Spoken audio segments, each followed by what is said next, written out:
Hello and welcome to the eEURO finals, coming to you live and direct from Berlin. The eyes of the sporting world have been on this iconic city as some of the best teams on the planet have battled it out for European glory. And we are no different, as today we'll see powerhouse teams from 8 different countries going head to head for the right to call themselves eEURO champions.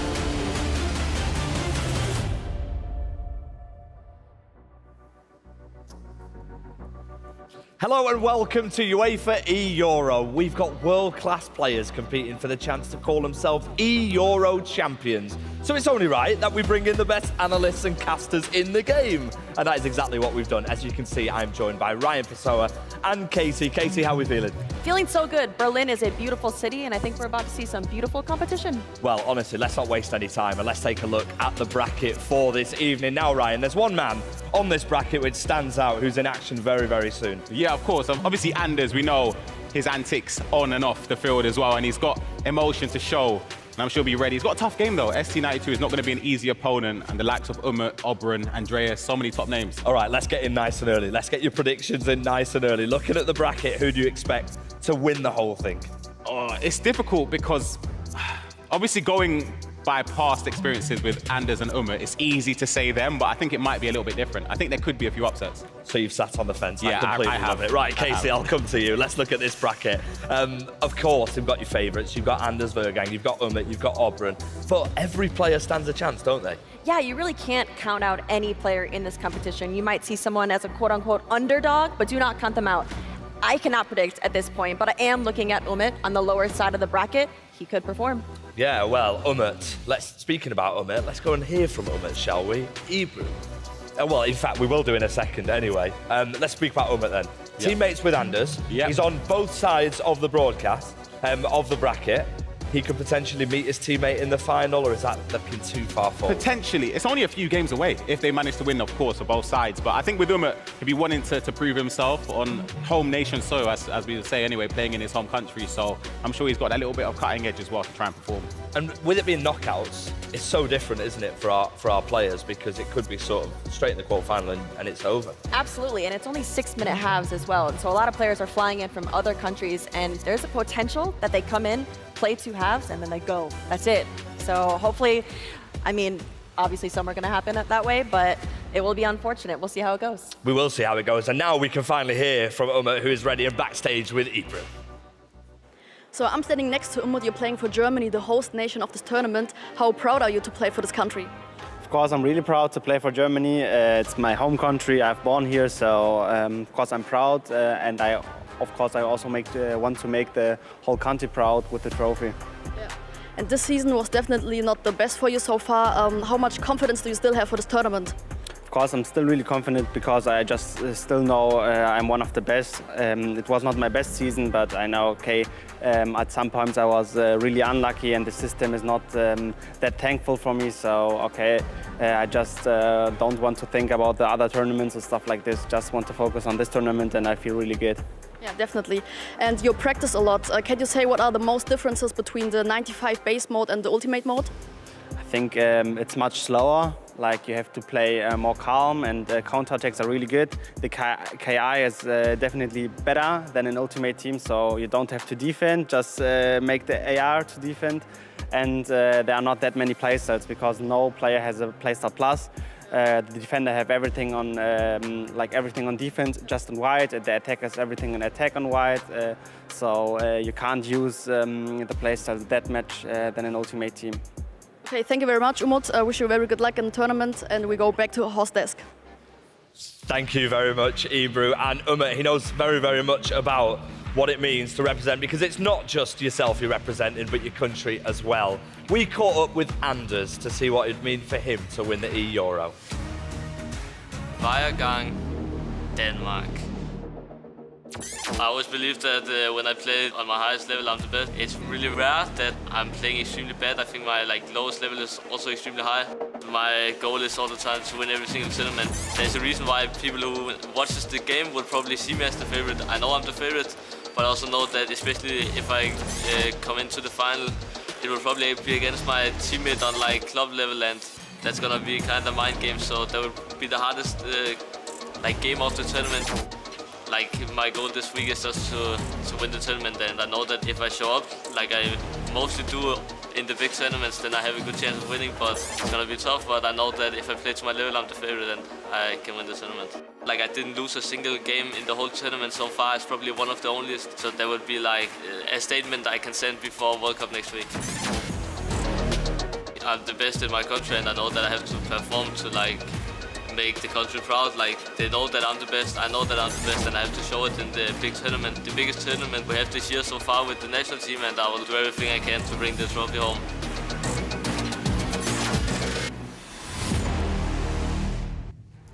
They know that I'm the best. I have to show them I'm the best. This man has got serious aura, hasn't he? Yeah, and the thing is, I'm a massive fan of Anders, I'll be honest. I can't wait to see his first game. Let's talk about what Umut was saying earlier on with eEURO about the 95 rated game mode. So explain to the viewers what's different. Yeah, so obviously we're very used to seeing Ultimate Team, a lot of players build their squads in that way, but the 95 rated mode is as simple as it says. Every single player in the respective squads are 95 rated. It will be the same for each of the nations, but the only difference is that attackers will have certain stats, certain skill moves and play styles set for those attackers. Midfielders will be different, and also defenders. And of course, we've spoken a lot about Anders in the opening. I think it's only right for us to touch on his opponent, ST92. Yeah. He qualified by winning Group G, but it was on a head-to-head against Belgium's Bradley, so it was very, very tight. Yeah. He's a great player, though. Yeah, great player. It was a tough, tough group. Overcame Ololito as well in that group to qualify, so it's a big result for him. But I think for him, obviously, he's sort of an unknown quantity in terms of LAN experience, but he's got the experience online. He's got the skill moves. He's very dangerous offensively, so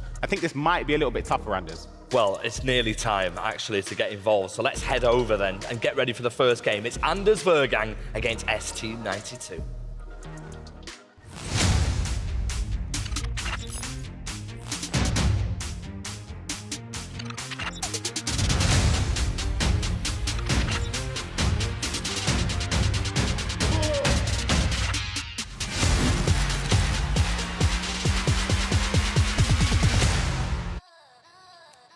Well then, here we go. It is the start of a brand new competition, and more importantly, a journey that we haven't had before here on the FC Pro Circuit. It's the UEFA eEUROs. 8 of the best nations have battled it through a grueling qualification process.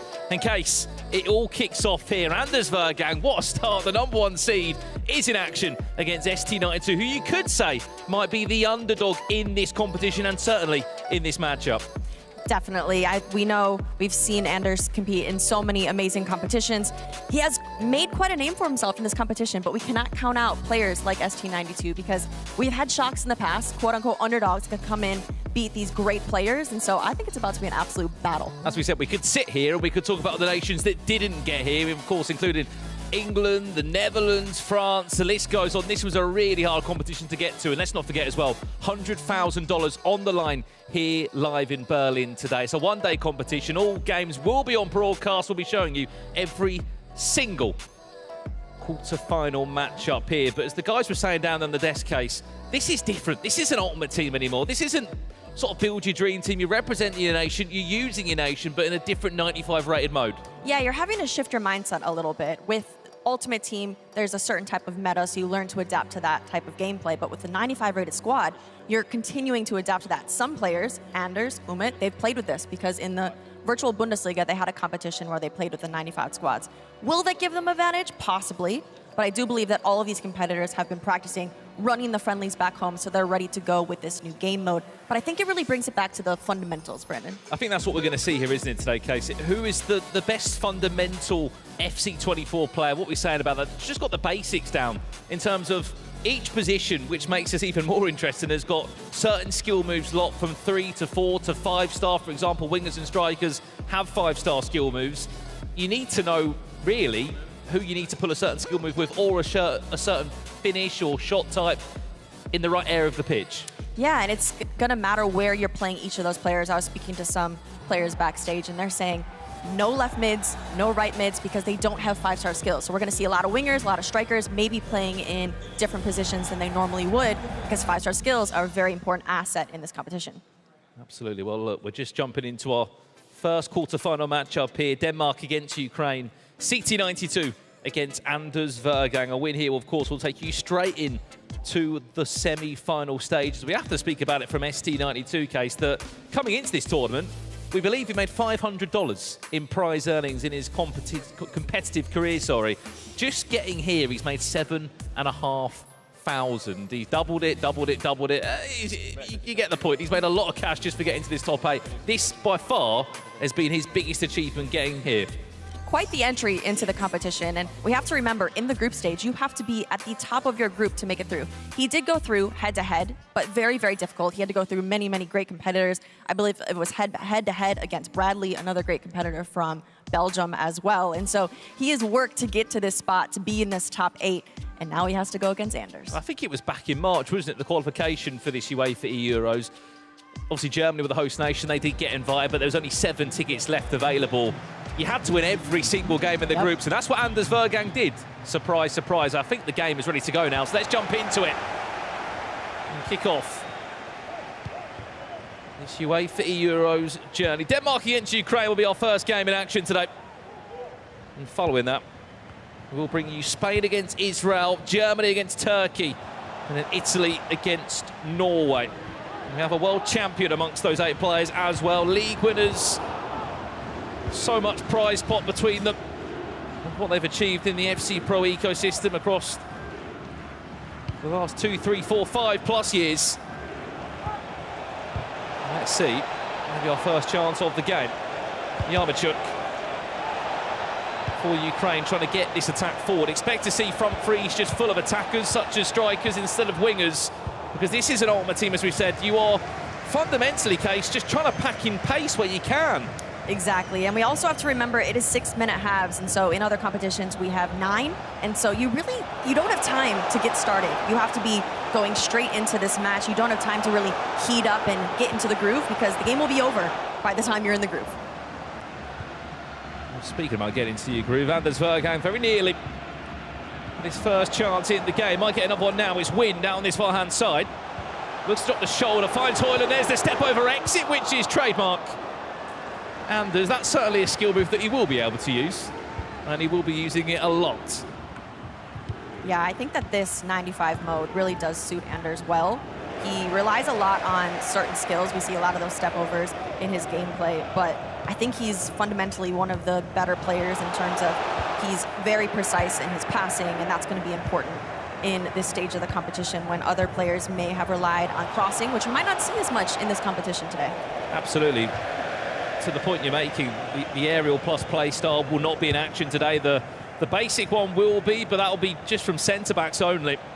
They might pop up from a corner, but other than that, you're not going to see the traditional FC24 sort of meta game play of crossing into the box and sort of looking for all the height in the box. There's a cutback. There's Mudryk! And that's ST92, leading by a goal to 0 against Denmark. What a start for ST92. Green time shot. I love this mode because we're seeing goals with players that we normally don't get to celebrate goals with. So amazing start for ST92, and let's see how Anders will come back from this. Here we have the replay. Quick cutback, Mudryk, green timed. He makes it look easy, Brandon. Well, 1-0 down. Here's the #1 seed who came through the qualification stages, but how long is he going to be down for? Corner. Played short as expected. But can he work it in from here? Defended well by the goal scorer Mudryk. And a chance to pull away. Ukraine leading by a goal to 0.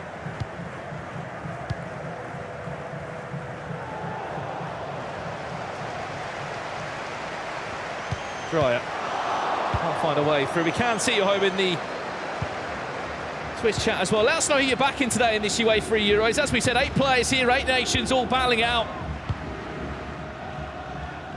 for national pride. Alongside that, a decent prize pool as well, and the bragging rights to call yourself the first ever Euros champion.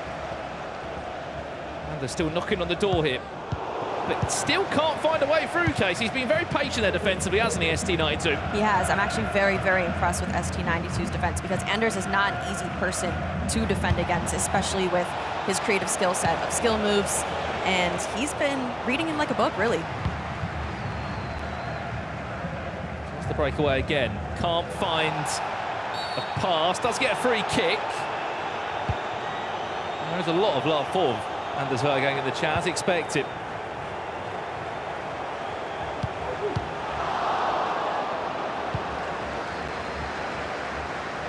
Of course, he will be here in Berlin for the next couple of weeks with what is around the corner as well. If you're a keen FC Pro fan, you'll know what is around the corner. Could be a chance to come through. Yarmouth, could it be a second for Ukraine? It is!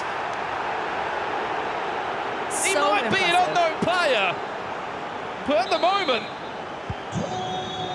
he could be on his way for the biggest upset so far in this UEFA Euros. ST92 coming in so strong to this competition, and you'd really think he's somewhat new to the scene. He's fairly new. You mentioned his earnings earlier, but he is coming in here like a veteran. He's coming in here completely confident, going against one of the more difficult competitors of Anders, but I don't see an ounce of nerves in this gameplay right now. Well, the one thing we know about ST92 is that most of his biggest achievements in the pro scene have come from representing Ukraine. That's a massive chance there squandered by Anders. He wouldn't normally drop his lines in that area. Sometimes, as crazy as it sounds, he needs to be in a position like this to pull out a different level, to raise his game. So far for Ukraine, it's been perfect. Here's Win now. Is there any gaps to work with? Yes, there is. Christiansen from right back has pulled a perfect overlap. There's Win, there's that tight green. A little nod the head. He's locked in. Such patient attack here for Anders. He waits that extra second. He lets the defender move out of the way. Green timed across the goal for Anders. See, this is the Anders that we know and love. And I think that he's maybe calming down a little bit. But like we said, the 6 minutes, he can't take 43 minutes to get into his own here. So it is 2-1. We definitely have a good game on our hands. We'll see if Anders can continue with that momentum. Just building off the point you made there, as we said, we've played most of this season 9-minute halves. They're long games. We've stripped it back to 6-minute halves, and this first half is zooming past. We're pretty much here already. I don't know if there's been any added time. No, there hasn't. Take a breather now, but 3 goals in the first 45 minutes here of our opening Euros, and it's been a perfect start here so far if you are a Ukrainian. 2-1, they lead against Denmark. We'll speak more on that first half, but someone else who had a closer eye on all the action is our very own Ryan Pessoa. Thanks, Brandon. I'm joined by a crowd around me, actually, at the analysis screen. It's been an entertaining first half, and the goals started to flow for the side of ST. We'll see the second goal unfold. There's a lot of triggered runs on the attack. It stemmed from playing towards the byline. He cuts it back, and if I can pause it just here, he doesn't have a lot of clear options here to play a pass. You've got a player in the box here. He could maybe risk a driven pass. I don't think it's a wise choice. He could maybe ball roll inside and try and recycle to this onrushing midfielder. But what he does, as you'll see this clip unfold, is use technical dribbling, which is very, very important here. To step over inside, he watched the goalkeeper movement of Anders, moved the keeper out of the way, which made the decision very easy for him to shoot at the near post. And that was goal number 2 for ST and Ukraine. Let's head back up to Brandon and Casey for the second half. Thank you very much, Ryan. Yeah, look, as we said, we were pretty shocked by the start there. We spoke about the start of this tournament, Case, the best fundamental player that have got it all down to a T. One thing you noticed about all those 3 goals, all-time green as well, weren't they? Yeah, I think that is definitely necessary in this competition. So they're going back to the drawing board before this and practicing those time finishing. So if you guys are at home looking at this, there's a lot to learn from this gameplay here because they are breaking it down to the basics. Yep. But one of those basics is time finishing. A little bit of Euro trivia as well for you at home as well in the Twitch chat, because we can see you. Who was the youngest icon to score at the Euros? Let us know. I mean, Case, top of your head, can you have a guess? That's a good question. First comes to mind maybe Henri? question mark? It's not Henri. Okay. But I'll think about it. have a think and see if the chat at home can guess it as well, because we're jumping straight back into the game. And before we know it, Denmark are all square at 2-2. We have Poulsen here, and he pretty much goes straight into the goal. That is interesting, because I do feel like a lot of the times when you're defending, you're anticipating a cutback, a skill, a little bit of movement from left to right. Sometimes the best way in is straight to the goal, and that's exactly what Andreas did there with Poulsen for Denmark. And we have a fantastic game on our hands, 2-2. Even in 6-minute halves and a 2-goal cushion, you're still not safe, are you? 2-2. And that 2-0 lead that Ukraine have has gone to nothing, unless we can see an instant reply here. Dovbyk just intercepted there by Christian Sud, who was heavily involved in that first goal. Remember, single matches as well, not a two-legged affair that you may have seen in past FC Pro seasons. Just feel like he's in his groove now, Anders.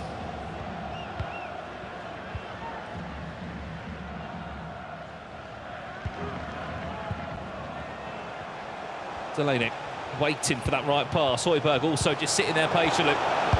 Could be in for a third! He's in his groove, Brandon. He's back.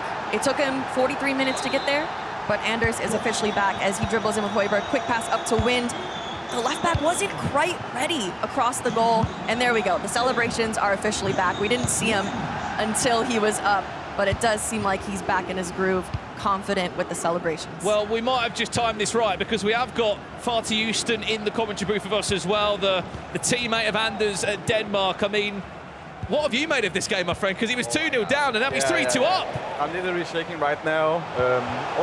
And now, as we speak, he have a free goal. It could be on for a fourth.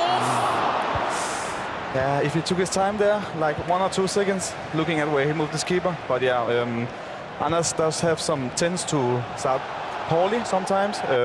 So yeah, the fact that he just went behind 2-0 and come back is perfect. What happened? 2-0 down. Do you think he came in not expecting the level that we saw from ST92? Yeah, usually when Anders play against a much worse opponent than him, he tends to not like think probably. And yes, so he just plays fast and not thinking enough. So that's why I think he started bad, because he underestimated him.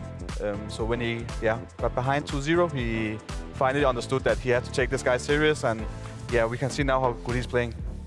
But how do you get back into it after being down 2 goals? Because a lot of players will get frustrated in that, and it would just continue to get worse. How do you mentally shift yourself back into it? It's so difficult to come back, because you know, in this game mode it's 6 minutes now. It's not 9 minutes anymore. It's 6 minutes, like 2 times. So, but yeah, Anders, it's Anders, and if somebody can turn it around, it's so quick. It's only Anders who can do that. How was it for you as well? Because you've been part of this national team for a long time. You've seen players come in and go, such as, of course, the legends of Agi Rosemeyer, Marcuso, the list goes on. Are you happy to sit back and be like, look, Anders is just ridiculous. Go and make our country proud. Yeah, I have been here for like 6 years now in the national team. I'm the only one here since FIFA 19, I think, representing, as we speak again. Yeah. 4-2. It's just too easy, man. You know, when Anders is playing like this, nobody can stop him. It's insane. It's insane. Why do you think he's been able to continue this form away from Ultimate Team as well? Because it is different. It's a different game mode. There's no playstyle pluses.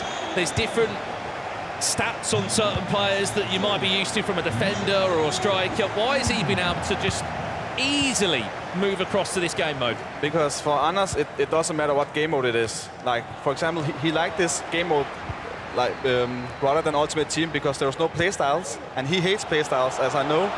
So he likes this game mode more, but it doesn't matter for Anders because his brain is working so fast than anybody else in this world. That's why he plays so fast, and yeah, nobody can defend against it. Do you think he goes in with the same mindset no matter what the mode? So he goes in thinking the same way when other players may shift their mindset of how they're going to play?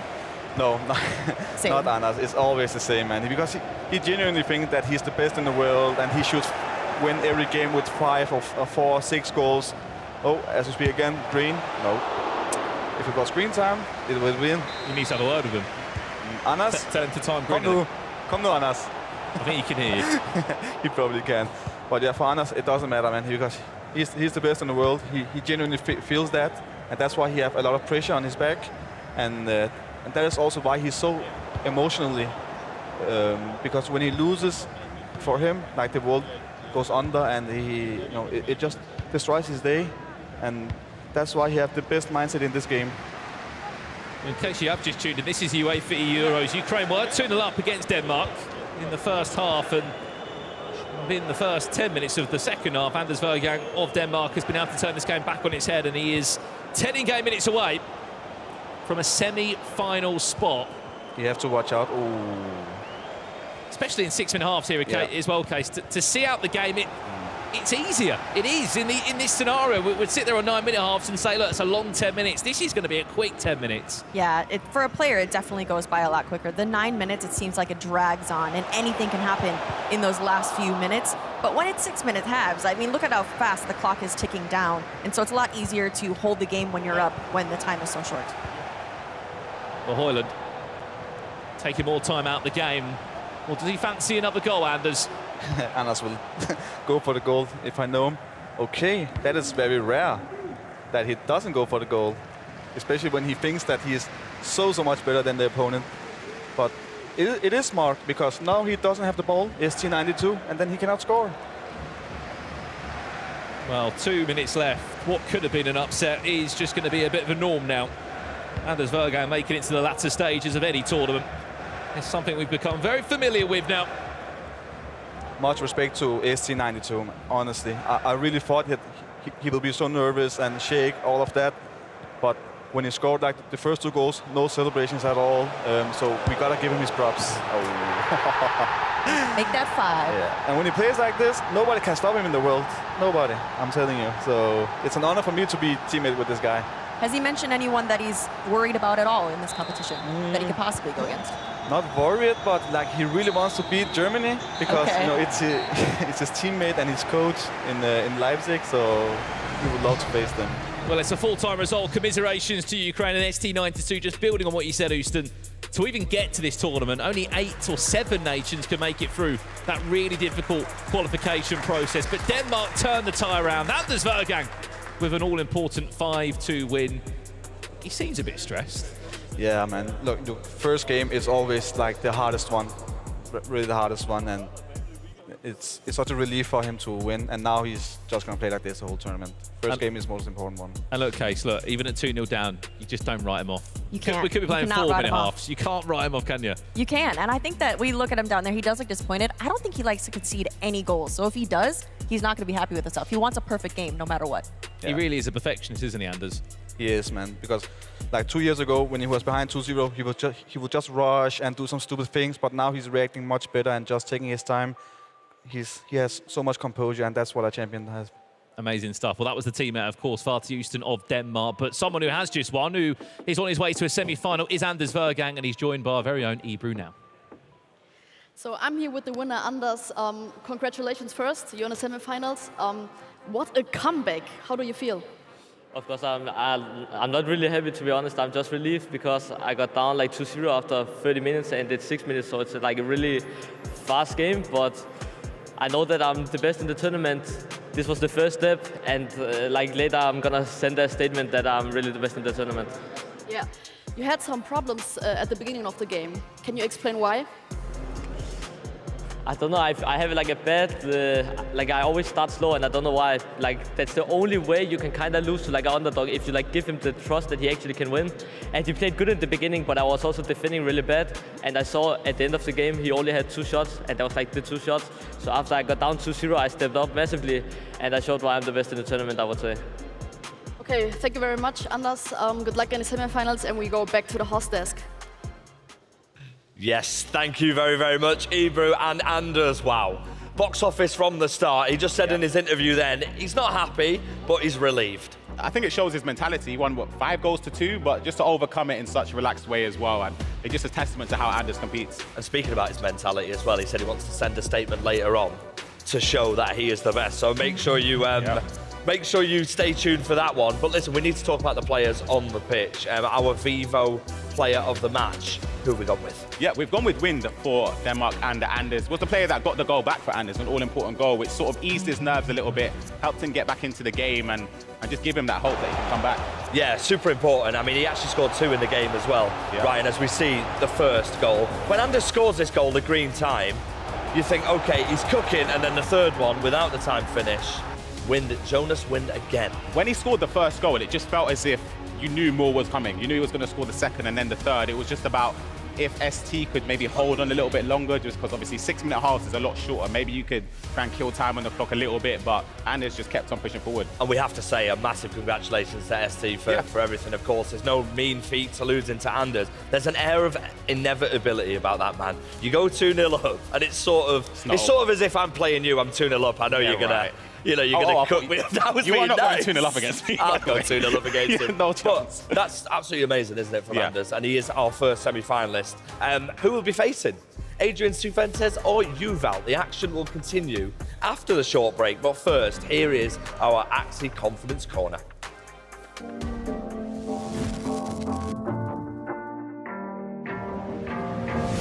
This is the Axe Confidence Corner, and we're going to be focusing on yuval.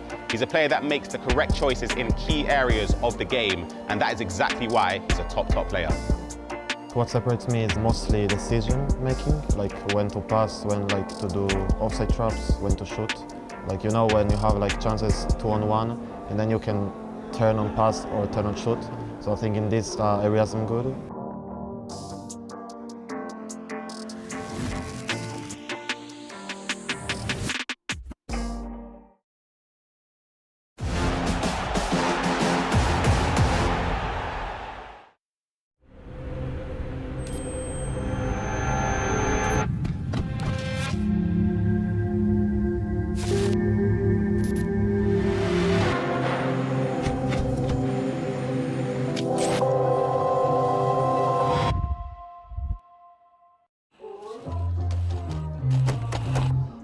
Get match ready with AliExpress.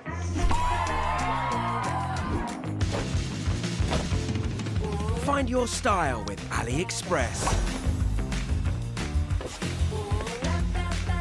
Download AliExpress app now and win millions of prizes during UEFA Euro 2024. Score more when you shop with AliExpress. 스캔하면 되세요. Super fast payment. No barriers to cross-border payments. Pay away as you pay at home.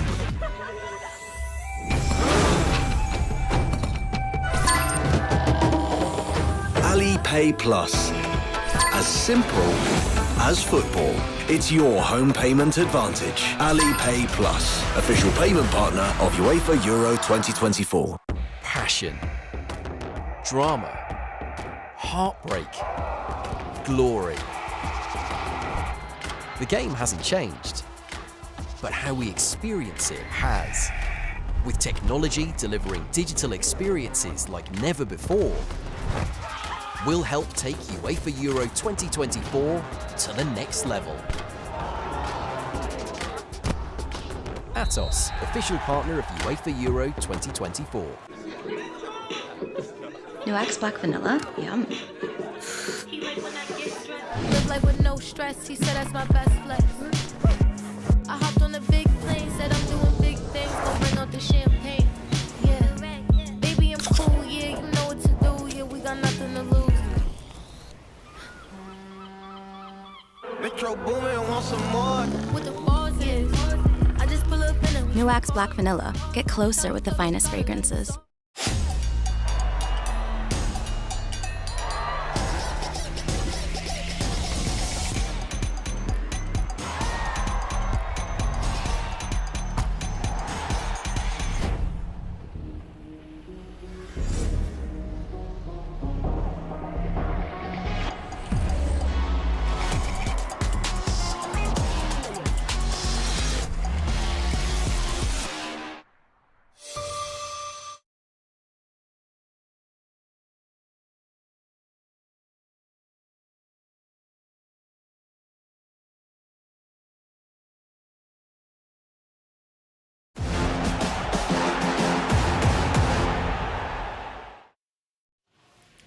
Yes, welcome back to the UEFA eEURO. We have got one more game to go, and I'm joined on the host desk by eBrew. We've seen one quarterfinal already, and it is time for another one. It's going to be Cifuentes against yuval. Let's talk about the Spanish man first, eBrew. How do you see this one going? Yeah, I think he was not really successful in the last years, so I think yuval is better in this game. We can see our booking.com bracket on the screen. You've seen that Anders Vejrgang is already in the semi-final.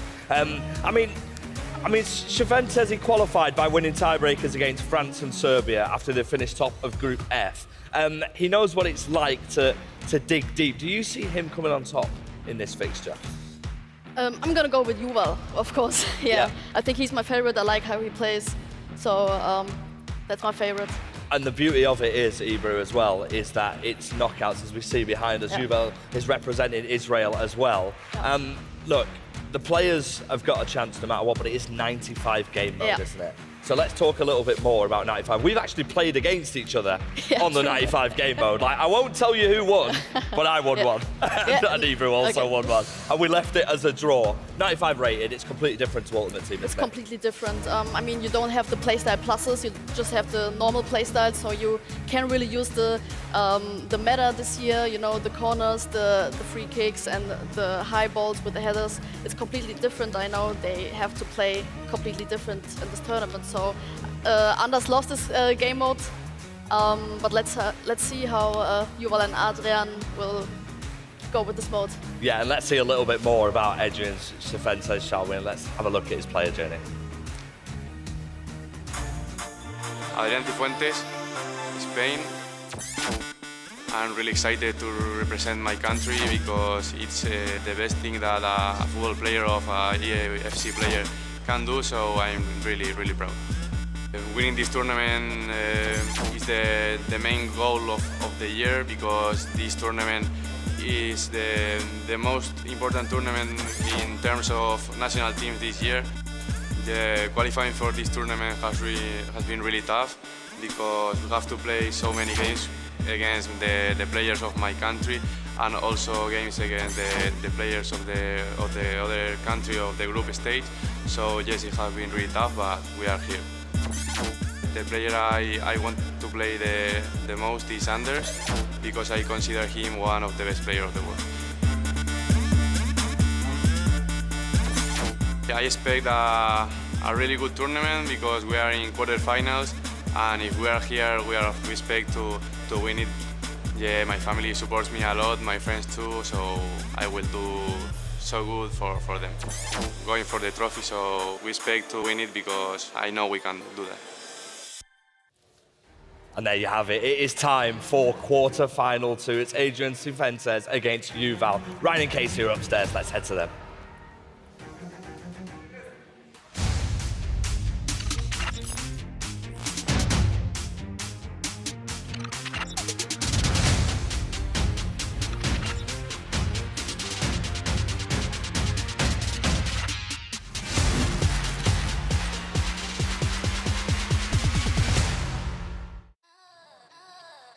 Thank you, FG. I'm Ryan Pessoa, and I'm joined by Casey. We've got a big game between AdrianCifuentes and Yuval Belli. Both players, of course, top their group to get to this stage.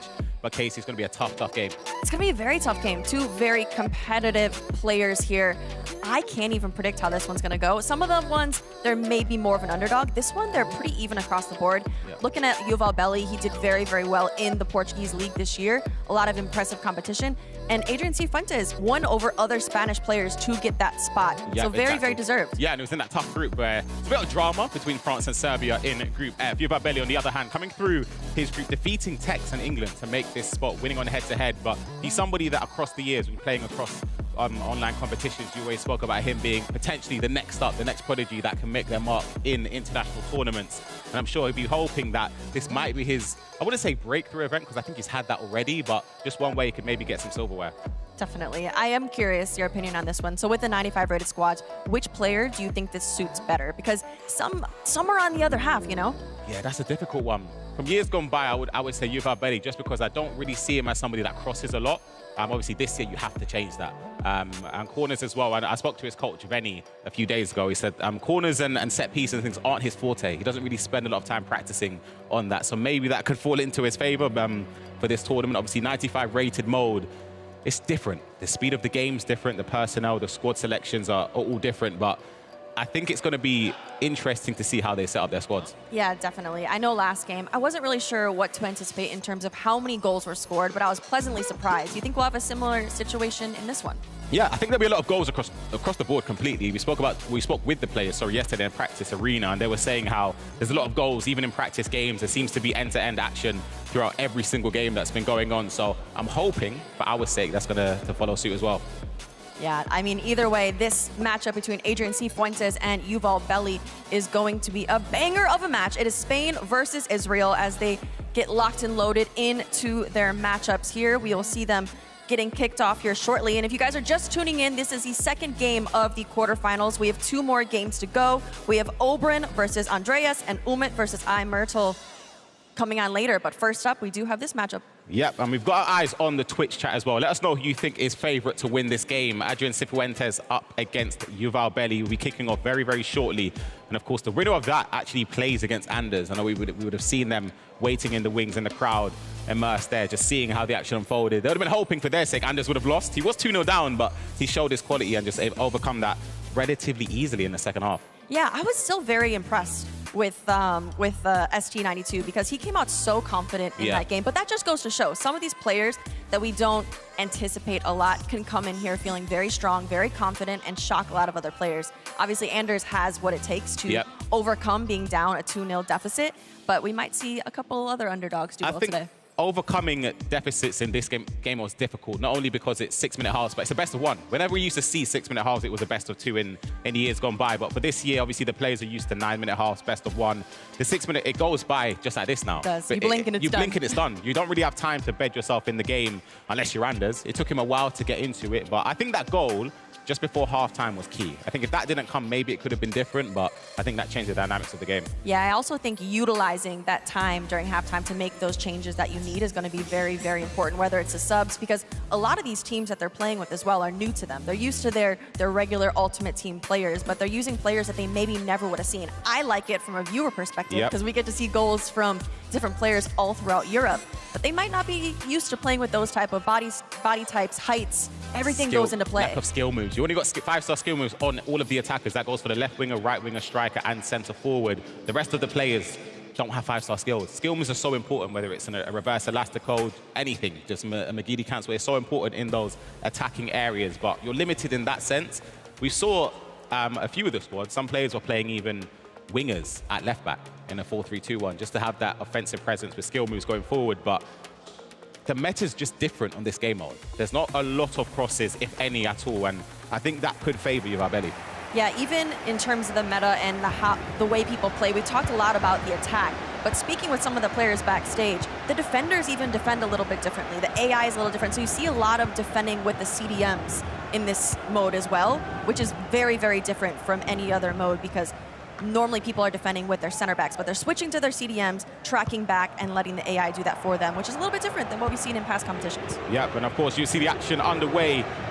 Yuval Belli kicking from right to left, and AdrianCifuentes from left to right in the Spanish home strip. It's direct play. It's going to be chipped across. It's going to be volleyed, and it's a good save from the keeper. Very unorthodox. I thought he was going to go straight for goal when that pass was cut back. Yeah, I mean, what a start to this game. A bit messy there in the box, but we almost had an opportunity. And it looks like both players are coming in very strong, knowing that it is 6-minute halves. And this is exactly what you got to do. You got to come out strong. He pops it up, but he couldn't quite get there because the goalkeeper got in the way. Yep, and we are joined by someone very special. It's a teammate of Yuval Belli for Israel, Roy Feldman. How are you doing, man? It's a pleasure to be here. Thank you for welcoming me.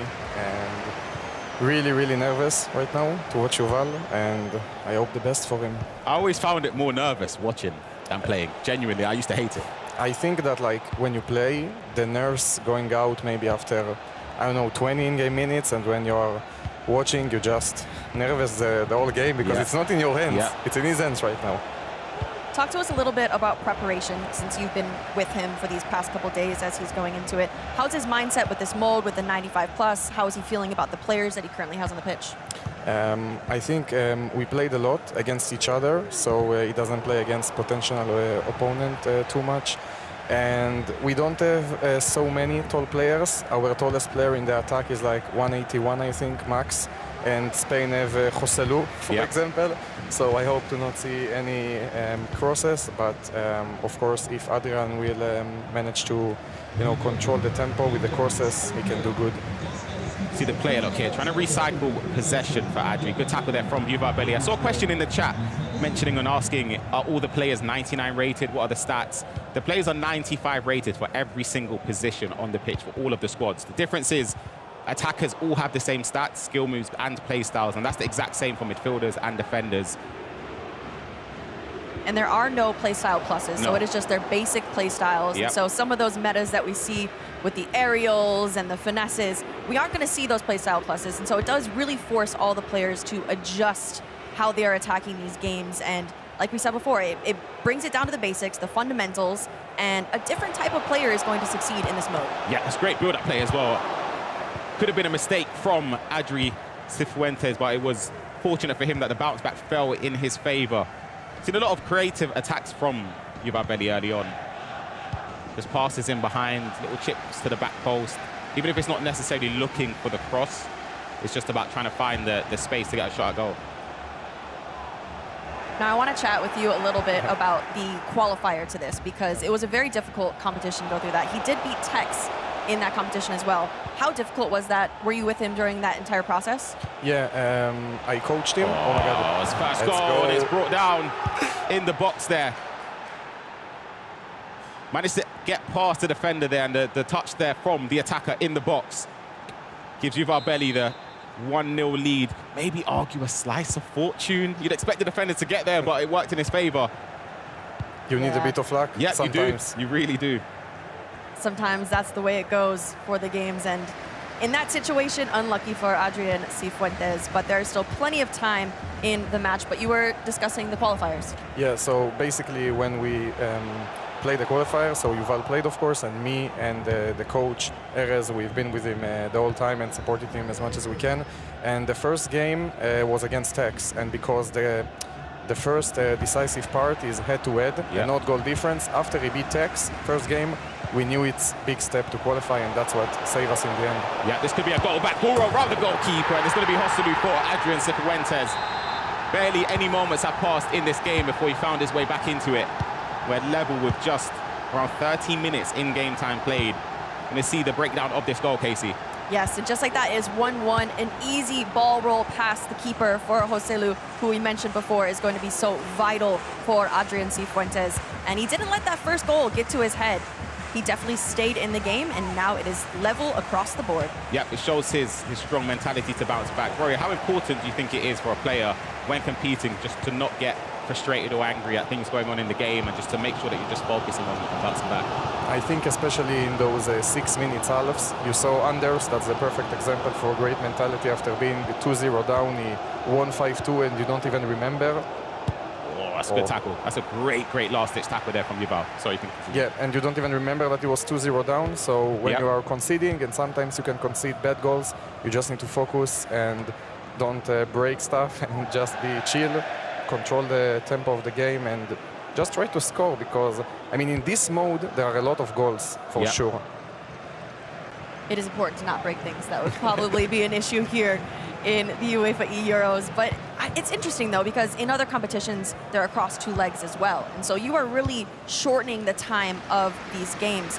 A lot of these players are flying from other countries, and they may play 2 6-minute halves and then leave. Do you think that added pressure of such a short amount of time is a detriment to some players? I think, as you said, you can literally fly the whole way and after 2 halves to be out. And I think, as Andreas said after his interview, it's a big relief if you win your first game. Then you can just like really get into this. But the first game is really a lot of nerves, and after that, maybe you can even play better because it's less nerves. With this 95 rated mode, would you think you change anything compared to Ultimate Team in terms of your tactics or the way you play, or is it also just playing the same way and just hoping it falls in line? I think it's completely different game, and the perfect example is the guy from Ukraine, ST92. He qualified from a group with Belgium and Sweden, if I'm not mistaken. And hold on a minute, could have found a way. It's a good save. And he qualified from really, really hard group, maybe the underdog of the group, and he qualified. So in this mode, when you know the AI and you know how to control the AI, and there is no process, it's just a really different game from what the viewers also used to see during their. Maybe Adri trying to find space. Actually beating one of his main attackers in this half. We go into the break 1-1. He saw grimace on the face of Yuval Belli. What would the coach be telling him at this moment? I think the coach just, both coaches just trying to especially calm down the players. I think both of them are really, really nervous at the moment. And I don't know if the viewers know that, but like in the qualifiers, we had golden goal after 90 minutes, and now it can go to extra time and even penalties. So I don't want to imagine how it will be on penalties. Are you a fan of golden goal? No, I was don't. never a fan of golden goal. It seems stressful. I don't like golden goal, especially if you have the kickoff. And then you're out in 2 minutes. Yeah, you feel like, it's golden goal is too crazy. But penalties, it's also, if we're gonna go to penalties in one of the matches, I don't want to imagine in a final both of the players. Maybe they will open a Google, and do just what the luck will say. But I really, really hope to not see pens here. Now, talk to us about this halftime. I know that a lot of these players that they're currently using on the pitch are somewhat new. Are they utilizing those subs at halftime? Because they're short, right? But a lot of players are being played out of position. And so do they have a game plan? Are you seeing a lot of subs? Is he planning for that? I think for us, for Israel, there is not too many options for subs because some nations have more, for example, right wing or left wings, and we don't have too many. Maybe as only option for one good sub, but I don't think that it's too early right now to make subs. Kick-starting our second half. Possession falling the way of Yuval Belli to a misplaced pass there.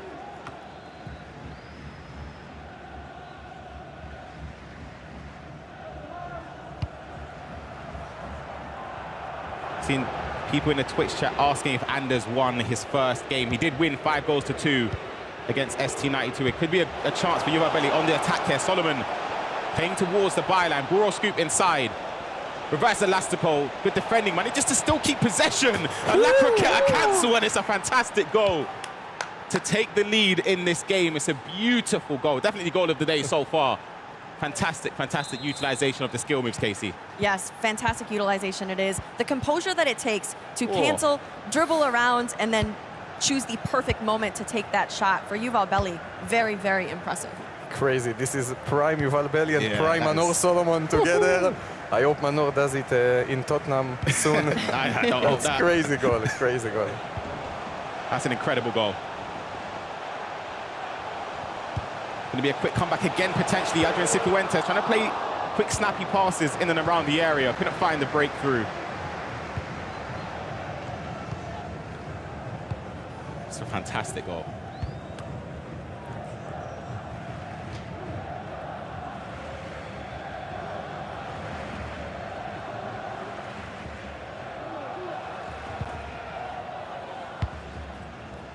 Who would you say are some of the most vital players? Like, who is, if you could choose two players that you need on this team, who would they be for Israel? I think Revivo, the left back, he's crazy good. He has crazy body type as well.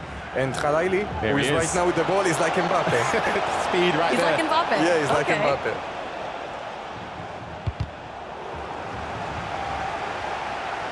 Good block there. 30 minutes left to go. We've seen a player lock cancellations from AdrianCifuentes. Great decisive defending there from Yuval Belli. Had to step forward, and if he did, he needed to retrieve possession.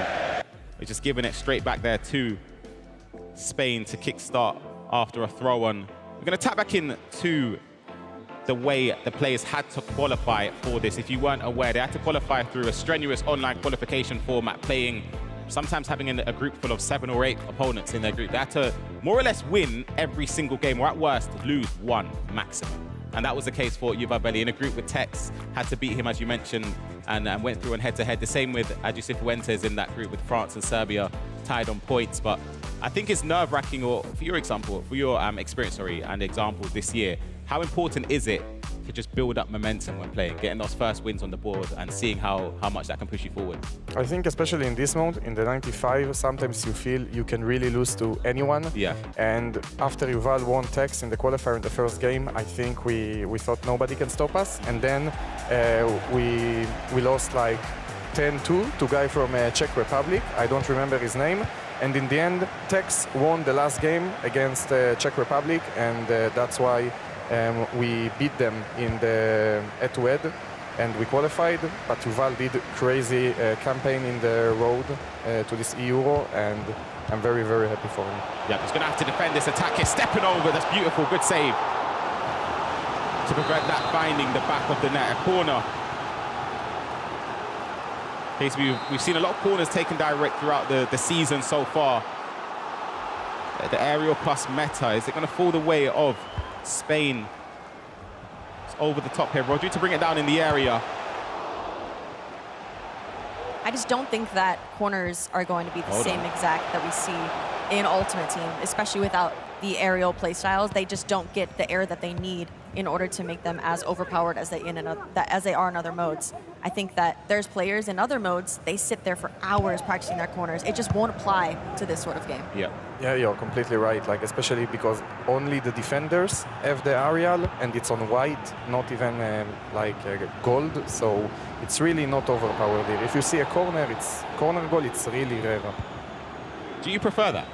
Yes. As a viewer, I prefer that. 100%. As a viewer and as a player, of course. You don't want to concede. Here we go. Oh, it's a beautiful play again. Yuval Belly, celebrations in the crowd, and beside us with Rory Feldman. This man's keeping his cool, finds it from the near post to get his 2-goal lead in this game. It's great play towards the byline with the plays there. Stepping over, a touch back where it came from, which is something we see a lot this year. So important just to keep possession, and it's a great, great goal for him. Now you will see Adrian really push with everything that he has, because it's only 20 minutes, 6 minutes half. If it was 9 minutes half, I would say to you it's completely open, but right now... Now it's tough. We saw that even Anders keeping possession. It felt as if in the previous game, Anders had the ball in the 83rd minute. You blink and it's the 90th. Just keeping possession, it's so hard to come back into this game. You have to put bodies forward. It's going to be Hoselu building up here. Not the most nimble, but he's still finding ways to keep possession. Driven pass, yours about in on goal, shot across goal, and that's a way back into it. Straight from kickoff, 15 minutes left. Casey, could there be a comeback on the horizon? Potentially, and then for everyone in the chat, if this game is a draw at full time, it will go into extra time and penalties, which we did not get to see in the first round. So maybe we'll get to see that here. I would like at some point today to see some penalties. I know the players aren't hoping for that because it is a 50-50 situation, but we will see. It was a mistake. He's going to be punished. He is. A mistake straight from kickoff. A misplaced pass. And AdrianCifuentes makes the most of it.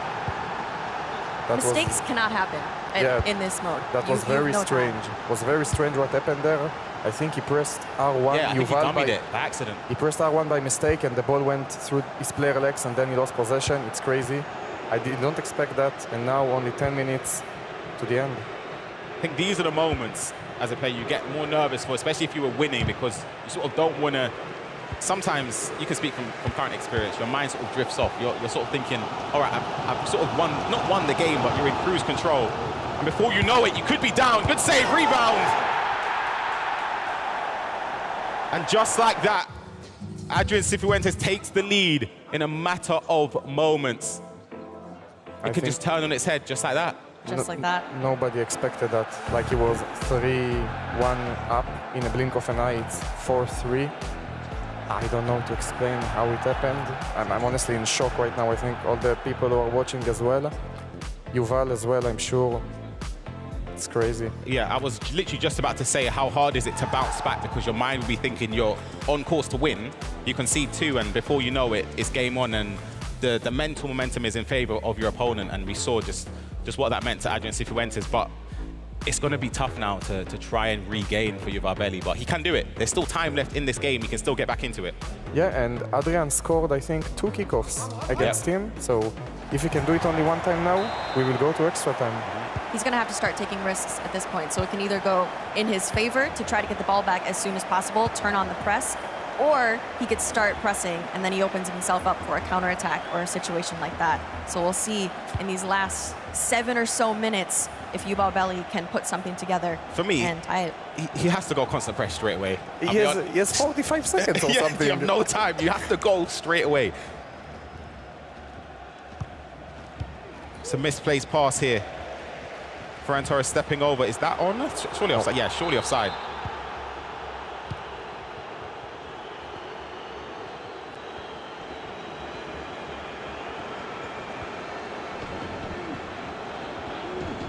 It's a neat play here from yuval. Driven pass, striker, in a goal! And that's a massive moment in this game. Quarterfinals, you said there would be goals, Roy Pome. We've seen 8 goals in a 6-minute half game.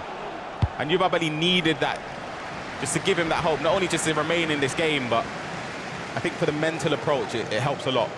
It seems that kickoffs are overpowered here, and I hope to not see one more kickoff now from Adrian, and we will go extra time. Fantastic through ball, though. Hold on a minute. Directly through his center backs. Hold on a minute. Running down the line, direct. Buro scoop inside, plays it inside again. Zahavi is going to find a player on the edge of the box, stepping over. And that's a huge tackle to send this game into extra time. Where is the referee? Why, so I knew it was not a pen. I knew it's not a pen, but give us a pen. Please, give us a pen. An entertaining game. Nah, that's so crazy. Really, I want yuval to win, and I'm sure all the viewers at home also would like to see yuval against Vejrgang. That will be a game like a final. It will be so crazy to watch. But this game, 8 goals. What can you ask more than Exactly. 8 goals? I'm a fan of the 95 rated mode, you know. I'm a big fan. But at first, I was a little bit tentative maybe, but I'm a fan. There's a lot of goals, scoring opportunities, but some of them have stemmed from mistakes. At this level, making mistakes is you get punished, and we saw that in the case for Adrian scoring goals off of yuval making a mistake defensively. It's hard to bounce back from, but he done it. He managed to get a goal late on. Yeah, I think the fact that yuval considered a 3-2 straight away, the kickoff, maybe it still was in his head for the next 2 or 3 minutes, and then he just keep conceding, but to score in the 90 minutes, to equalize, it's such a strong mentality, and I hope he can build up now. You can almost get by with small little mistakes with 9-minute halves, but even a misplaced pass out of bounds where you send over possession, that is a major detriment with such short amount of time. You want to dominate possession and get as many goals as you possibly can, and so even the tiniest mistakes can have a massive impact on the game. Yeah, especially in the 95 mode, because the wingers are much faster. Every mistake you make, the guy can just outpace him, and then it's over. Yeah, you see support there from Andoni, a fellow Spaniard, somebody that we've seen throughout the years, Rayford. You'd have played a number of times as well. A top player giving support to his teammate in AdrianCifuentes. And here he is on the attack, Marino.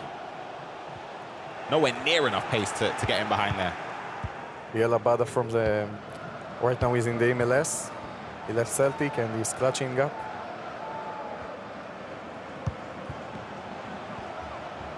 A lot of space here. Buro, space opened up there. Good run here from Zahavi. It's going to be a Buro scoop inside. Elastico again. Couldn't find a breakthrough for yuval that time. Great defending, though, from AdrianCifuentes. I think that yuval is very impressive on his attack. He's unpredictable, but Adrian is doing a very, very good job at anticipating his every movement, whether or not he's pulling out all the skills from his locker.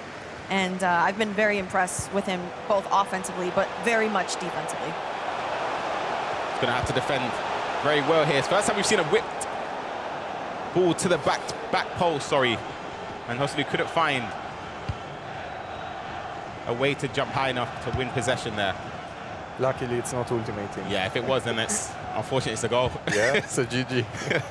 Do you think it's difficult, though, switching that? Like, it's almost second nature to continue to do those crosses. Do you have to teach yourself to stop doing it?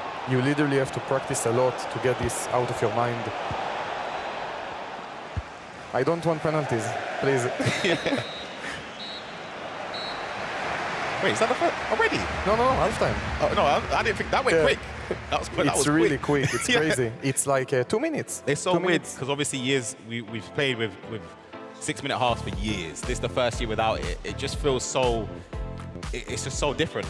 Yeah. Despite us having played years and years and being used to it. But we still got the second half of extra time and then potentially penalties to see who separates and advances to the next round where Anders is waiting. And I know that's going to be, irrespective of who qualifies, it's going to be a tough game either way for Anders. Of course, like Anders, you can say the favorite to win it, but one game, 6 minutes, you have so many top players here, Umut, yuval, really everyone who qualified for are top level, and everything can happen. We saw it in the first game of Anders. Yep. It depends on the day, depends on the minute. It really can go either way at any time, considering we're changing modes so often. And so it's the most consistent players that will be on top. Oh, we might have an opportunity for AdrianCifuentes. Great step over there, direct into the box. Not sure if you have any player switch there to the right back. We're going to see this here. Oh, it's a bit unfortunate, it doesn't manage to. Outside of the boot finish there. And it's Spain, 5-4 leading against Israel in this game. Does Yuval have it in his locker to try and force another comeback to get to penalties?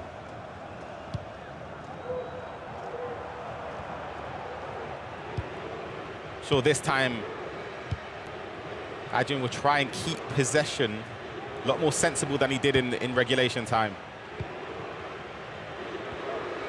I think Yuval will have one more chance. Yeah, I think one chance. It's hard to keep possession at this high level for all those 8 or 9 minutes. It's done well to get that down the line. There's so much space opening up. Olmo into Ayozaba. He's going to try and trigger the run here. Possibly back across goal. It's going to be a goal kick. This is where the chance stems now. Yuval needs to be calm and composed. I spoke to him yesterday about how important it is to be decisive in key areas, and he's one of the players you have to always defend your best against, because he can spring an attack from nowhere, and he needs one now. 2 minutes left.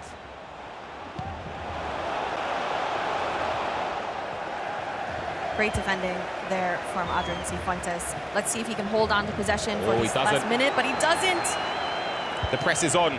1 minute at a time. He has to go forward now. Driven pass. Great tackle there. Couldn't find space in the box, and it's going to be Spain and AdrianCifuentes winning out this game against Yuval. Of course, commiserations to him. It was a tough game. And it felt like narrow margins just separates the two players, and that's what happens at this level. Honestly, really good game to watch. Unfortunately, it was so close. Really well played for both of the players. I'm really sad right now, but yeah, sometimes it can happen. Yeah, it definitely does at this level. Casey, talk me through how that game went, because we saw a lot of goals and a lot of chances. Yeah, I think that's going to be a trend today. Very, very end-to-end. I think that these 6-minute halves really does pick up the pace, not just for the physical time, but even the way in which they're playing. It's constant. No one's really holding back. No one's really slugging out their opponent.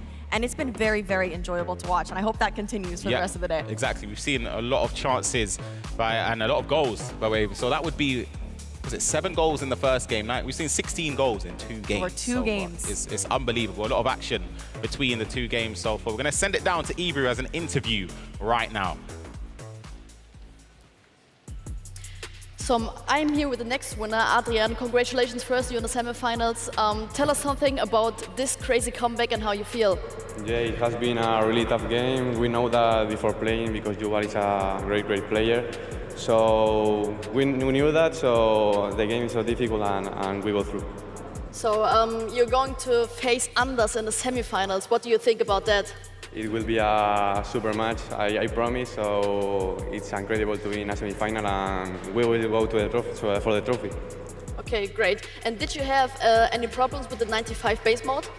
Yeah, it's a mode that I like so much. So I have really enjoyed this match. So I'm really happy.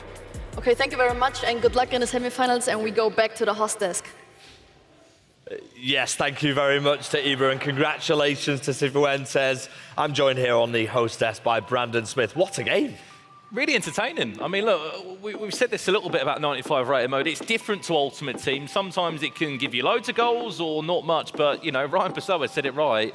That gave us 9 goals, extra time. I thought we were going to go to penalties at some point, but take a bow, AdrianCifuentes, he goes through and Israel are out. And he showed real determination with that comeback, because at moments it looked like that game was gone for him. I think there was, what, 2 goals in about 4 minutes in one of those moments times. Unfortunately, I didn't have the opportunity to commentate on it. Otherwise, would have loved that. But fair play. Anders against AdrianCifuentes will be our semi-final. That's locked in on stone. Now it's time to go to the other side of the bracket, which is just as good. It is. We will talk about that a little bit, but what we will do is we'll talk first about our Vivo player of the match. Now, we've picked a certain someone out, Mikel Oyarzabal, Brandon. And this is what the beauty is with this 95 rated mode, because look, in normal Ultimate Team, he's not a 95 rated player, unfortunately, he's Mikel. However, in this mode here, he has become an absolute monster. Played for a real pivotal part in that Spanish win there, and you saw an assist and a goal he did get in that game. It could have been so many players, but Mikel Oyarzabal, congratulations, you get our player of the match. Absolutely, and well-deserved, and what a finish as well to win the game. We've also partnered up with one of our sponsors, Axi, to give you a little insight on how these players keep their cool. Let's take a look at the Axi Confidence Corner.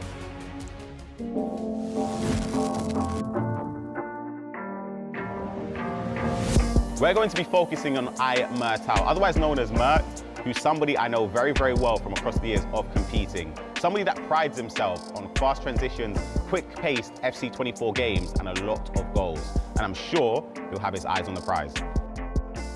I just like to play fast. I think my step overs are pretty good. In this game mode, I think step overs are really efficient. We don't have corners, crosses, so we'll see.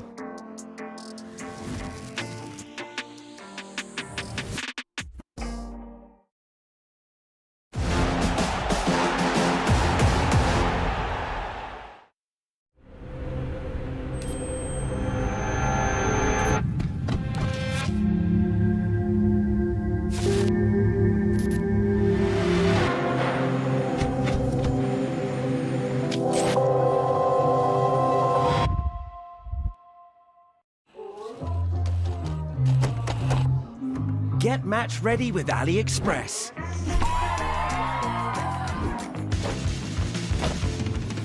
Find your style with AliExpress. Download AliExpress app now and win millions of prizes during UEFA Euro 2024. Score more when you shop with AliExpress. 스캔하면 되세요. Super fast payment. No barriers to cross-border payments. Pay away as you pay at home.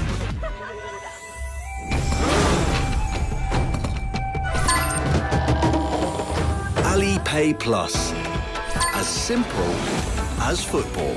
It's your home payment advantage. Alipay Plus. Official payment partner of UEFA Euro 2024. Passion. Drama. Heartbreak, glory. The game hasn't changed, but how we experience it has. With technology delivering digital experiences like never before, we'll help take UEFA Euro 2024 to the next level. Atos, official partner of UEFA Euro 2024. New X Black Vanilla? Yum. Live life with no stress, he said that's my best flex. I hopped on a big plane, said I'm doing big things, gon' bring out the champagne. Yeah, baby I'm cool, yeah, you know what to do, yeah, we got nothing to lose. Metro Boomin want some more. With the balls, yeah, I just pull up in a New Wax Black Vanilla. Get closer with the finest fragrances.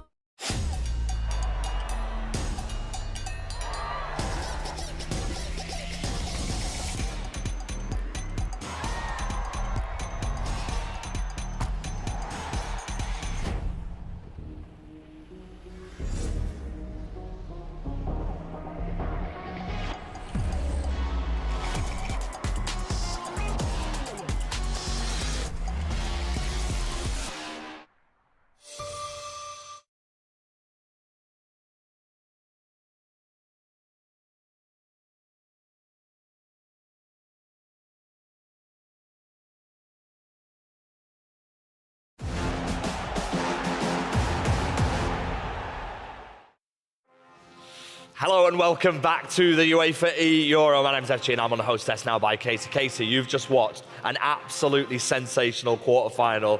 Let's talk about that. Oh my goodness, what a fantastic match. I know everyone in the chat has loved every second of it. And I mean, pretty much sum it up, goals, goals, goals.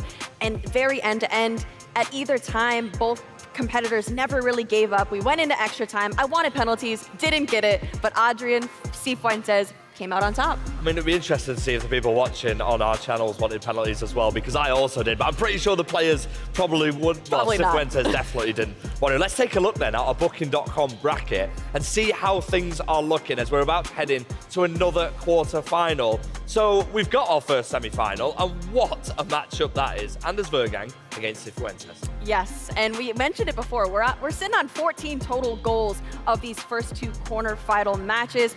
A lot of those goals scored by Anders and Adrian, so I think that'll continue into that semifinal matchup. But I'm curious to see, will Anders go into this next one slow, or is he already heated up after that game against ST? What do you think? Well, he actually did start slow in that first one for people that are just joining us here this evening. But, I mean, in true Anders fashion, he came back. When you're 2-0 up against Anders, doesn't really mean much because he has a great mentality. And earlier on in the show, he also spoke to us about how he still has a point to prove and he wants to show that to everyone. So it's going to be a fantastic semi-final. But let's stay on the topic of quarterfinals because we've got our host nation, Germany, and Umut taking on Turkey and iMertAL. Now, we'll go to iMertAL first because he was in Group B and there was a certain someone he knocked out of Group B in Levi David. So he can't be taken lightly, can he? You can't, and it's very important to note that the qualifiers were very difficult to go through. You had to top your group, go through a lot of fantastic competitors, and that is exactly what he did. Also, he's been in the scene for a very long time. I believe it's his 5th season competing with this game, so I think he's going to come into this one composed, calm, because he's been here before. He has been here before, the round of 16 in the E-Nations in 2023. Now let's go back on the topic of Umut and our host nation. Let's take a look at his player journey, shall we? Umut, Germany. I think I would be really happy to win this tournament because it's my home country, it's representing Germany, and it's the last tournament of the year for me, so I will give it all to win it because it's also one of the biggest tournaments over the whole year, and of course I would also win some money, and money is always good. A lot of people watch it, and of course a lot of German people watch it, so of course I also want to do the German people proud, representing Germany for myself, and to make also the whole country proud. I don't think I have a rival, but I think the strongest opponent is Anders, and of course when I play against him I want to win. He's also my teammate, he's my friend, but if we play on the pitch we are not friends anymore, so yeah, I think that would be the most toughest match up. But what should I do with the pressure? I don't think about it anymore. It's just every day for me, and I think it's just okay, there's no pressure. I don't need to think about anything. I think it's just more easy. I'm proud to be here now, and I'm also really happy that the eEURO is in Germany, so I will give it all to win it. Wow, what an opportunity it is for him to represent his nation in his home country. We saw the fun he was having with Anders there. I mean, I think we'll leave that for all the VTs, but there is a possibility, Case, that they could face each other tonight. Yes, they are on opposite sides of the bracket, and so they will only meet in the final. But what a final that could possibly be. I mean, it'll be amazing. Yeah, but we can't look too far ahead because this quarterfinal is going to be sensational. We've seen everything this evening so far. How do you see this one going? Oh my goodness. The thing is, a lot of people are probably sitting here thinking, Umut, previous world champion, he's going to come out on top. But do not count out Turkey here because he's, like I said, been competing for a very long time. I don't think he's going to be intimidated by someone like Umut. So I can't even predict this one. I can't do it. Our players are just getting ready now. And I mean, we'll mention that again about how they've both played at major tournaments. Umut, this is his 3rd time representing Germany at a tournament, which is an incredible achievement on its own. Case, I'm going to ask you, don't sit on the fence. Tell me and tell the viewers how you see it going. I mean, it could go either way, so I will say that. I will not be shocked by either one, but I have to back Umut, I think. We're in Berlin, I'm going to back Umut. Going with the host nation. It's time for our host nation, Germany, to take on Turkey. It's Umut versus iMertAL in our 3rd quarterfinal, and it is coming up next.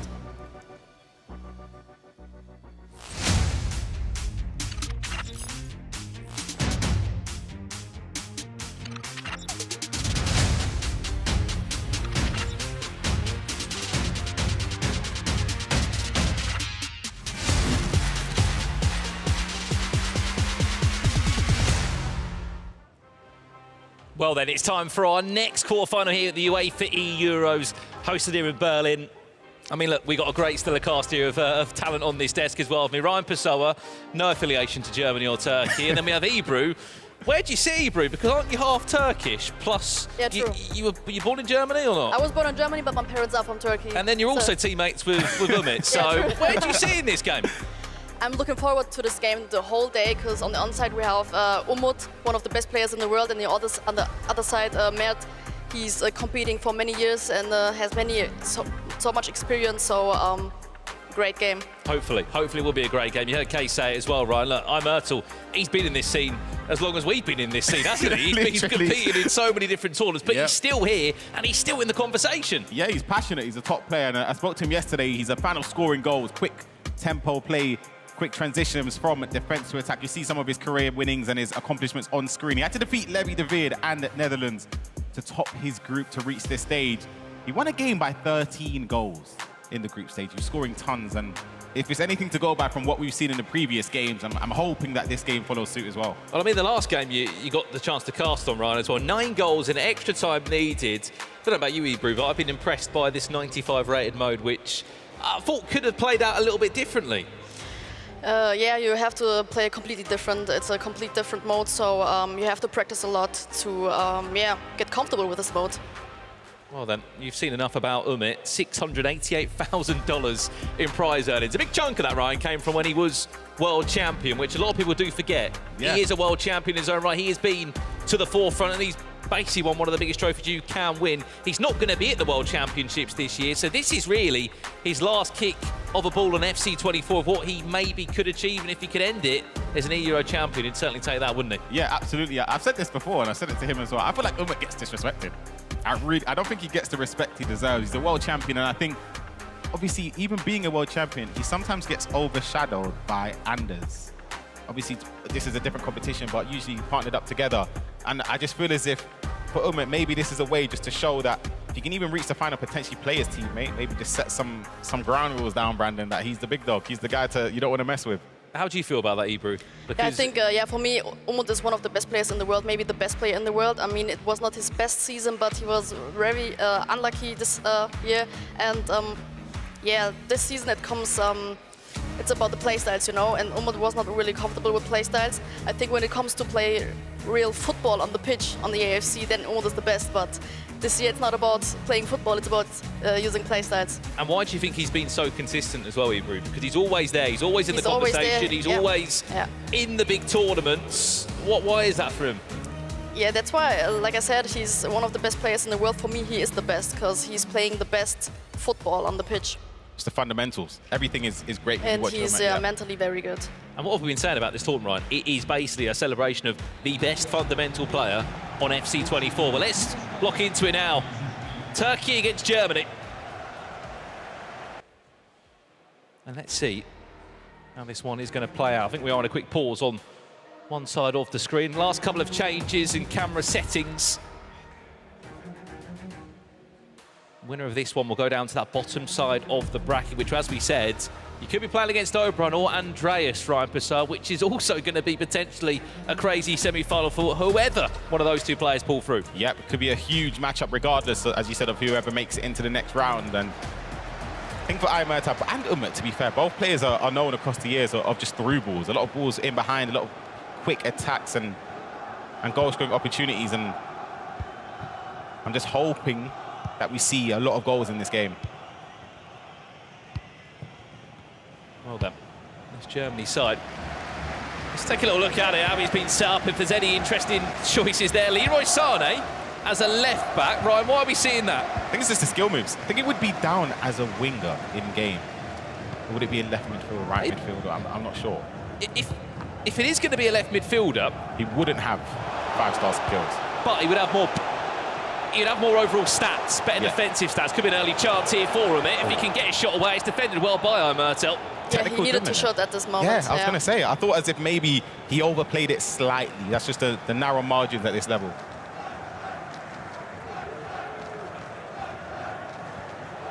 Going to be direct again from iMertAL, trying to push down the wing. both players have so many experience, like they're playing for many years. I'm still asking myself, are they nervous in such games?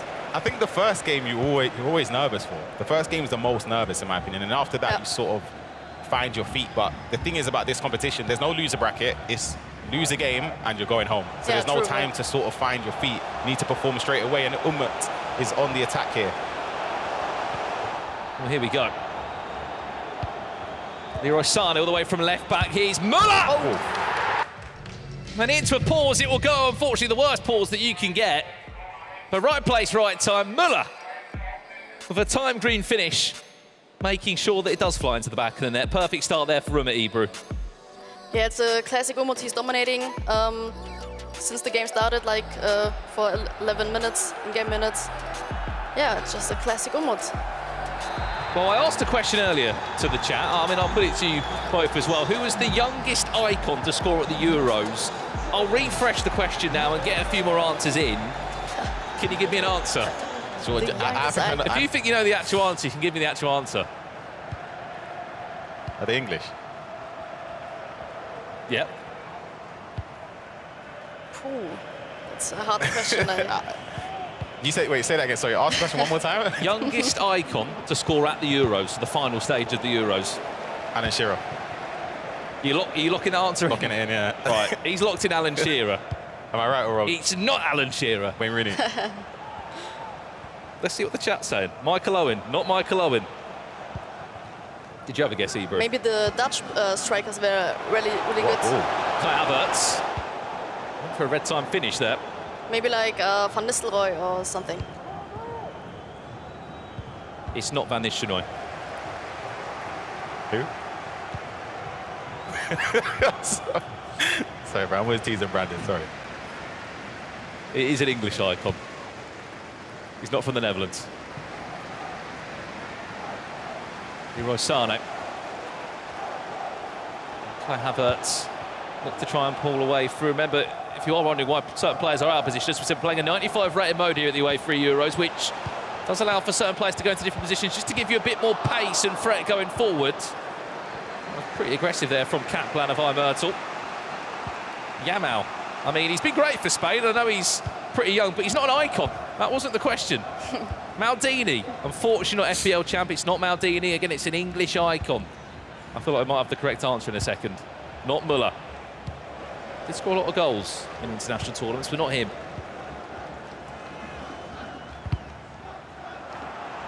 Good press. Good counter, actually, really quickly here. Hanoglu.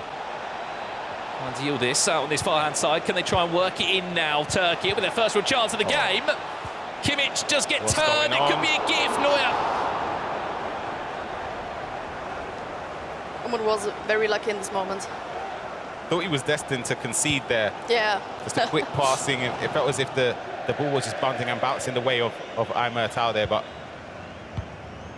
couldn't find a way because she was trying to build up. Building up a lot on this left-hand side for Turkey. What do you think about when I say Umut is one of the best defenders? I'd say... He's really good at... Hold on. Oh. That goes in. Wow. Fair enough. I didn't expect that to go in.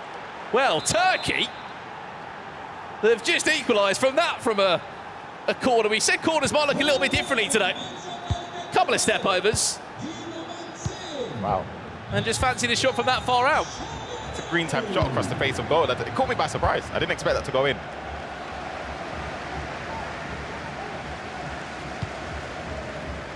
Mogulu finding an equaliser there for Turkey. 1-1, all square. So the winner of this will play either Italy or Norway in that bottom half of the bracket here. To teach you the answer, it was Rooney. Ryan Pessoa, you were right. He was the youngest icon to bag a goal at the Euros. Yeah, I gave you a little decoy answer initially. And you just giving me that for the sake of it, were you? Yeah, just keep the chat flowing, you know. Yildiz. Got Schlotterbeck just chasing him down. Does do enough. That's the German centre-back.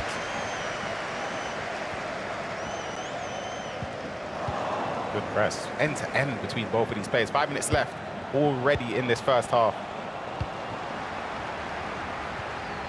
It's possessed again there. He's doing so well. All the way over to the left back of Kaplan, who will to form one of the last attacks of the first half. Can Umut hold his ground, or will there be another goal back for Turkey? Schlotterbeck here, there and everywhere.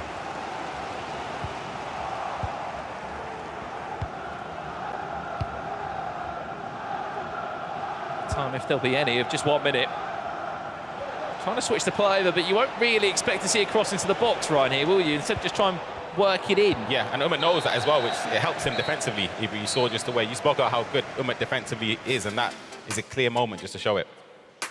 Absolutely. Well, at the halfway point in this game, as we said, it's 1-1 between Germany and Turkey. Someone else who's had an even better eye on all the action is our very own Case. What have you made of the first 45 in-game minutes?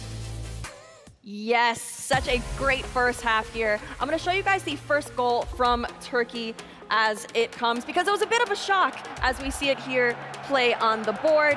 He does start off on the wing, but he quickly passes it into Kaplan, into Kanagu. He stops here. The step over is very important. He has a few options, as we see. A lot of people might think that he might pass it into here, maybe pass it up to the right, but that is not what he does. I believe Ryan was shocked up there. Let's see exactly what he does. He takes it green-timed across the goal. Absolute banger. And we love surprises here. We love outside-of-the-box goals, and that is exactly what he does, because it is 1-1 for the game across the board. And let's see if we see more of those, because that was so much fun to watch. Back to you guys. Thank you very much, Case. And look, I think the point on top of that was he's not got 99 shooting. You know, as Kanoglu, he's good enough, but to take that shot is... It's a bit of a risky one, really, isn't it, Ebru? It's not a 100% chance of going in. Yeah, I was very shocked when Umut conceded his goal, because he was completely dominating in this match so far, and then this goal came from nothing. So, and then after this goal, he lost a little bit of control. Oh, then straight back underway. Yeah, I've just tuned in. We are live here from Berlin, one day only. Celebrating the best 8 nations in this UEFA eEUROs. Of course, Germany, well, the host nation, they did get an invite into this one. 7 other nations had to go through a grueling qualification process where only one nation from each of those groups would pull through. Turkey, one of those names that did so well.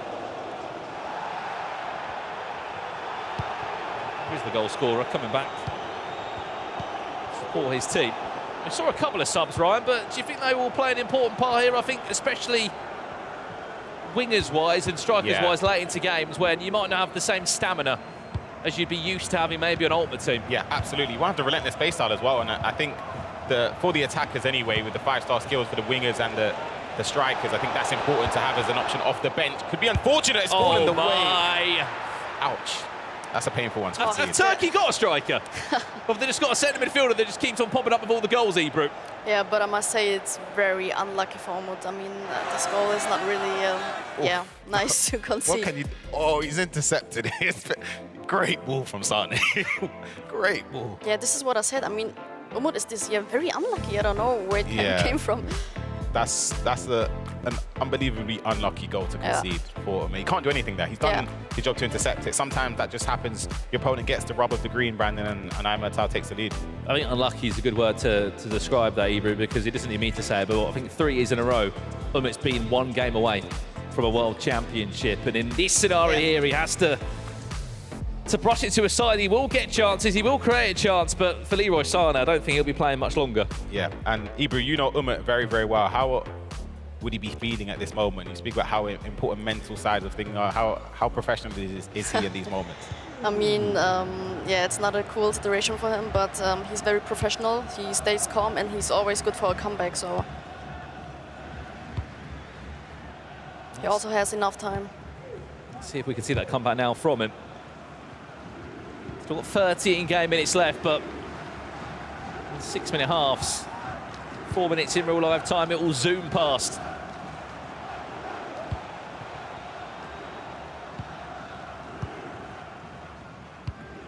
Tony Cruz, of course, just played in his final Euros here, will be playing a pivotal part here. Kai Havertz, can he get on the right side? He can! Umut!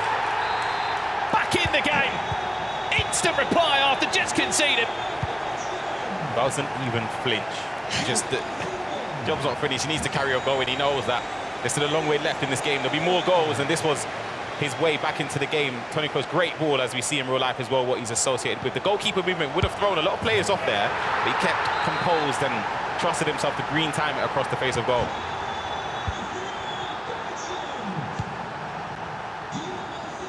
We've just missed another goal. Wait. We've just missed another goal. Umut just made a third. Hold on. When did that happen? This is what happened. We were looking at the second goal on the replay. Kai Havertz, 2 in 2 minutes. Germany are back in front. Ryan Pessoa, what on earth has just happened? There was the fastest comeback I ever seen in AFC. What? It might not be much, though. Straight down the other end. Neuer doesn't know. I will let you speak in a second. But it's constant action here in the UEFA Euros. Corner comes in. Turkey towards that back post. It's 3-0. What is going on? Rory Feldman said it would be rare to see corner goals, and we've seen one. Whipped in, played short. Just a step over towards the edge of the box, ball inside. It's not even green, it's mistimed, and he still finds the back of the net. But for iMertAL, that's a big goal, because conceding 2 in quick succession like that, Ebru, could really knock your confidence. I mean, we'll have a split second to have a breather there, but what happened, and especially to see a corner like that go in 95 rated mode, we didn't think we'd see too much in the air. But for Turkey, iMertAL, no, I'm still going to play a cross into the box. Yeah, it's the I think the most exciting game today. So, and the fastest comeback I ever seen in my life. Umut, we were celebrating his second goal, Ryan. Quite to score the third. Kai Havertz has come into form, hasn't he? That is genuinely a click of a blink of an eye. Genuinely, he scored from it. But Kai Havertz has been strong for Umut in this game so far. But he knows that there's still a way to go, and he needs to just keep performing well. And for his sake, try and shut out iMertAL, who scores a lot of goals. One of the top scorers in this competition. Well then, we've been to extra time before in our last matchup. Are we about to see it again, or potentially? A hat-trick.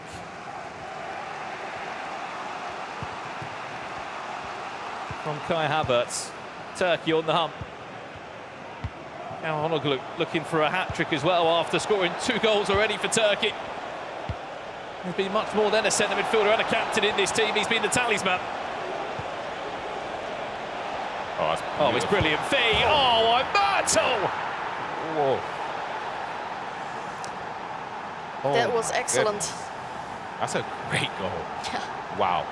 I can't wait to see the replay of that shortly. Look at this here. There's the dribbling here. The step over, the green time across goal. Not any time to move the keeper across, and it's fantastic, fantastic movement there from iMertAL and Turkey in this game. Well, he did win the Turkish Cup this season on the build-up to qualifying for this tournament, and won it by 10 goals at 2. He's certainly not afraid to be super offensive where he needs to.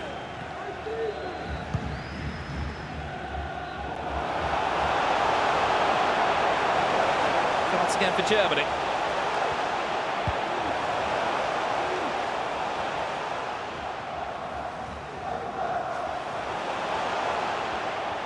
His time is Umut. Ball then finding a gap through here. Is there a cutback? Goes in the air. Has he got the height? He hasn't. There was a time period header there available, Ryan, but it was Kai Havertz. Yeah, couldn't find enough trajectory to get it just behind one of the defenders, because it was 2 men surrounding Kai Havertz in the box. Maybe an ultimate team that could have found its way to the attacker. Hold on. Could have been a gift there for Dennis Undav. Müller, Cruz. Ball on the finesse! And just like that, we're all square once again. iMertAL had his head in his hand straight away. He knew that's a vital error to make in this game, and it's given Umut a way back into this game. Straight away, you see just the outpour of emotion. There's Coltoning in. There's still time. You've got to keep focused, keep calm and composed, and hope to get a goal before extra time. Yunus, all the way down from right back. He nearly found a perfect cutback.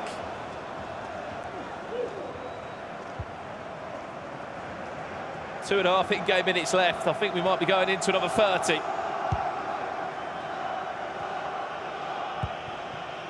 Umut got something special for us in this last attack of the game, potentially, and in time.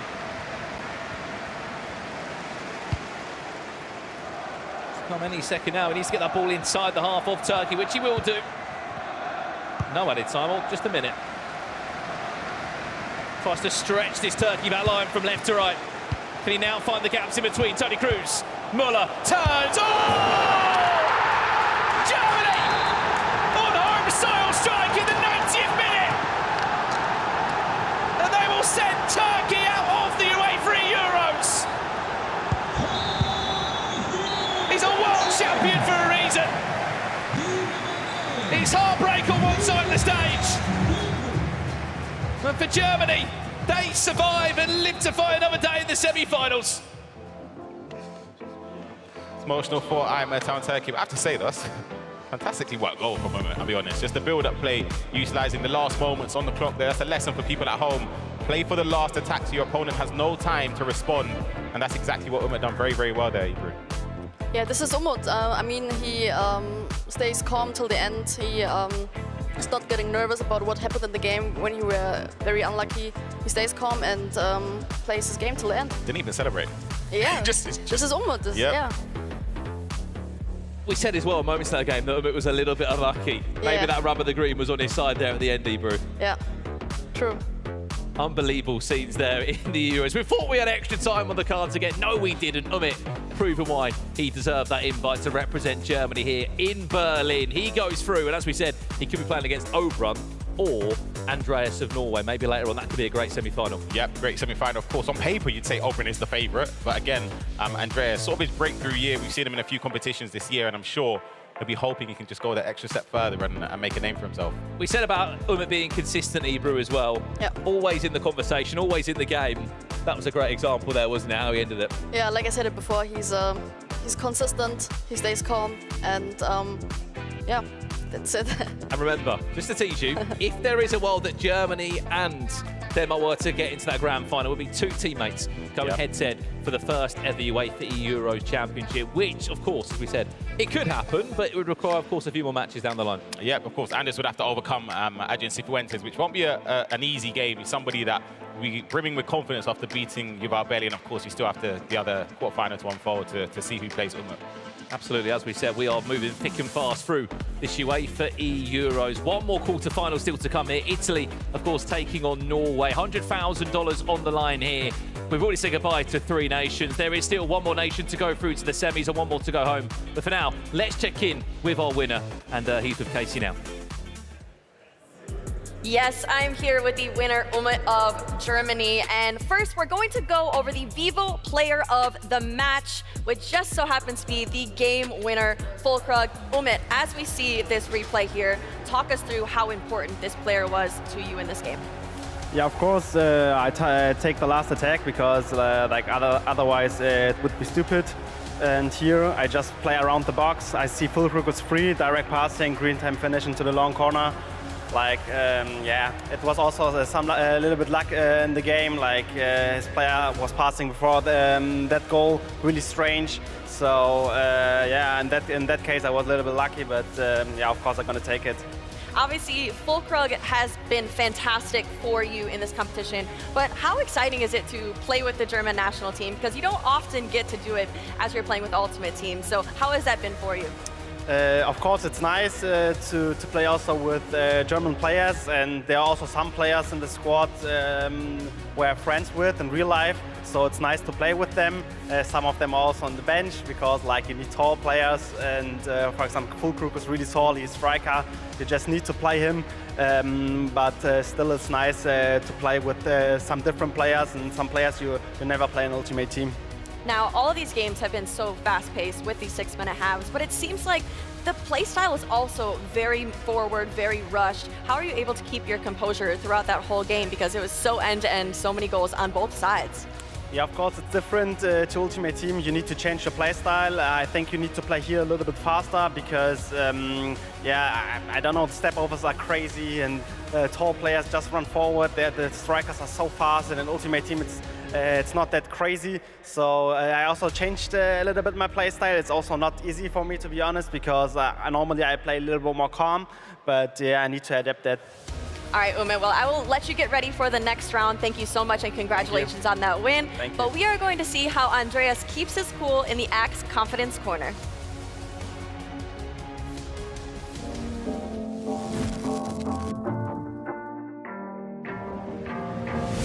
This is the Axe Confidence Corner, and I'm going to be focusing on Andreas from Norway. He likes to attack quickly, create a lot of chances, and score a lot of goals. Despite it being his breakthrough season, he's definitely someone you want to keep an eye on. The decision making, and also I'm able to score against anyone that I play, and I'm always scoring a lot of goals. So I think that it's going to be that attack that separates me from the rest of the players.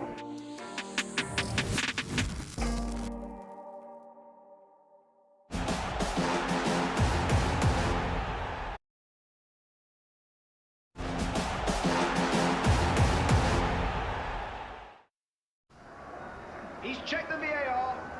He's giving the penalty. Huge decision. Is this the winning moment?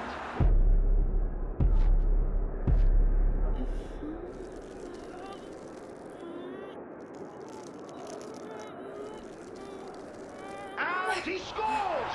He's done it. Incredible. The taste you deserve when you do anything for your team to win. Football fans, shop official UEFA Euro 2024 products at shopuefa.com. Support your national team with authentic t-shirts, sweatshirts, headwear and more. Officially licensed Euro 2024 memorabilia and collectibles, including the UEFA European Football Championship, mini replica trophy and match ball. Don't miss out. Shop now. shopuefa.com.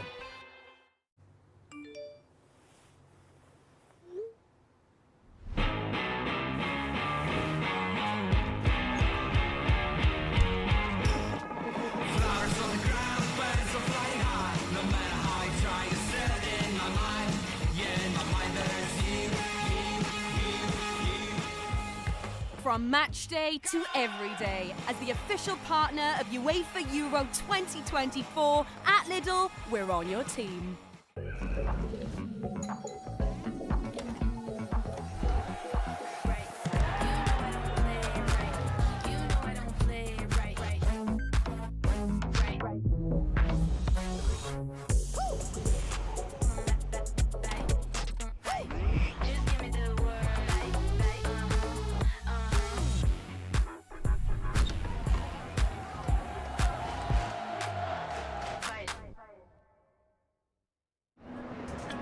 Just missed my flight.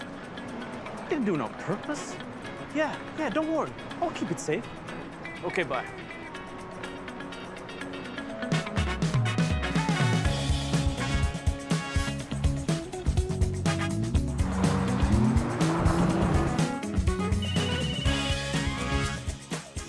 Next stop, Hamid International Airport. It's the final countdown. Hard champions work. The final countdown. It's the final countdown. Yeah, it's the final countdown. Strauss works.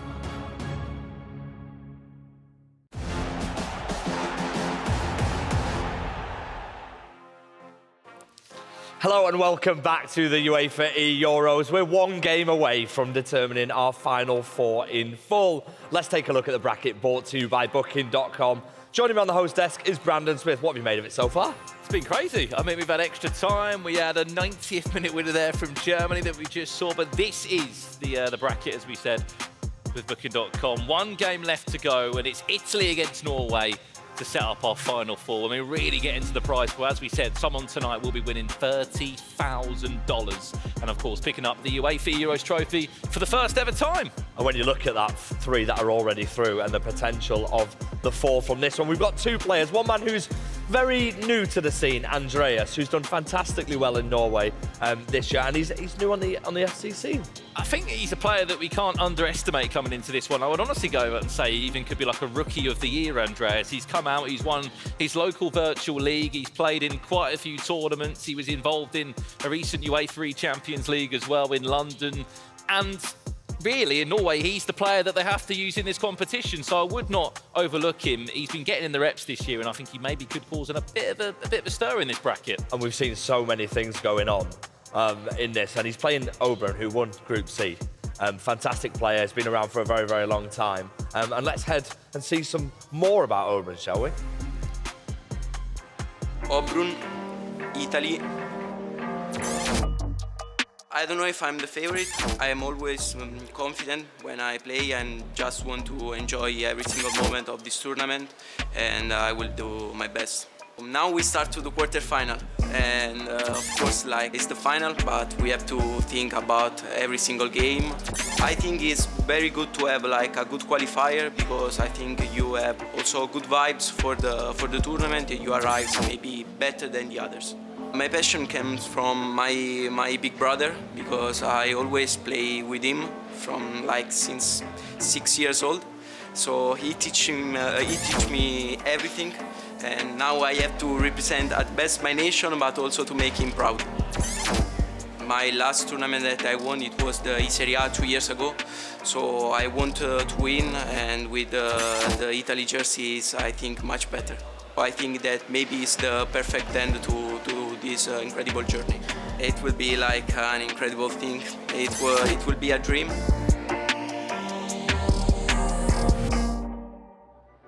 It's time for our final quarter-final of the evening. It's Italy versus Norway and Oberon versus Andreas, and it's coming up next.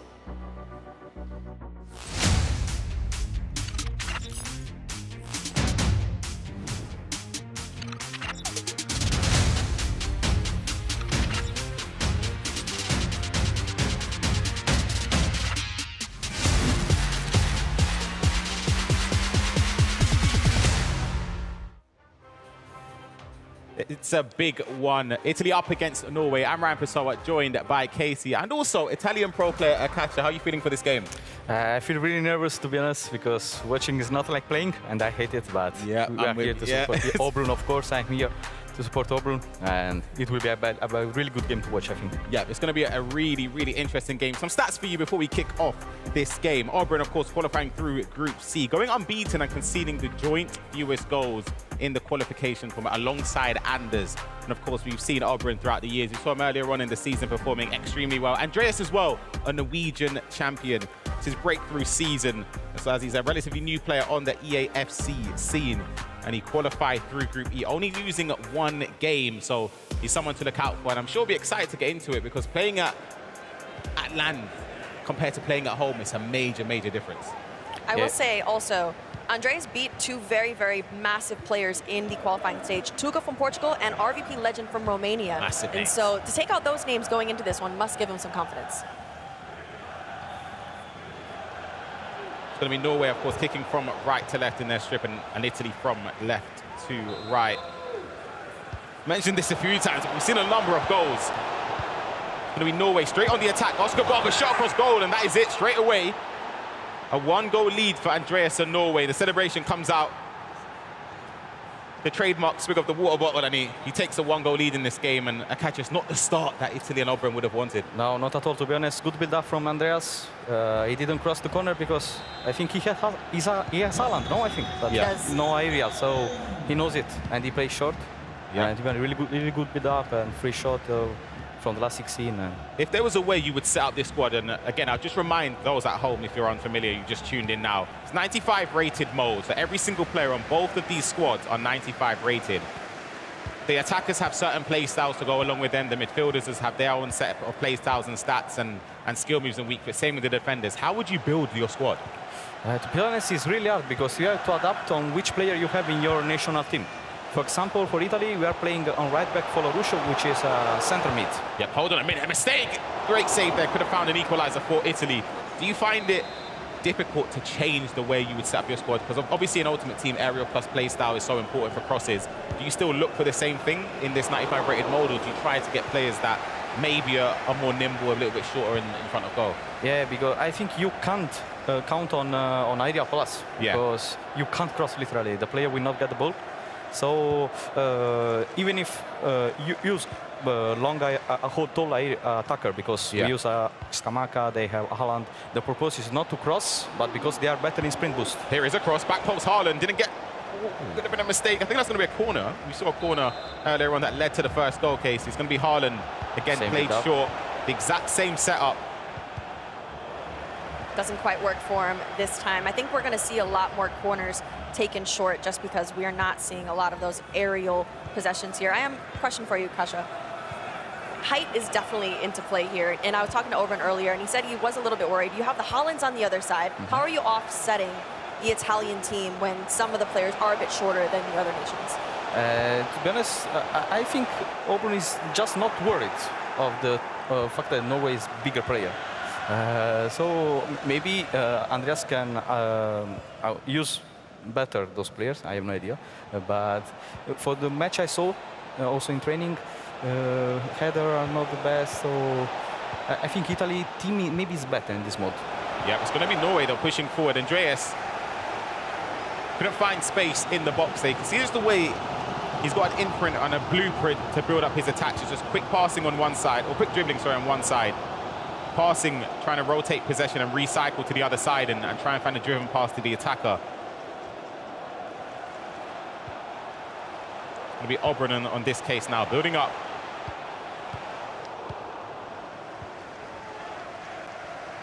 Also, let us know in the chat who you think will be going through this quarterfinal game, whether it'll be Italy or Norway. We want to see who you're rooting for, who you think is going to win, because we are watching the chat as well as the game. Do you know what I want to see, Casey?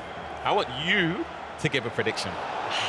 Everyone keeps asking me to do that. Right, it's so difficult. Hold on a second. I'll ask you again as this attack unfolds. I feel as if there could have been a chance, but it was well-structured defending there from Oberon. I'm not letting you get away with that. What is your prediction for this game? Obviously, it's come 30 minutes or so into the game. Could be easy for you to say Norway, or do you think Oberon's experience could pull him back? Yeah, I mean, we can never count out a player like Oberon, who's been in the scene for quite a while. We know he has the composure to come back in a game like this, but I've been very, very impressed. See, we almost had an opportunity for the equalizer. Thought he overplayed it. That's it. But he didn't. Managed to find a way to keep possession there. Turn inside on the left foot and find the corner. And catch it. That's such a big goal for Oberon. Yeah, a little luck in the rebound, but then in the box, really composure here with the ball roll. And then he found the spot to shot with the left foot. And it's 1-1. Really good composure from Oberon here. Yeah, the patience there was very, very impressive from Oberon. A lot of people might freak out in that situation. You get the ball instantly back, and he was ready for it, and he was able to finish. And that puts the game at 1-1 across the board.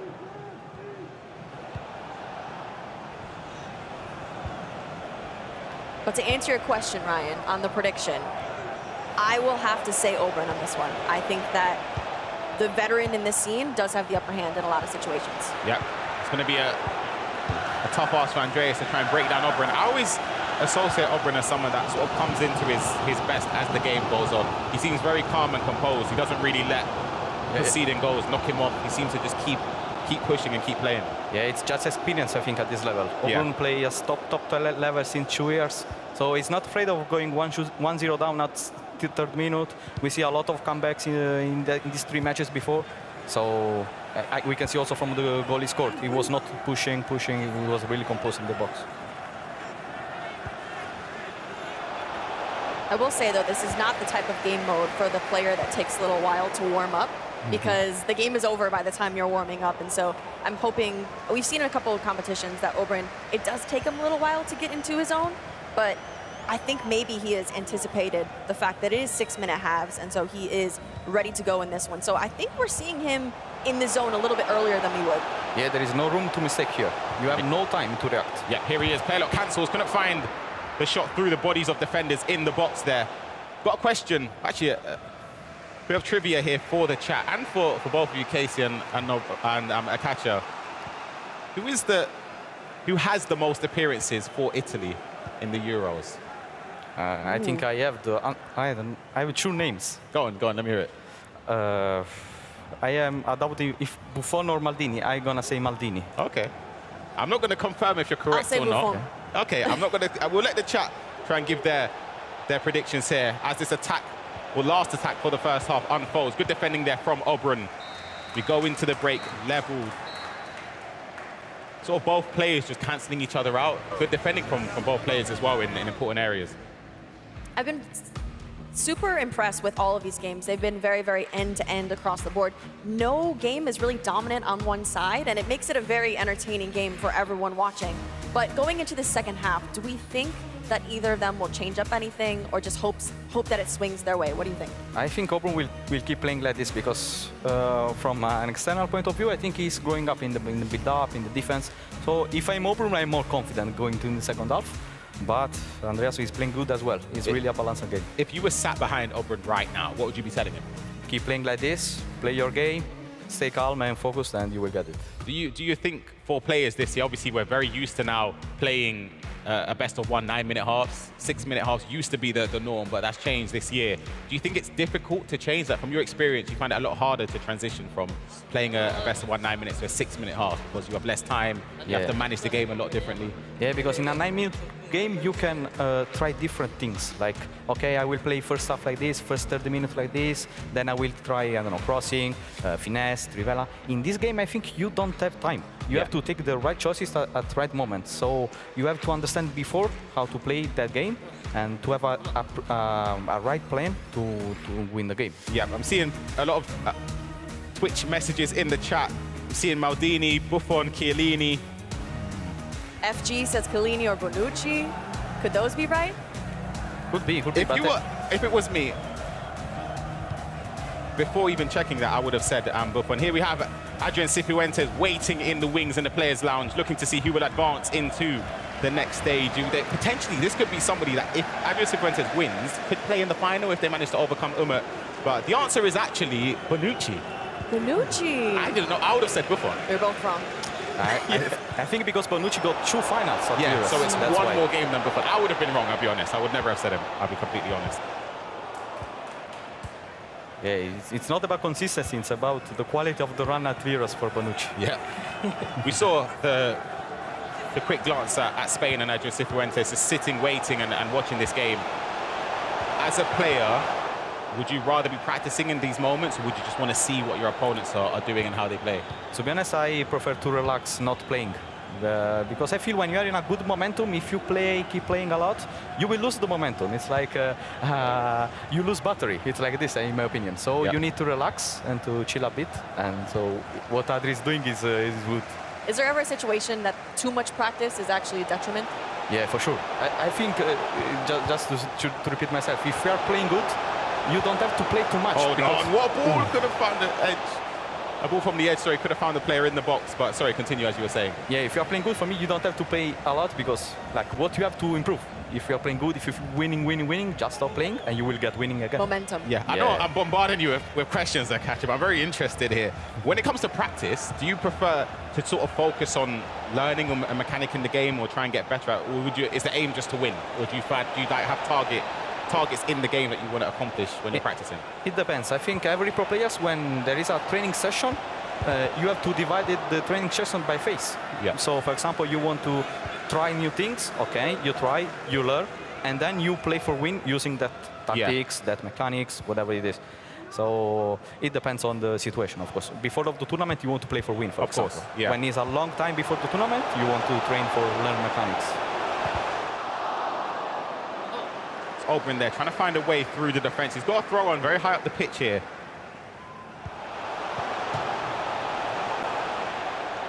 It seems as if both players have slowed the game down a little bit in this second half, because the first half was go, go, go from the very start. And I think that they kind of needed to get their composure back here. We'll see if it speeds up when it gets into the real nitty-gritty of the last half of the game. But it's definitely slowed down a little bit. Yeah, great ball there, trying to find the shot. Again, Andreas just having bodies behind the ball to stop any chance at goal, and he's turned defense to attack within an instant. Larson building up here on the attack. Doesn't have a lot of support near him. Plays it across the box there and comfortable for Auburn to defend. Both players are defending really good in the box, in my opinion. So maybe a trivela, finesse. I know there is no Pelestyle Plus here, but it can be a solution here. We saw actually in the previous game a shot from the outside of the box that you wouldn't always think would go in. Maybe if you can green time it and get the angles perfect. To be honest, these players have crazy stats. Like the striker have 95 shots, I think. Yes, unbelievable. So why not trying? Yeah. Here's Auburn again. trying to look and see if there's any space.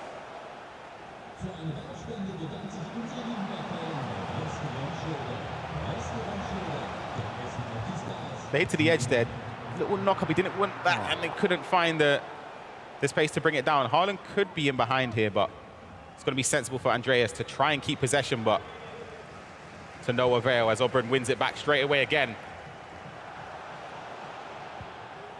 We've seen a lot of players today kind of defend with ease, and I've chatted to a few, and they're saying that the AI is a little bit stronger with this mode, and so a lot of players are utilizing those CDMs and letting it do that for him. Is that something that Obrun noticed as well? Yeah, for sure. The CDMs, I think they have 97 defense. Wow. So they are, I think, like the defenders. So they defend really good, but you know, body type maybe is not so big, so they're also quicker on the ball, they have better dribbling, so they are the perfect players, I think, in this mode. Yeah. You spoke about just letting the AI just sort of mirror attack their opponent's attackers' movements. Andreas has been very, very good at that. Been noticing the way he's defending. He's cutting the lanes manually, but also using second-man press very well, forcing Obrun to go all the way back when trying to recycle possession. Yeah, both are playing really good, to be honest. Obrun can't find the space at the moment. His build-up is slow, and Andreas can defend really good with his CDM and fullbacks. Now we're getting down to the last 9 minutes here, which will go by in the blink of an eye. And so we'll see what each player is able to do as Norway is on the pursuit as the clock quickly trickles down. But we've only seen 2 goals in this game. So this game is a little bit slower than our first couple of games that we saw 14 goals in the first 2. Yep, lower scoring by quite some distance, to be fair. Ball over the top here. Obrun again on the attack. Player look. First time pass, in behind again. Ball roll, finesse. Composure. Composure, exactly as you said, into the top corner. Obrun breaks the deadlock. That's a huge, huge goal at a key moment in this game. Akacha, break down that attack for me, because it felt as if as this replay comes in, Obrun just made the right choices at the perfect moment. Yeah, perfect. To be honest, the momentum was by his side, because I feel that Obrun was getting the ball. Really easily. Andreas was pushing so much, maybe the pressure killed him. Yeah. And Obrun doesn't forgive his opponent at this level. He's a top world-class player. Yep. And we can see from this composure attack. Yep, he's got his coach behind him. Everyone roaring and celebrating apart from Obrun. He knows there's still time left in this game for Andreas to get a goal back in this game, Casey. And if he wants to, he probably has one chance. That's it. I think you just got one chance. I can't actually remember the exact minute, maybe 84th minute in game. Yeah, so it's tough. You don't really have a lot of time to... I think 2. Maybe with 2 more of extra time, yeah, he can have 2. I don't know, if maybe he should try to push this to try to recover the ball fast. Yeah, so would you have 2? Yeah, would you attack quickly then, as you said, just to make sure? For sure. Yeah. Because, you know, 90 minutes is like, I don't know how to say, it's crazy, no? Yeah. So you want to attack at 90, 91, and you have the ball at 85, you can't keep the ball 5 minutes. No way, yeah. So for me, I push, then with constant pressure, I try to break the possession of my opponent. And yeah. So that's if you're attacking or constant pressure. What would you do if you're in Obrun's shoes right now? Obviously, you know that if you defend and you don't concede, you're through to the next round. You're in the semi-finals of the UEFA eEUROs. What does he change? Does he just keep it the same, or? Yeah, for me, first of all, it will be really comfortable because he's a defensive player as a play style. So he knows what he has to do. We talked about this, and I said, when you have to defend, please switch to 4-4-1-1. He said, no, I'm not sure about that. So if I am him, I switch, but I think he will not. But we will see. For sure, he has to keep the ball if he gets it. Yeah, and he's going to have to just defend against an onslaught of attacks from Andreas. 4 minutes left in this game, plus added time. It was Andreas who took the lead early on. That's offside. If he's good, it's over. Yeah, and that's possession given back to Obrun, who, as you mentioned, is very defensive, is very sensible in these key moments, and he knows that if he just keeps possession sensibly here, he'll find himself in a huge, huge matchup against Umut in the semi-finals. You need a free kick. Oh, that's a corner. It's smart. It's going to go to the corner flag. Skamaka does enough to keep it in, plays it back to Barella. It's 1 minute at a time, and there is no way going to be enough time for Andreas to get back into this game. And there we have it, the closest game in terms of goals scored we've seen so far today. And commiserations to Norway and Andreas, but a huge victory, Casey, for Italy and Oberon. Yeah, Oberon made those last few minutes look a lot easier than it actually is, because holding the ball with Yeah. constant press is very, very difficult, but it looked very, very easy for him. But it's not a surprise, as he's one of the best defenders in the world and a vet in this scene with the composure.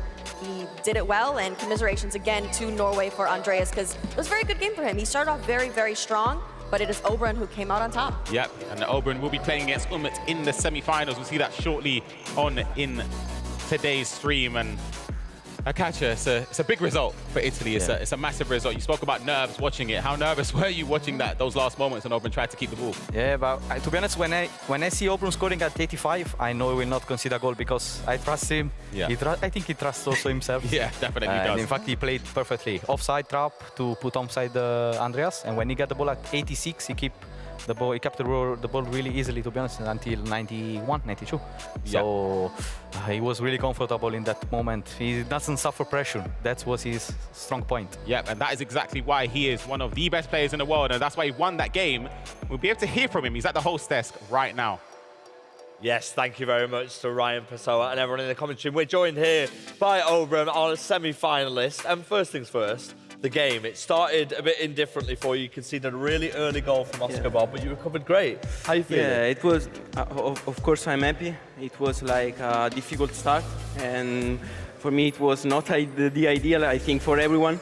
Also because it was like a goal that was really hard to defend. It was like just two driven pass that was like on the, it was goal. So I'm happy that I did a great comeback.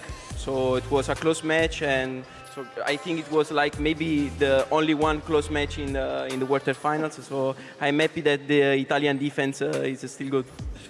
In terms of that Italian team, it's a very different Italian team that maybe Italian fans would be expecting. I think technically you've got a silver defender in at right back who's obviously 95 in this mode. Yeah. How did you build this Italian team? Because it's very different to maybe the traditional team that we actually saw at the Euros. Yeah, and it was also different from the team that I used in the qualifier, because I used a lot like Colpani and Moise Ken. They were really, really good in the qualifier. So I changed a lot. I practiced a lot to change tactics, because when you change players, you have to change also the way you play. So, but it's a good team, and the silver card maybe is the best card in that team. Well, let's talk about another player as well, Retegi, who scored twice for you. He's our Vivo player of the match. Yeah, he scored goals, but he was great for you as well. Yeah, I used him I didn't use him in the qualifier, but this time it was his moment, and he scored this was maybe a bad decision to not shoot in that position, but the second was really, really good. I was just about to say there, your silver defender was the assister of the first goal.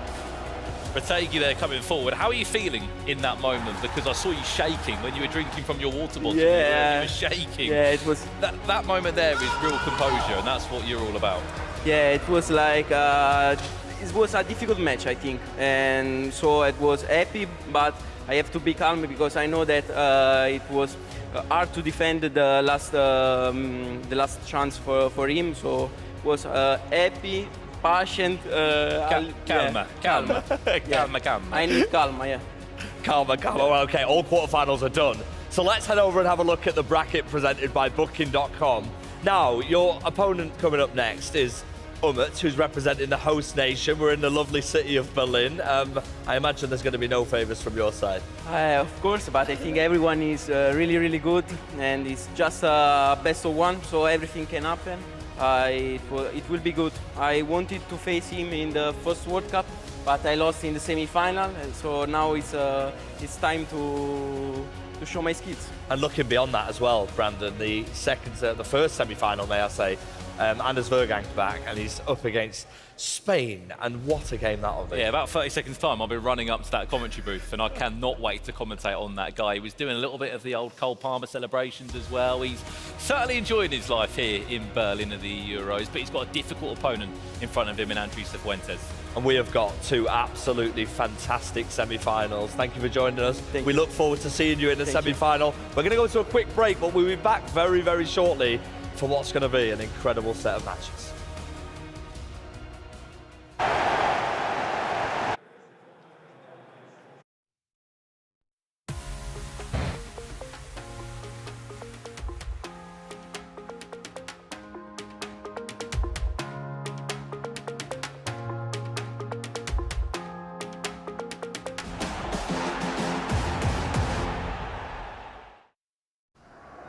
He's checked the VAR. He's giving the penalty. Huge decision. Is this the winning moment?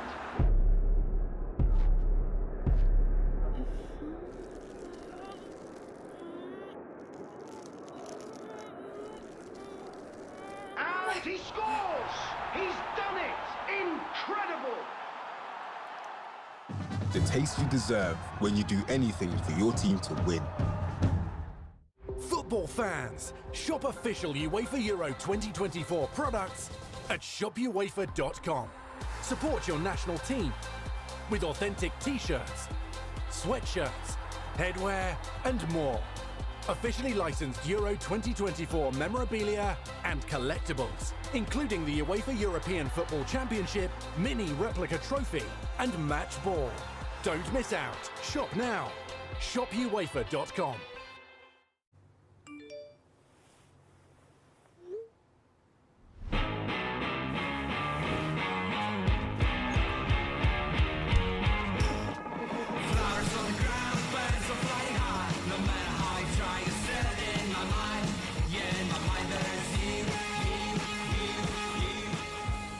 From match day to every day, as the official partner of UEFA Euro 2024, at Lidl, we're on your team.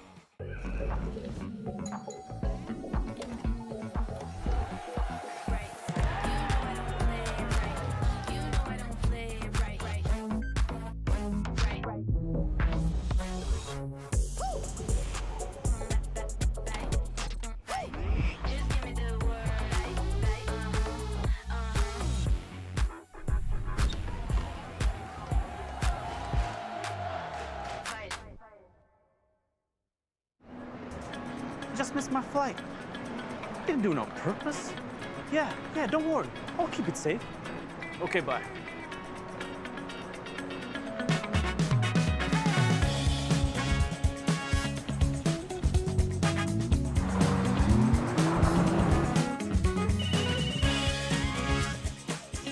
Next stop, Hamid International Airport. It's the final countdown. Hard champions work. The final countdown. It's the final countdown.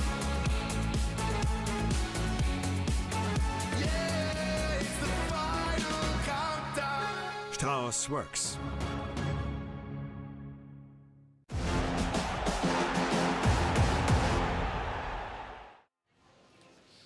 Hello and welcome back to the eEUROs. You might have noticed we're about to head into our semi-finals, but something's changed on the table. This is the ball that'll be used in the actual Euro 2024 semi-finals and the final. What a beauty it is, Ryan. What are you like on the real pitch? We know you're all right on the virtual pitch. About the same in real life, I'm right, just quick. That's really it, to be honest. What, you're quick and you score goals with this? They said that's the actual ball. Not if I've got anything to do with it, I'll be honest. I might need that for 7-a-side at home. I can take that. Well, listen, thankfully for everyone watching this, Ryan won't be using it, but everyone in the Euro semi-finals and the finals will be. It's an absolute beauty. And let's stay on the topic of semi-finals and take a look at our bracket. presented by Booking.com. Two unbelievable games. The final four is not disappointing. Our semi-final number one, Anders Vejrgang against Cifuentes, representing Spain. How do you see this one going? A massive game. I'm always excited when Anders is in the latter stages of tournaments just because he tends to come alive, but his opponent, AdrianCifuentes, is a top player, and he overcame yuval, which is a tough opponent as well. I'm sure he'll be reveling in the fact that he's playing against arguably the favorite in this competition, so for some players that pushes them to the next gear. Okay, well, I'll tell you what we'll do. We'll go and speak to our analyst, shall we? Casey is somewhere in the studio. I think the camera's going to find her. There we go. There she is. And she's going to talk a little bit more about it.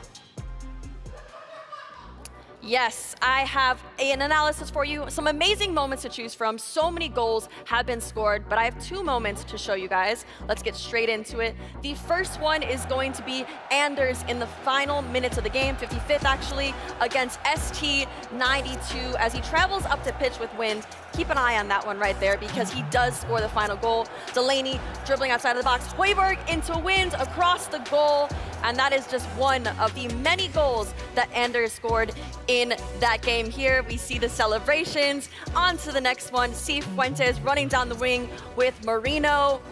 He was just so impressive in this game. Another game with massive goals. The step over in, shoots again across the board, and that is the game winner. We see the elaborate celebrations from Adrian there because that did win him the game. And those two players that you saw celebrations are going up against each other in the semifinals. And so get ready for it. You'll see more of those goals very soon. But I'll let you get back to it. Back to you, FG. Thank you very much, Casey. Yeah, it is honestly going to be a sensational semi-final here. It's Anders Vejrgang against Cifuentes. It's Denmark versus Spain, and it's coming up next.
Well then, here we go. Semi-final time here at the UEFA eEUROs, and it's safe to say both those players enjoyed that walkout. I think one person might have enjoyed it a little bit more in Anders Vejrgang. Speaking of Danish FC Pro players, there's one in the commentary box with me, which I'm excited to say that he's back again from the quarterfinals. He did a good enough job there. He's come back for the whole game. It's Fatih Houston, a player that needs no introduction in this pro scene. Thank you for joining me for this semi-final first and foremost. But you saw the walkout.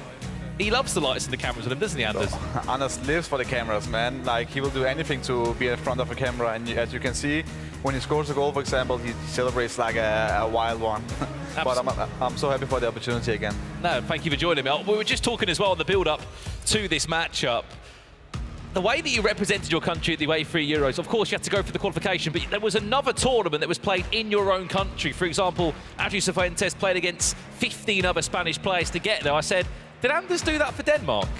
And you just said there's no point. No, he did not. He actually got selected automatically by our coach, Dennis Nornbøl, but to be honest, I don't think it will actually be a waste of time. It'll be a waste of time. It will be a waste of time because if he beat us, like, it wouldn't make a difference. He would win all the games anyway, so he got selected before the tournament, so it's all good. No hate towards anything, though. It's deserved. And so far, he hasn't lost a single game in this tournament, has he? Because he won 6-0 in the qualification round. And, in case you missed earlier today, he beat Ukraine 5-2 in the end. After being 2-0 down, he came back flying. You've spoken to him in the last hour or so.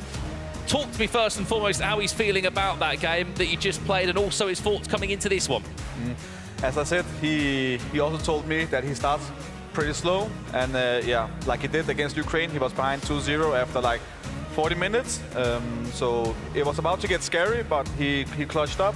And yeah, we just talked about he has to play like he did. Just don't lose it in the first half. Like don't get behind. Just play your own game, and just concentrate a bit more in the beginning of the game. So it's all good.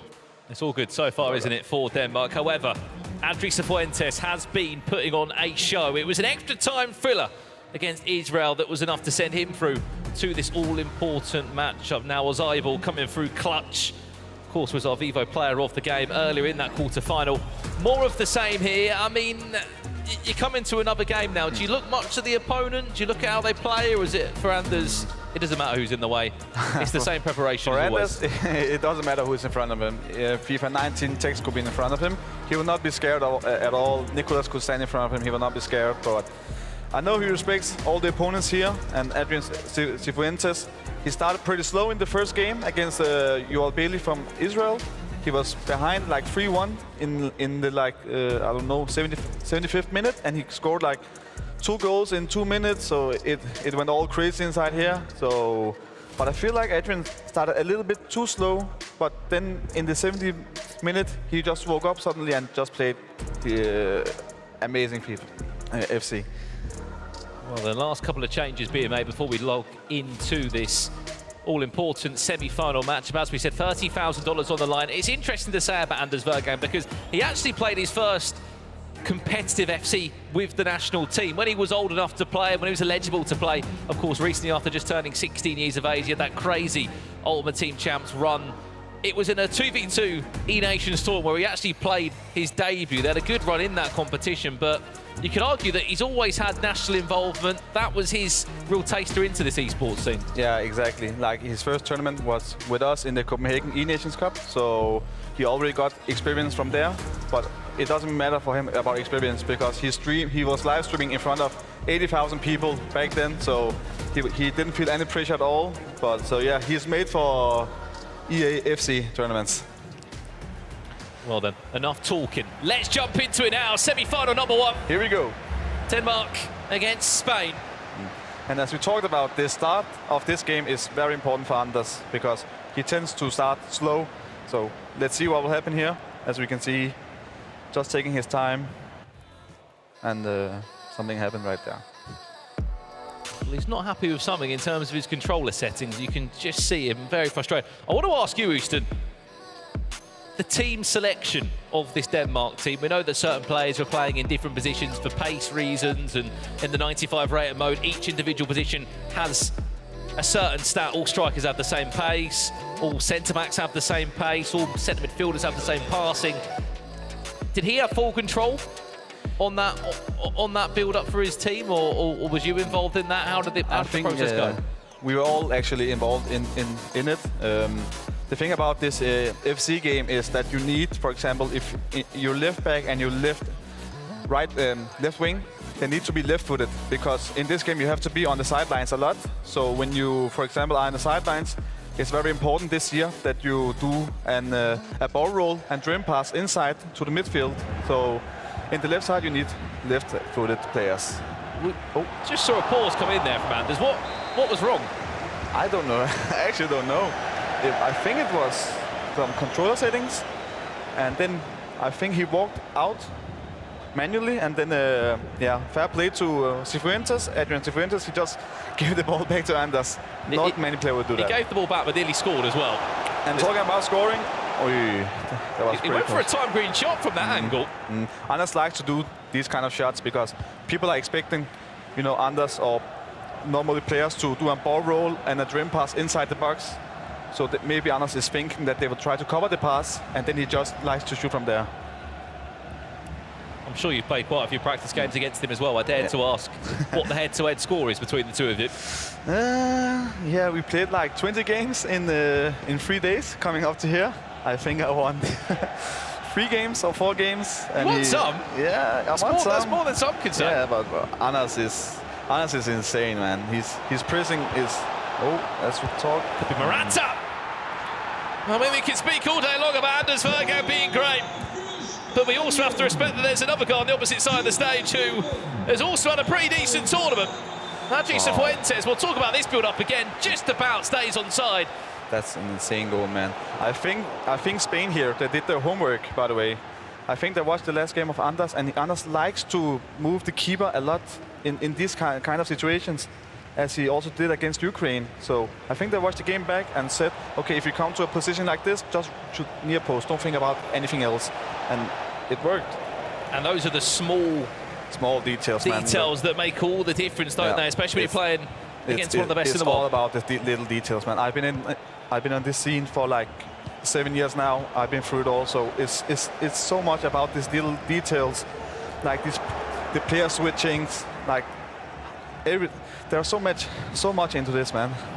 That's why it's so hard to be the best in the world at this game, and that's why there's a lot of competition, man, because it's so hard. EAFC is such a hard game to master. Well, Denmark, Anders Vejrgang back in possession now, just trying to find his groove. As I said, in his quarter-final, shortly after that, he found 2 or 3 goals. And this is... His win went for the time green. It didn't look like the most challenging effort there for the keeper, but does win. He was probably expecting AdrianCifuentes to move the keeper, but... The corner. He's gone all the way from the corner on his own. Rodri able to do enough there and a chance to break away now on this left-hand side. In EA...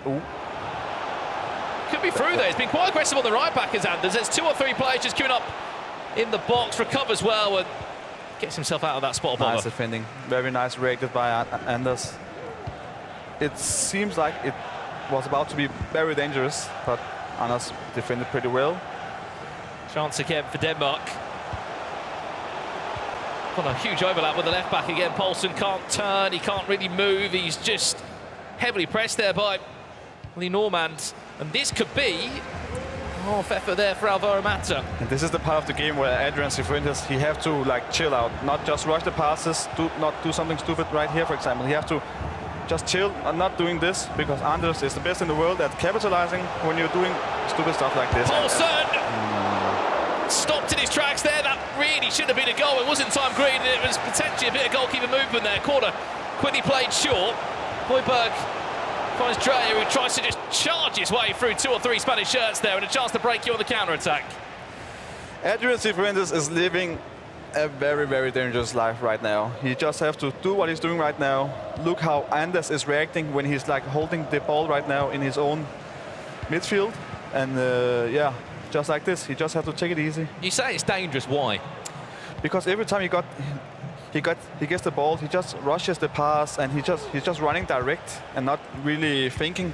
And if you do that kind of mistakes against Anders, then he will grab the ball and score as he was about to. Well, potentially we could be seeing a goal back for him. Poulsen tries to ball roll his way past Laporte. No way round on that occasion. At the moment, everything that's come his way, AdrianCifuentes, he has been able to deal with. Yeah, like this, I think this is pretty okay for Anders. He's not panicking at all. He knows he will get a lot of chances. As long as AdrianCifuentes doesn't score, he's still okay inside, as far as I know him. Fabian Ruiz in a left back, believe it or not. This is the beauty of the 95 rated mode. Will be many players playing out of their traditional positions. I think even Nico Williams is a centre midfielder in this formation. Volson wins that one back. Chance to drive again now. This is where Anders is so good. Needs to try and get Højlund in the right areas of Poulsen around him. Yeah, a little bit unlucky, I would say. He was... but gets the ball back here. Needs to try and make it stick. Oh, that was at the moment, so it's not close. connecting, but at the same time, superb defending. That was so close. If you got the pass through there, it would, yeah. That's not good there from Osaluk. That's what we're talking about.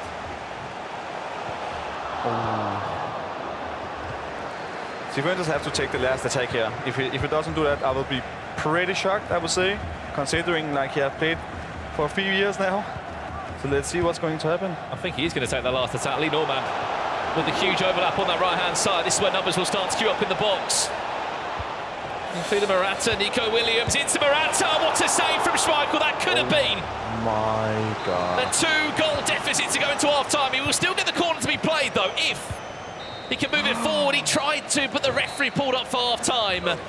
How on earth, if we can see it again on the replay, is that just really unlucky, or is that Anders moving the goalie there? I think he had to.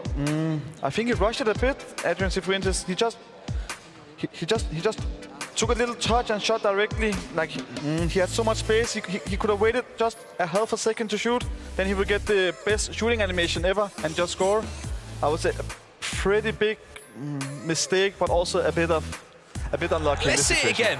Talk me through it, Houston, because you're not going to get a better chance than this. That's so well played, and he just Anders is moving a little bit, I think.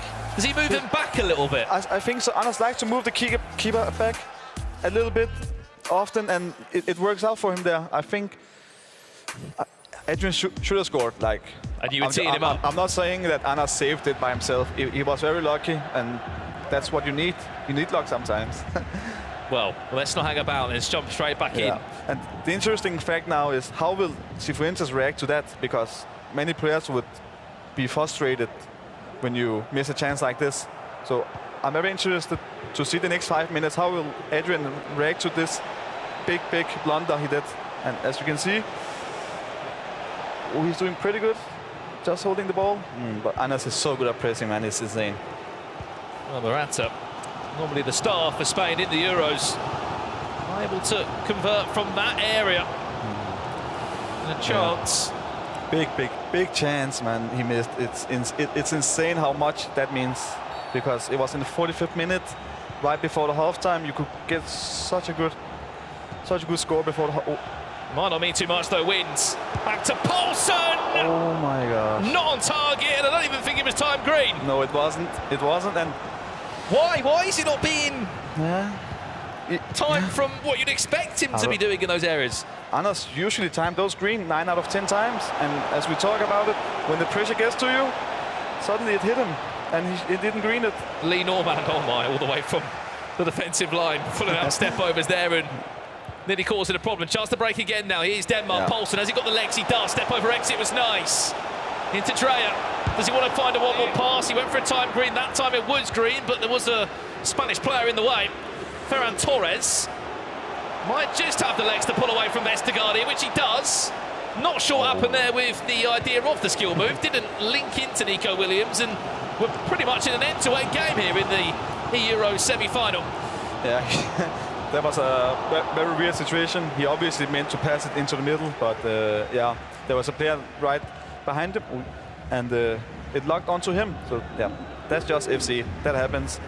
But talking about the shot before with Anders, normally he greened those, and if he greened that shot, it would have been 1-1 right now. But Anders is just still taking it easy, and he's not rushing anything yet. He might have been taking it easy anymore, though. Morata can make the most of this one. Vestergaard! No. Morata will take it and run away. Of course he will, but what on earth? Oh my have we witnessed there in terms of... What happened? What in the world just happened right there? But Vestergaard into his own net, 2-0 down.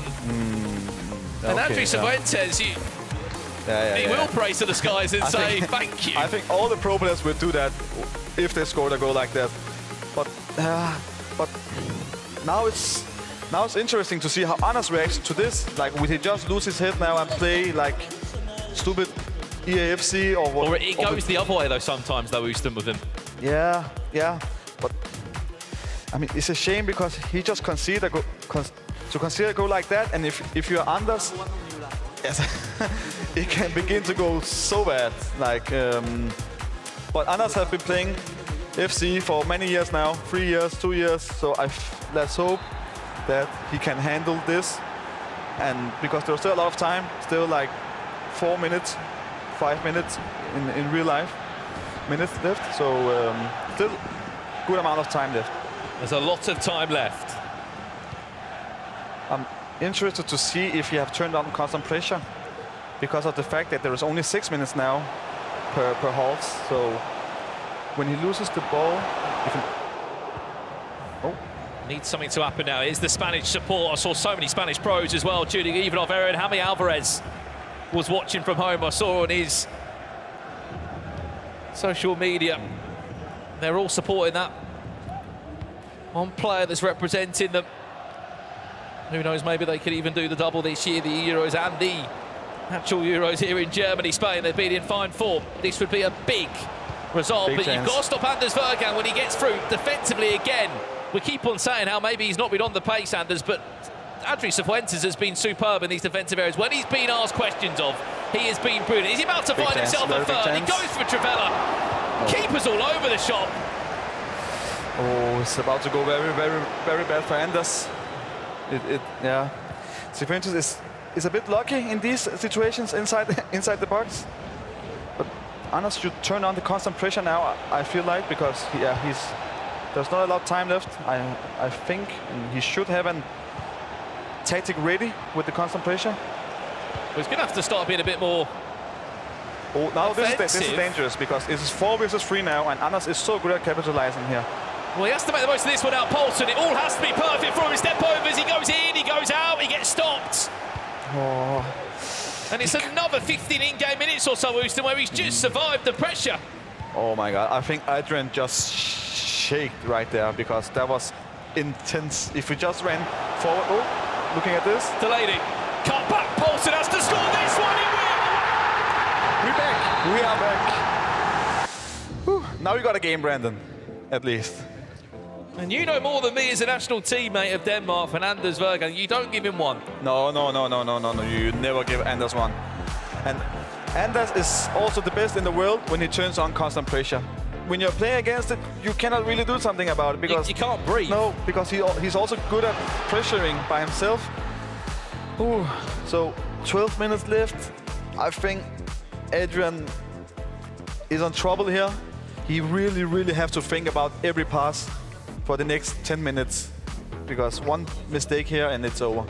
And Anders will score again, I think, to 3-2, if he gets an early goal here, potentially. A lot of people in the chat asking about players in games rating. It's 95 rated. Every single nation in the Euros is the same rating. Ooh. Of course, it does just vary from position to position, as we've been talking about throughout the broadcast today. Maybe a couple of changes we could see come on. Any of those Danish players, Damsgaard could come on, get a little bit more pace. Yeah, but Anders doesn't really like small players. He really likes the tall ones. So, but if I know Anders, he will probably switch one striker and get 2 fullbacks in, just to get some energy on the sides. But as I said, yes, this is very interesting now. The next 5 minutes, how will Adrian react to this goal? AdrianCifuentes, it's on you, my friend. 9 in-game minutes away from a grand final. In the UEFA Euros, or does he get dispossessed? Gets pulled back for a free kick. That was almost. Nearly was. A terrible scenario. Wins the ball back again, does Anders. Denmark on the hunt for a goal back. Final 7 in-game minutes. From being 2-0 down, they're about to find it now. Dahlberg, fresh off the bench. There's the comeback into Larsen. Into Delaney, saved for a corner. Spain hanging in there still. Oh my God, AdrianCifuentes is shaking right now. He's so nervous. Larsen, Damsgaard, Vestergaard intercepted. That's smart. That is so smart. 4 in-game minutes, but the pressure. So many Danish shirts. He does well to get out of it. Oh, you have to cover the pass. Does AdrianCifuentes does well to just deal with his pressure as well. 2.5 in-game minutes. Is he going to win the head of Dahlberg? No, he isn't. Mikel Marino. That's a big loss because he's free right there. His pass gets dispossessed now. Dahlberg building up perfectly into Poulsen. Never write him off. You cannot write him off. Because he always comes back fighting. Oh my God, Brandon. And right now, AdrianCifuentes' life is depending on this kickoff. He cannot lose the ball in the next 3 minutes, otherwise it's... Oh my God, I don't know what to say. One bad pass, Houston. Yeah, one bad pass, that's what I'm talking about. If you do one wrong pass against Anders, you are on trouble, and he showed it right there, what he can do. Look at the composure, man. But why does he even get himself into these positions? Yeah. 2-0 down against Ukraine, had to come back. 2-0 down against Spain, and for AdrianCifuentes.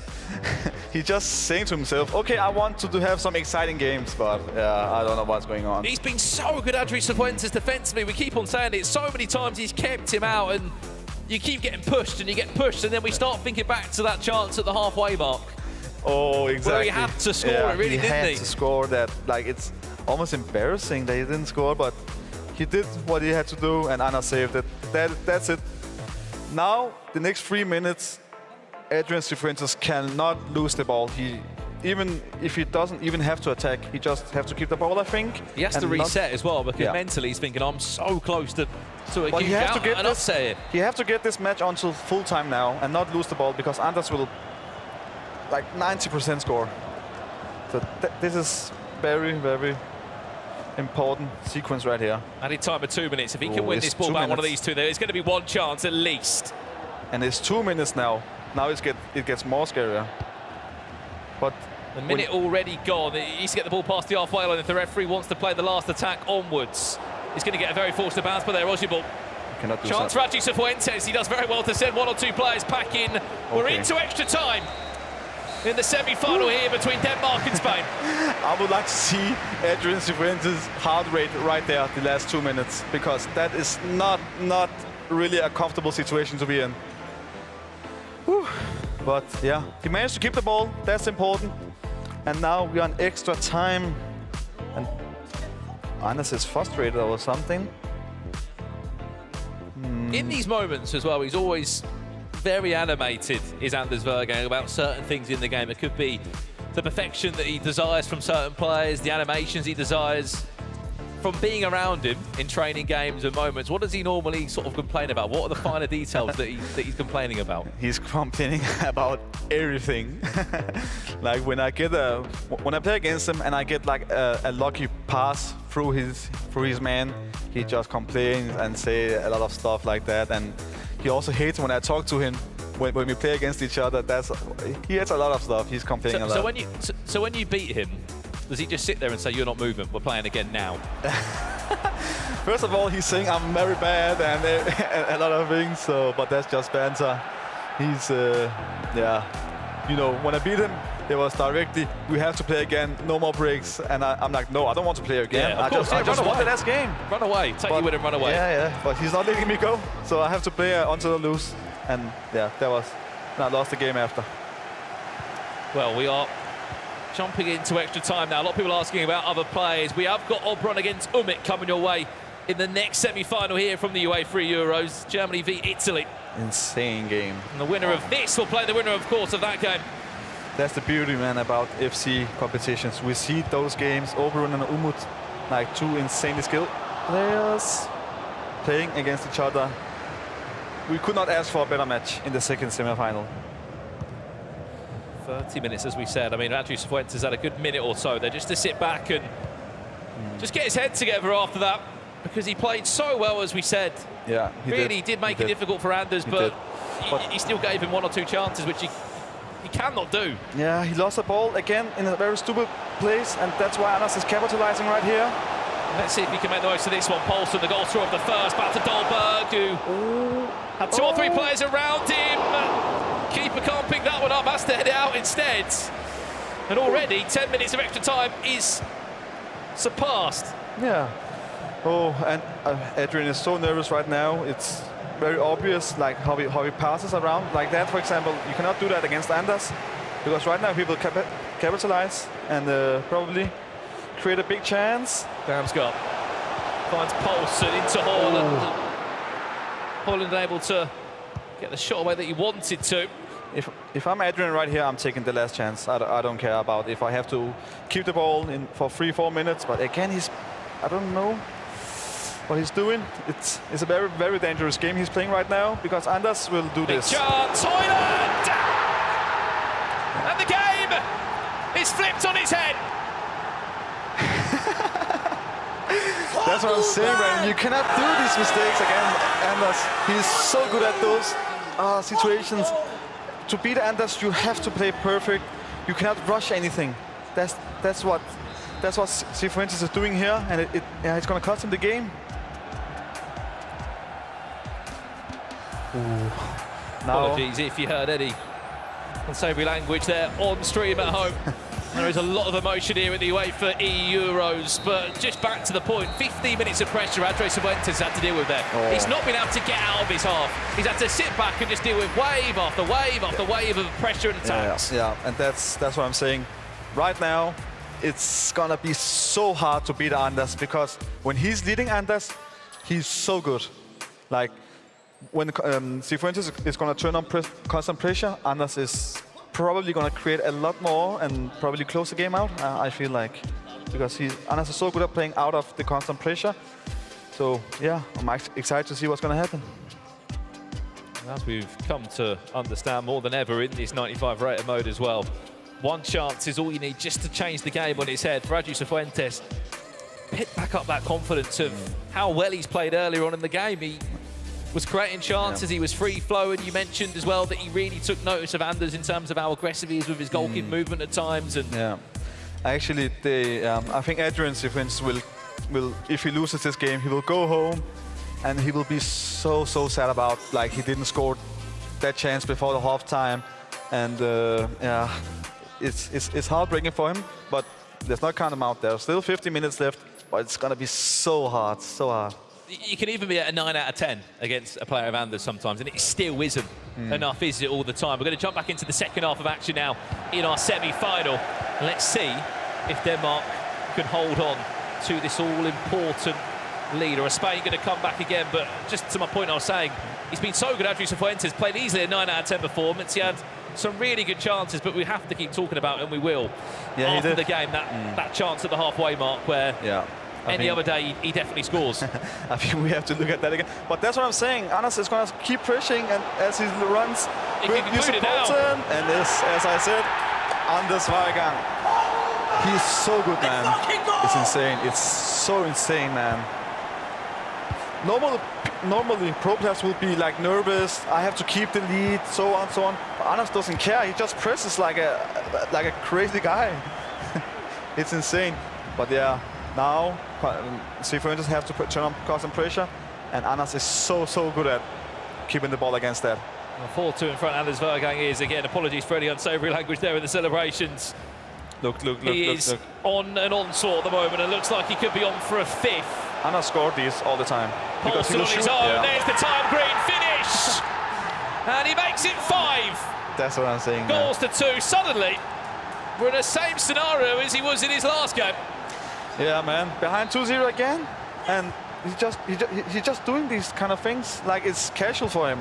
It's like he's playing weekend league, and he had a bad game, bad start. But why does it take him so long to get into the groove? But it took him a long time, 17 game minutes nearly. I think I noticed why, actually. It's because it's actually after he scores the first goal, he starts playing FC again.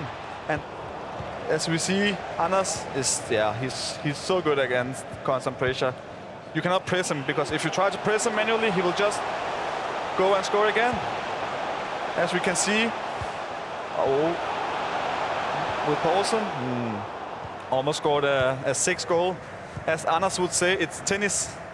But yeah, I will say, after Anders scores 1 goal, he's just playing like a crazy guy, man. It's so insane to see, and we are so blessed to have him in EAFC. Maybe a consolation goal to Cifuentes. Potentially so, if he can find the one more pass around him, he can't. GG's. And that's the full-time result there. Commiserations, AdrianCifuentes. As crazy as it sounds, you are dominating a game, and you put so much work in. You're perfect all over the pitch. You throw away a 2-goal lead, and suddenly you just come straight back down to earth, don't you? After Anders scores 1 goal, man, it's insane how much momentum he has, how much he's believing in it, and yeah, man, I think it's deserved at the end of the day, because Cifuentes made some very stupid passes, and you cannot do that against the probably best player in the world.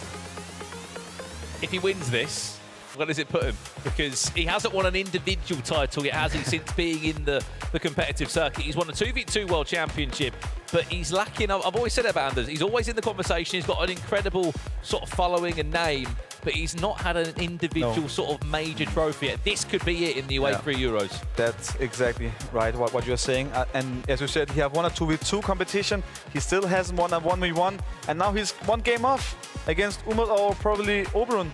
but it will mean the world to him. And if he does win this, I think it's the first one of many. Maybe. It might be indeed. Houston, thank you so much for joining me on the commentary booth for that one. As we said, it was a crazy game. He was 2-0 down, Anders Vejrgang, of course, to AdrianCifuentes. It went to extra time. It needed extra time. And he was pushed and pushed and pushed right until the end. He does make it through to the grand final in the first ever UEFA eEUROs. And I believe our very own Ebru is going to be catching up with Anders Vejrgang right now.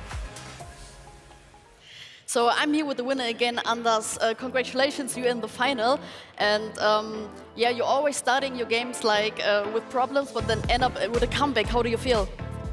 I don't know why I have to start so bad. Like, I concede the first, and then I concede the own goal, second goal. I don't know what to say. That was like 65th minute. But yeah, I just showed championship mentality that someone else could probably learn something from, and I'm very happy that I'm in the final now. And now it's one step to show that I'm the best in the world. Okay, and you said before you don't want to play against Umut, and you can play against Umut in the final. Who's going to win? I think Umut is going to win. He's the better player, and yeah. I think Umut is going to win, but I also want my revenge against Obrun. He has beaten me so many times, so the final is for sure going to be interesting. But I'm very happy that I won this game, and I'm very happy that people who hopes that I lose was watching until the end, and I come back once again. So thank you for watching, everyone. Okay, and last question. Why did you do the celebration towards the host desk? We saw that. I don't know. It's just like, it's just random. Like, I talk with them sometimes, and it's just to throw. Like, it's just like a random reflection. And like, I'm just happy that I won, and I know that they also like the celebration, so it was just like to make some troll. Okay, thank you, Anders. Good luck in the final, and we go back to the host desk. Thank you very much to Ebru, and congratulations, Anders. Oh, look at the camera coming over. We're on the host desk with our Euro 2024 ball. A word on Anders. First things first, we love the celebrations, don't we? No, we do, and they were directed absolutely at us. He's just waving at us, and it's always fun to see the emotion, the passion coming from that guy. I mean, the game that we've just seen was absolutely sensational, and it is time for us to talk about, of course, our Vivo player of the match. And this one's quite an easy one, probably the easiest one we've had. It's Yuval Poulsen, Casey. Yes, 4 goals from this absolute dominant striker there for Denmark. And I mean, we'll see here in a second for our Vivo player of the match, which is Poulsen. 4 amazing goals, but one in particular that we see here starts off with Christensen, through ball up into Delaney, over to Poulsen, across the goal. He makes it look easy. Yeah, and this is a comeback from Yuval Poulsen, scoring twice in quick succession, as we saw the second goal, and the 5th goal, the final goal. Sorry, he scored one more, actually. He scored 4 in this game. He green times this one, and then we will see the final goal. And he had an open pass there, but he's like, no, I know Poulsen can do this. I trust him. Green times, and then we see the celebrations. Yep, directed, looked right into our eye line when he did this, Anders Vejrgang. A word on his opponent, he was absolutely fantastic. I mean, the thing is you simply cannot write off Anders. I mean, we thought towards the end it wasn't quite sticking, etc., but wow, what a performance. Yeah, AdrianCifuentes started off so strong, up 2-0. Me and Ryan were watching the game backstage, and we turned to each other at one point, and we were like, his defending is so good, but at some point, it just crumbles. Because I feel like for Anders, it clicks, and then he never loses it, and motivation keeps him going through the rest of the match, and that's exactly what happened. Yeah, absolutely. Listen, we've got one of our finalists, but it is time for our second semi-final, which we'll get to after the break. It's going to be Umut versus Obrun. Stay with us, we'll be back soon.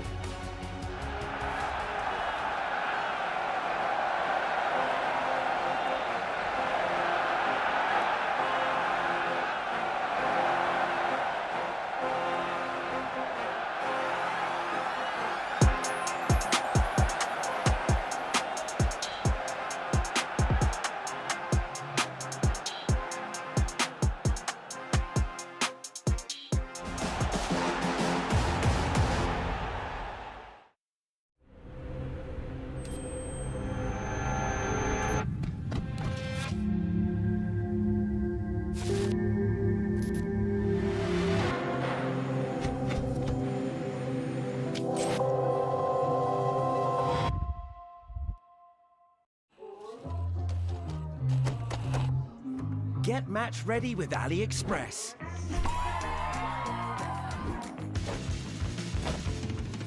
Find your style with AliExpress. Download AliExpress app now and win millions of prizes during UEFA Euro 2024. Score more when you shop with AliExpress. 스캔하면 되세요. Super fast payment. No barriers to cross-border payments. Pay away as you pay at home.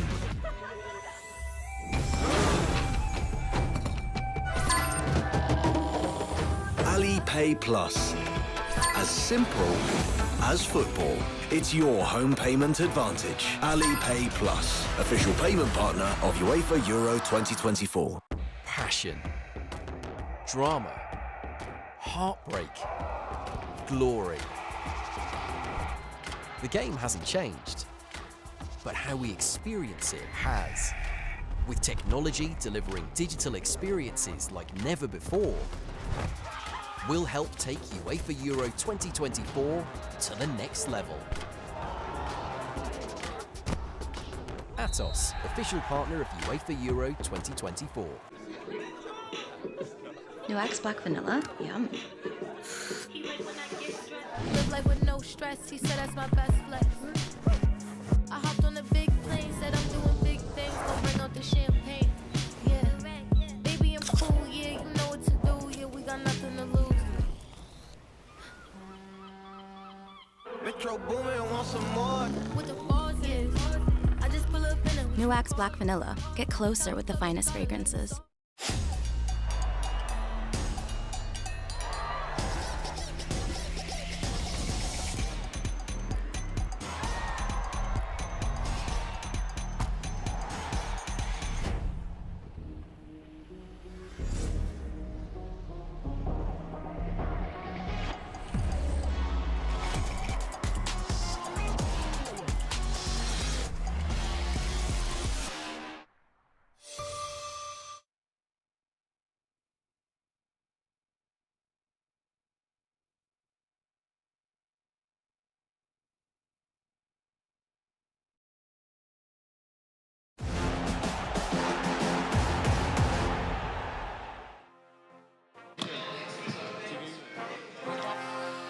Hello and welcome back to UEFA eEURO as we're seeing the scenes that we've just seen before the break. Anders Vejrgang has booked a place in the final, Brandon Smith. And twice, he's left us guessing, hasn't he? Both being in a losing position at 2-0 down to Ukraine and then 2-0 down to Spain with, 25 in-game minutes left? But once again, he proved why there is so much talk about him. You can never write against Anders Vejrgang. And let's take a look at the bracket presented by Booking.com. As I just mentioned, he is in the final. And standing in his way for potentially what will be his first individual title is either Umut representing host nation Germany or Obrun representing Italy. How on earth, Brandon, do you call this one? Honestly, flip a coin and just keep flipping it because you don't know who on earth is going to come out. It will change every single time, I think, if you play this game. But it's only one game, over 6 minutes. It's shorter, it's quicker. As you've seen today, we need extra time potentially. But honestly, I can't call this one because they haven't really played in a match of this level ever in their career. Well, the guys are already ready to get going soon. So what we're going to do is we're going to head and look forward to the next semi-final. If it's anything to go by, the last semi-final was sensational. Let's hope for one just as good. It's Umut versus Obrun, and it's coming up next.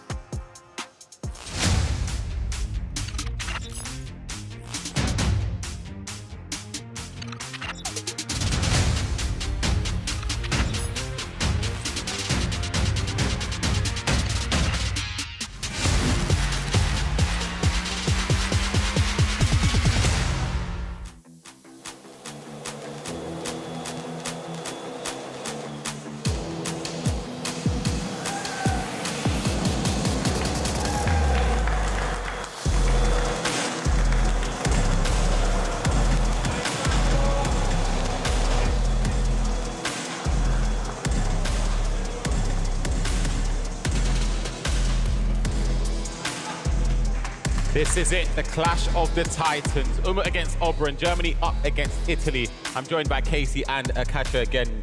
It's a massive, massive game.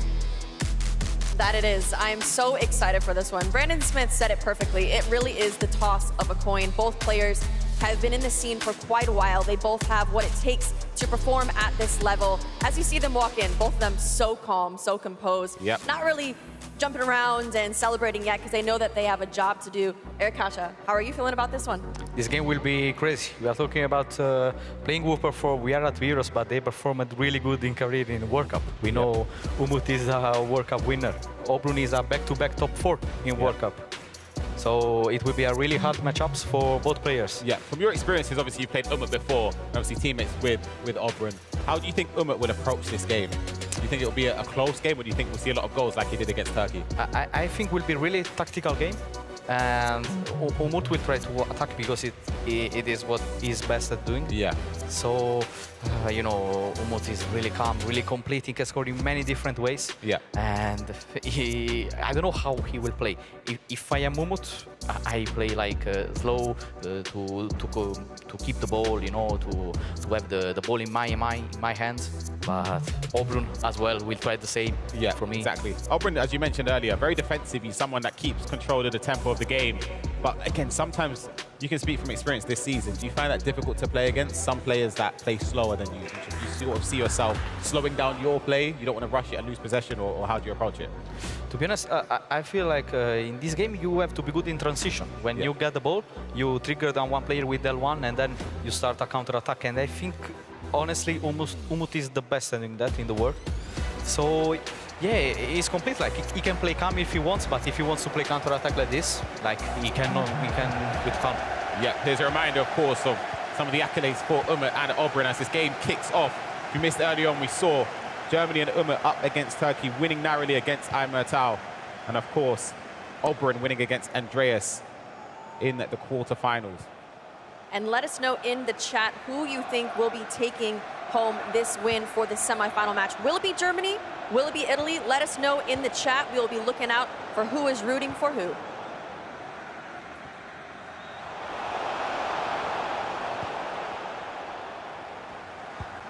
As if both players are using unchanged squads in the way that they approach this game. No real need to change anything. You've won your game. It's sort of just about more of the same, really. Yeah, because I was talking with Obrun before the matches, and no, gonna be a foul. Surely. Yeah, we were thinking about like maybe switch formation because Umut we know has a before we try to adapt to Umut, but then we said, why change now? Yeah. It's too risky. Exactly. Semi-finals, you've sort of done your job already in the previous round. Maybe stick to it and see if it works in your favor. So an attack here for Obrun, pushing forward. Quick passing, driven pass, intercepted there by Slotterbeck, and again by Toni Kroos there defensively.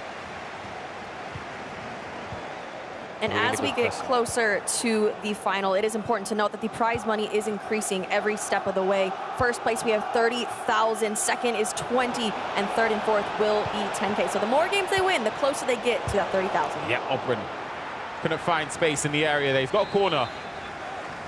Really good start from Obrun. Pressing, creating chance. Very, very strong start. He's going to be taking this corner direct. He's going to find the head of the defender, and it goes in. Green time finish into the corner. And that is the start Obrun would have dreamed of in this huge game against Germany and Umut. Even without aerial. It's not something we were meant to see today here. But corner directly crossed. Green timed as well. Yeah, green time, of course. At this level, I think we will see only green time today. And 1-0. I think that's essential, though, to scoring a quarter. You got to green time it, especially without the aerial plus play style.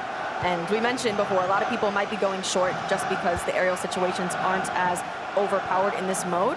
But hey, Obrun can do it. Yeah, it's something I didn't expect as well. But he's really good at corner kick, so GG to him. Key to mention, of course, winner of this game obviously plays Anders in the final. Obrun's played against Anders a number of times. Anders even saying that maybe he's even got his numbers, tends to get the better of him in the matchups. And of course, Umut against Anders, teammates domestically as well. And obviously they played in a number of tournaments and practice games. They basically play every single day. So it'll be interesting to see how that unfolds if it. I think that's why Anders doesn't want to play Umut. Yeah, he'd rather play Obrun. Even though Obrun seems to come out on top here. Umut though, Havertz, ball inside Travella. And that's a great way back into this game from Umut. great way back into this game. And I was chatting with Anders before the competition even started. And I think he would prefer to have Oben in this one, but he anticipates to have Umut in that final. We'll see if that's right. That direct step over there. I don't know if the goalkeeper animation was put off with the defender in front of it. I'm not sure. It was a bit of a weird one. Maybe, I don't know if it would have made a difference anyway, because the ball, or the shot was precise into the roof of the net. Oben again, straight away. Skamaka, edge of the box here, twisting and turning. Couldn't find the correct pass. Really high level here. We can see they're both attacking really good. Maybe not defending perfectly, but I think it's because they are so good in attacking. It's not about bad defense. It's about great attacking here.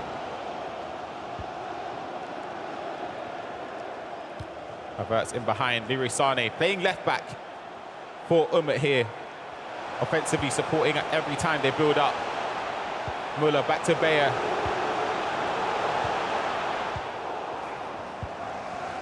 Uncharacteristic pass there from Umut. Sort of rushed it and gave possession very easily there. Yeah, for sure. We expect there a pass to the CM because Umut is really good in that. Careful here. Timed open goal finish. To rubber the green. It's a little bit fortunate, but you take those when it comes your way. Celebrations in the crowd as well. A lot of players. Yeah, or support, sorry, for the players in this competition. Lacking rebound, but the build-up was really good. If he gets a great time, yeah, with Skamaka is a goal. Yeah. So in the end, another really good attack with a little bit of luck. Yeah, of course, it's good. Fantastic job of Pellegrini to be ready to score that goal as well, because if it doesn't happen the first time, it might happen the second, because rebounds are a very normal thing in this game. You have to accept it as an offender and as defender. You will concede and you will have your favor, so it's a coin flip. It can be frustrating to concede to a rebound goal, but it's important to not lose your head in that situation, which a lot of players do. Yeah, in this kind of matches, rebounds can be something that can ruin your match. But honestly, okay, in this game, you will concede one, maybe in another one you will have in your favor. It's about also having the rebounds on favor in the right matches. Right, sometimes it goes for you, sometimes it goes against you. Just be ready for it. You can even reference the last game we saw with Anders in that game against AdrianCifuentes. He conceded the second goal. It's an own goal. A lot of players would be raging and fuming. We always associate Anders with being emotional and sort of outpouring it in front of the cameras. He sort of held it pretty well. It was just a nod of the head. He knew that it was a bit unfortunate, and this could be a great goal if he managed to find the back of the net. Another little bit of luck there. Keeper manages to make a save. And it seems like the tide is firmly in favour of Oben in these last 15 or so minutes. He's been creating a lot of chances. His build-up play has been fantastic as well. Yeah, for sure. But at this level, you have to be concrete, because I can't believe that Umut will suffer other 50 minutes. 100%. 100%. So if momentum is by your side, you have to score in these matches. Yeah, and here's Umut on the attack here. Plays it into Fulkrug, back to him again. That's a fantastic goal. Green timed across goal as well. Fantastic goal from Umut to get back into it. Fulkrug was our Vivo player of the match last game for Umut, and he is doing a fantastic job with him again. As we see the replay, Cruz back to Muller, into Fulkrug, quick, green timed across the goal, and he does it again. Keep an eye on that one. He tries a green time, literally. If it's me, I never green time it. Same. But that's confidence. Yeah. And practice. Yeah. At this point, they are machines. Here we go. Could be the last attack. It's going to be a ball roll inside. Fake Trivela from El Shaarawy. Maybe a few months ago, that could have been a perfect Trivela angle. Ball over the top is just going to find Sané there. It's going to be the last attack of the first half. It's going to fall the way of Umut there. It's a corner. Played short. He can't go too far back there because the whistle will blow for half-time. Twisting and turning with Fulkrug. Back post. Havertz doesn't win it. Keeper claims it comfortably, and there we go. Half-time. Crazy game. Incredible game so far between Germany and Italy. Umut versus Oben. It's been end-to-end. It's been a lot of goals, a lot of chances. Great defending in parts as well, and hopefully the second half is more of the same, Casey. Yeah, and I do see a couple questions in the chat asking, is there only one game? Is it one leg? That is correct. 6-minute halves, one game, and then it is done. That is consistent for the semifinal and the final. The entire day today, it is one leg. Yep, that's all you've got. And as it's half-time, we'll continue with a little bit of trivia. Why not? This time, it's going to be focused on the side of Germany. And this one, it's going to be... When I saw the answer, I was surprised, right? So the trivia is, who is Germany's all-time top scorer in the Euros? Put your comments in the Twitch chat. Do you guys have any ideas? There's two. There are two. They're joint top scorers, yeah. Okay. Ooh, I have no idea. I think the common answer will be closer. That's what I would have said. It's wrong though. I'm gonna say that's what I would have said. Yeah. So I'm gonna go with Müller. Okay. That's a good shout. Muller's a good shout. I have no idea, actually. I actually have no idea. Yeah, it's not easy. Let's just say that. So it's not Müller as well? It's not Müller, no, it's not. Oh my God. I'll be surprised if people in the chat know this. Of course, it's that straight off of the UEFA website. So they are correct. We're seeing a lot of Muller in the chat, but you said that's not correct. Not correct, no. Interesting. All right, guess again, chat. Let me double, triple. Yeah, I had to double check that because I thought, yeah, Müller's a good shout there, but it's not. That's really hard. Really hard. Yeah. All right, let's get us underway in the second half of this semifinal matchup between Germany and Italy. Let's see how momentum will shift because we are 2-2 at the half.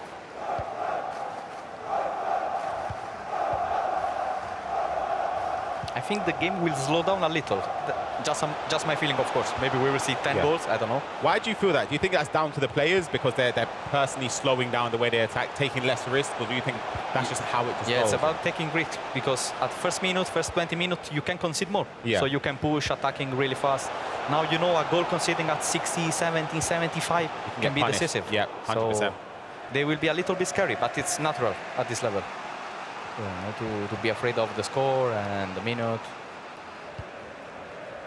That is a sensational ball. First time ball back to Skamaka. Keeper movement. Oh my God. Isn't enough. Green time finish from Obrun. That ball initially is top notch. That's unbelievable. FC24 from Obrun. I'm not sure about that, but I think it is a directional L1, not a standard a standard run. Yeah. And then the green time. Keeper movement. Incredible. Isn't enough. Green time finish from Obrun. That ball initially. We didn't get to see the pass in that replay there. That was the most important part of that replay. Doesn't give it enough justice there, absolutely. But it's going to be Umut to try and respond as quick as possible. We've seen him in the other game, scoring 2 in quick succession against iMertAL, but he's up against an opponent who is at the top of his game right now. This is the perfect situation for Obrun. As we mentioned before, he's a defensive player. So what he wants is to be one up. Of course, everybody wants to be one up at 30 minutes left, but where he's comfortable. Here he is, ball roll inside here, trying to find goal number 4 in this game. A first-time pass. Fantastic ball over the top again. There's going to be Bastoni, not the person you want in an offensive area there, but Bastoni attacking obviously means there's going to be space defensively here for Umut through ball again. Havertz round the keeper is sensational, and that's something that Catcher, I know you would agree with. This is from years gone by. We used to call it the Umut through ball from years ago. It's something that he always looks for, and we are talking about 22 season when he became literally that is it. Perfect shot cancel round the goalkeeper. Shot cancel. I think everybody will do a ball roll there, but he do a shot cancel. It's sensational work from Umut. The level is so high in this competition, especially as the tournament unfolds. Semi-finals, the level is so high.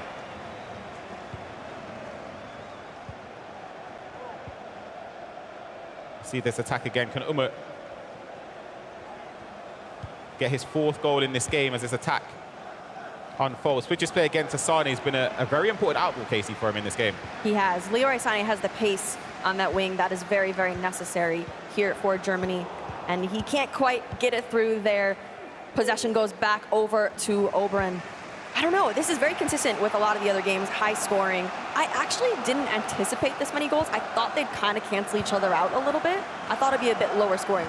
Yeah, I thought the same. I said I was expecting a tactical game, but to be honest, they are playing like with no fear. Like all out. No, not at all. They just want to score more than the opponent. They don't want to keep the ball, as I said.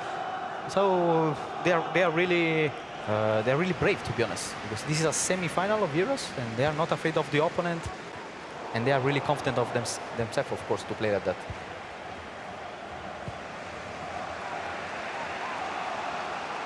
Do you have any input on sort of personnel selection for the squads when it comes to how Obrun built his team? Because we saw earlier Usten mentioning how the whole Danish team sort of impacted Anders' decisions. Do you have that in the Italian squad, or is it just whatever Obrun is sort of comfortable with? I think in this mode, body type is everything. Yeah. And so player like Skamaka or Folorusho is used as right back. Yeah. And this is CM in fact, Folorusho. can make the difference. It's going to be Sane again on this left-hand side. Man, you mentioned on the side of Italy, managing to intercept that pass. It's fallen, fortunately, by a rebound here. Furyk in the box. Going to be played to Muller, edge of the box, green time! And it seems as if Umut has taken a leaf out of iMertAL's book. They conceded a goal very similar early on, and he's now fallen in his favor, and he takes the lead in this game. Yeah, the attacker have too many shots in shots to not try this kind of solution. Green timing as well, as we mentioned. He had all the space in the world. Yeah. So much space. Made the most of it. Again, no celebration from Umut. Just part of the job, really. That's what he does. Just carries on going. He doesn't really celebrate till the end. Yeah, exactly. And even then, it's Terminator celebrating, not too much. yeah, just a little bit. But he knows he's got his coach over his shoulder, Daniel. They've got a great relationship, and he knows his stuff. He's going to be trying to impact how this game can unfold. But on the side of Obrun, what do you think would be going through his mind and the coach's decisions there? If I'm Obrun, I'm scared, of course, because it's 10 minutes left. But I think he will have 2 chances, maybe 3. So for sure he will start with cause some pressure. Not just now, because it's just 10 minutes. Yeah. The most important thing will be score as soon as possible, like not having the last chance, because Umut will try to keep, and you know, at this level he has experience. I don't think he will lose the ball easily. Yeah. What would you change though? When you say go constant pressure, do you increase your depth? Do you go fast build up? Do you change formation maybe? Or I think Umut is already using it, but I would use hug sidelines. Okay. For sure, because you want to play on the wing. Because if you lose the ball on the wing, it's better than losing it in the center of the pitch. Yep. Speaking of wing, ball over the top, down the line. Furyk manages, of course, to get the ball down and run into space. Under trying to turn to play the pass. It's great defending, as you mentioned. And he has a counter-attack here. Look at the minimap, he has a lot of space here. This is where triggering the runs or even player locking here is so important and key. Raspadori in behind. Back post cross would have been an option on Ultimate Team, maybe, with the aerial plus play style, but a lot of space here. Ooh. Big mistake. That's unlike Umut. I thought the ball could have been played over the top. Yeah, but if it's me, I keep the ball. Yeah. There is no need to try that. I know, you can't play against you before. I know you kick the ball there. You got to be smart. But it's pressure. At this point, it's pressure. Yeah. Umut knows as well, for sure. If he rewatch it, he knows it. It's the ball over the top again. Havertz, who's been a key component to the way Umut's played this game, isn't strong enough to retain possession over Bastoni. 2 minutes left of in-game time for Obrun to try and prevent last one for sure, I think. A German victory. This is the last attack of this game. Barella plays it into Podoruncio. Can he twist and turn? Skamaka, he's got options. He finesses it. Keeper saves it. It's going to be a corner. We saw a goal early on from Obrun. I think he do it short, my feeling, but... Do you think he's got enough time? He's only got 1 minute. Yeah, you play it short, you play it to the edge, whistle blows. Yeah, but in fact he has to run in the box, but the cross... Isn't enough to win it. No. Is Pascal Gross going to clear the... Oh, I thought it wasn't enough power. Clears the ball, and that is the win for Germany and Umut. Commiserations to Obrun and Italy, of course. A narrow defeat in this game. There's no shame in losing against Umut. There's no shame in losing in this competition at all. Top players across all of the countries involved. And we're going to be seeing a final, Casey. 2 teammates from different nations, of course. Denmark up against Germany, Umut against Anders, teammates. It's going to be an interesting game. It's going to be a bittersweet game for both of them, because I know that they want to win it. They want the prize money. They want the glory. But they're going against a friend, also someone who they've played against a lot. So they know how each other plays. So that's going to come into play a lot. But before we get into that, what was the answer to your trivia question? Oh, yeah, sorry. Yeah, the game was a bit too intense there. The answer is the top scorers at the Euro finals for Germany all time, joint to Mario Gomez and Jürgen Klinsmann. I know a lot of people putting Muller in the chat. Again, I'm going to be honest, I would never have guessed those two. I would have said Miroslav Klose. That's what I would have said. Yeah, it's really hard. To be honest, it's really hard. Yeah, that is a tough one. But if you know your stuff about Germany, maybe you would have got it correct in the chat. Let us know. But of course, that sums up this game. It's a tough loss, of course, for yourself and Italy, but there's definitely positives to take despite the loss. It's narrow margins. It's a pity because also in the last 2 in Asian World Cup, we arrived as Italy 2 times in semi-final, and then we lose again in semi-final. It's like we are always there, but every year we miss a little bit to arrive in the final and to try to win the title. But consistency is the key, I always say. So 1 year, we will get it for sure. Exactly. You get them, and hopefully for your sake, the fortune falls in your favor as it did for Umut in this game. He advances into the finals. And he knows it's not going to be easy playing against a teammate. It's very difficult doing that in a tournament. Especially if it's Anders, your teammate. Exactly. It will not easy at all. Like last year, they won together the World Cup. Yeah. Now they face each other for the Euro title. I expect 11 goals in this match, Yeah, to be I honest. expect a lot of goals. Yeah. But then again, do you think when you play against a teammate, do you maybe change your game up a little bit because you know that they can read you completely, or do you just stick with the same? And Yeah, but for me, this will not be a tactical game at all because they know each other too well. Like They have to take risks, for sure. Yeah, for sure. They will play. I mean, we know Anders how he plays. Like he likes to push, and they will for sure not change his play style. Umut, same. So I expect at least, no joke, 8 goals like in 9th minute. yeah, thank you very much, Akacha, and of course, commiserations to Italy. Congratulations to Germany. And of course, thanks again, Case. We're going to head back down to the host desk. Yes, thank you very much. Umut is ready and waiting for his interview. So we'll head there first, and we'll come back to us in a minute. Let's head over to eEURO with Umut. So I'm here with the next winner, Umut. Congratulations, you're in the final. How do you feel? Can you tell us? Of course, I feel amazing. It was a crazy match. Like the first match was really, really intense, and the second against Obrum was also crazy intense. So I'm happy to reach the final and to win my both games.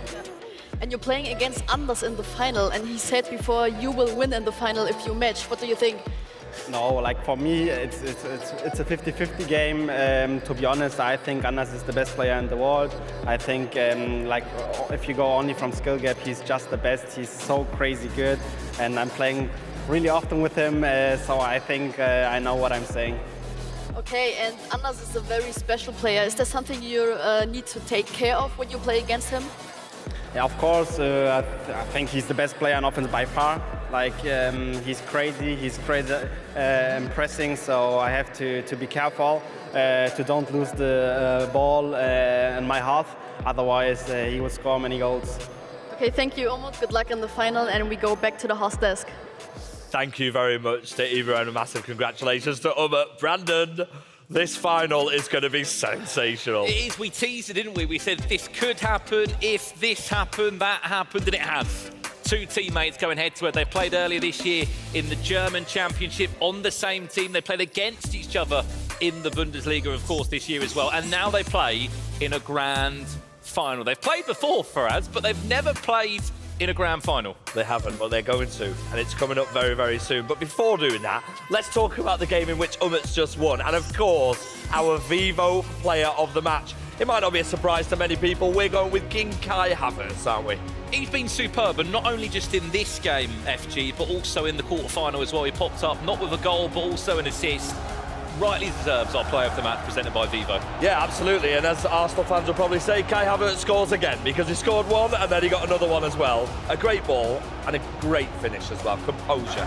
And in this 95 rated mode, he just offers you what you need with an extra bit of pace, just an overall decent in-game item, and he's had a lot of joy with them, and he potentially will again in this grand final. Now let's talk more about the grand final, shall we? Because we've actually got a lovely little image of our 2 grand finalists sharing the love. Look at the little shake of the head. This has just happened. That's what it's all about, isn't it? Well, you saw them earlier today with them in a headlock against Anders. They were messing around. Now they're just getting into this one. As we said, they are going to be walking out very soon for UEFA eEURO's grand final. But it's 2 teammates going head-to-head for $30,000, and more importantly, the first name on the trophy. It's never been lifted before. It's never been listed before, and of course Anders is yet to win an individual title. So can he do it? It's going to be Umut versus Anders, and it will be with you live after the break.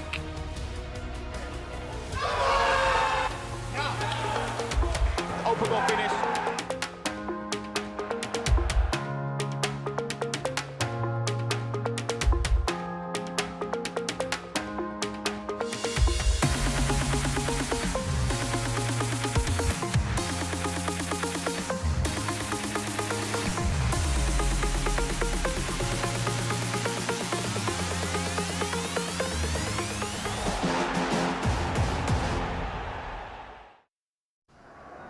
He's checked the VAR. He's giving the penalty. Huge decision. Is this the winning moment?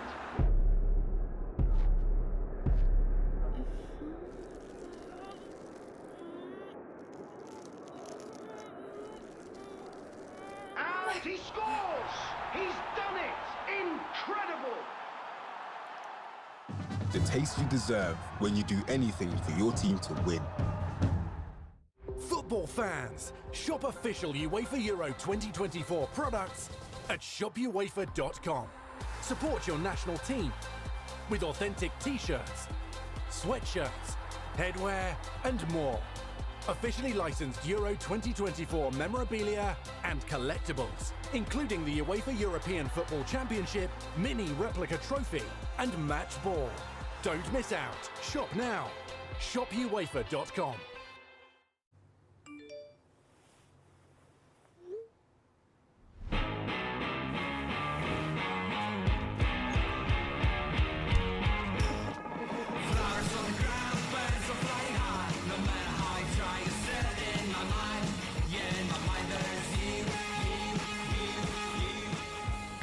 From match day to every day, as the official partner of UEFA Euro 2024, at Lidl, we're on your team.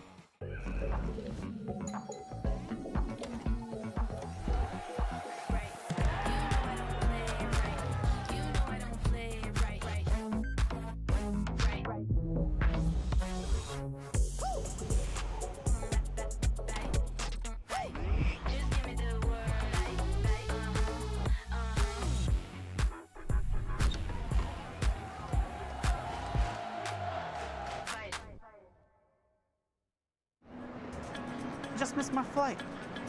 Didn't do it on purpose. Yeah, don't worry. I'll keep it safe. Okay, bye.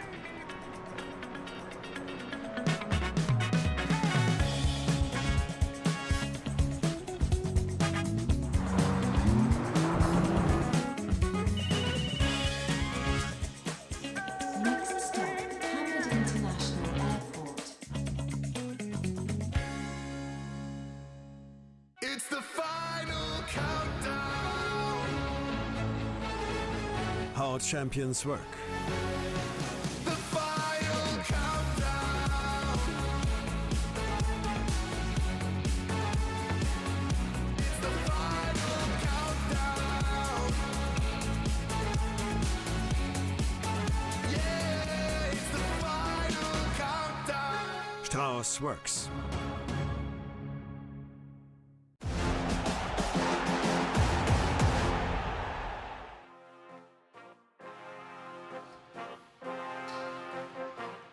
Hello and welcome back to UEFA eEUROs here from Berlin. We are down to our final two, and what a final two it is. Iru joining me at the host desk. We've seen some great action today. Let's head to the bracket presented by Booking.com. The final two is something quite special. Two players you know so well, Iru, Anders Vejrgang and Umut. How do you see it going? Yeah, both are my teammates, so I know them very well. I think this is the best final we can get for us and for the audience. Yeah, it's gonna be very entertaining, but I can't say who's gonna win it. It's too close. You know, Anders is very good at attacking, and Umut is just very good at at the defense. So. That is a page out of Casey's book where you sit on the fence and you don't. I don't blame you. They're both your teammates. Yeah. 69% of the Twitch channel thought that Anders would win the final, as you can see on the screen. I mean, look, they've got so much quality. Anders is yet to win an individual title. Do you think that plays on his mind a little bit? Yeah, I think they're both very professional and they both stay very calm. Yeah, I think they're going to be very nervous, but still also very chilled. It's going to be an absolutely sensational final, by the way, and it is coming up very soon for you. I want to speak to you about the relationship that them two have got. Obviously, you spend a lot of time with them because you're teammates at club level. They seem to be so close, and they support each other so much. It is. They see each other very often. They're teammates for like many years, so they are very close. They like also friends, but teammates, and on days like this, also opponents. So I also asked Anders who's going to win, and Anders also said Umut is going to win. So a lot of mutual respect between them both. Listen, Casey's waiting for us at the analyst board. She's going to show us some clips of their best bits. Thank you, eEURO and FG. I have some clips from those semifinal games which were jam-packed with action. We will start off with Denmark and Anders here because he scored some fantastic goals. He's the comeback kid in this game as we see Larsen through ball it in to Dolberg, over to Poulsen, who was the man of the match there. So we know he scored 4 out of the 5 goals for Anders as we see the celebrations. We love to see the celebrations for Anders. He is very excited, but we see one more here. Pass up to Larsen again. Larsen has a massive impact on a lot of this game, very dominant in the midfield. Poulsen here to Højlund. Winning goal for Anders, the ultimate celebration because that put him through to the final where he will be going up against his teammate Umut. Where we see here, he starts off with Sane into Kai Havertz, another very important player into Fulrich. Back, green-timed winner of a shot to get him into that final matchup. And after seeing some of those goals here, I mean, we don't see a lot of celebrations from Umut, but we might if he does win this. So the final game will be Umut versus Anders, and I'm gonna send it back to you, FG, because I'm just ready to get into that match. Well, so am I, Casey. Thank you so much. And listen, I imagine everybody watching is ready for the grand final. It's coming up very, very soon. It's going to be Umut representing Germany against Anders representing Denmark, and that is our final, and it's up next. It all comes down to this. A chance to make our nation proud. To create history. For one of us, European glory awaits. What would it mean? Everything. Everything.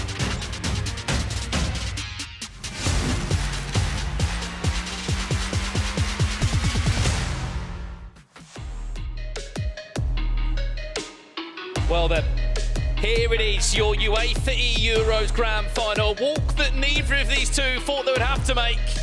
Next door to each other, teammates throughout this competitive year. Now, going head-to-head in a grand final worth $30,000. It'll be the first name on the UEFA eEURO's trophy. They teased about it, they joked about it, but it's actually happening. I've got the pleasure, of course, of having Case and Ryan Purcell with me in the commentary booth for this one. Ryan, it is happening, this grand final between these two. Anders Vejrgang will be taking on Umut for that trophy there, the UEFA eEURO's trophy.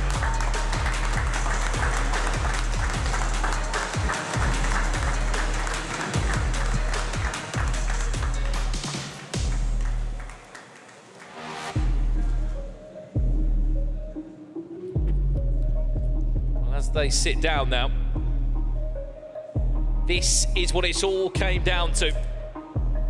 Two teammates that now will go head-to-head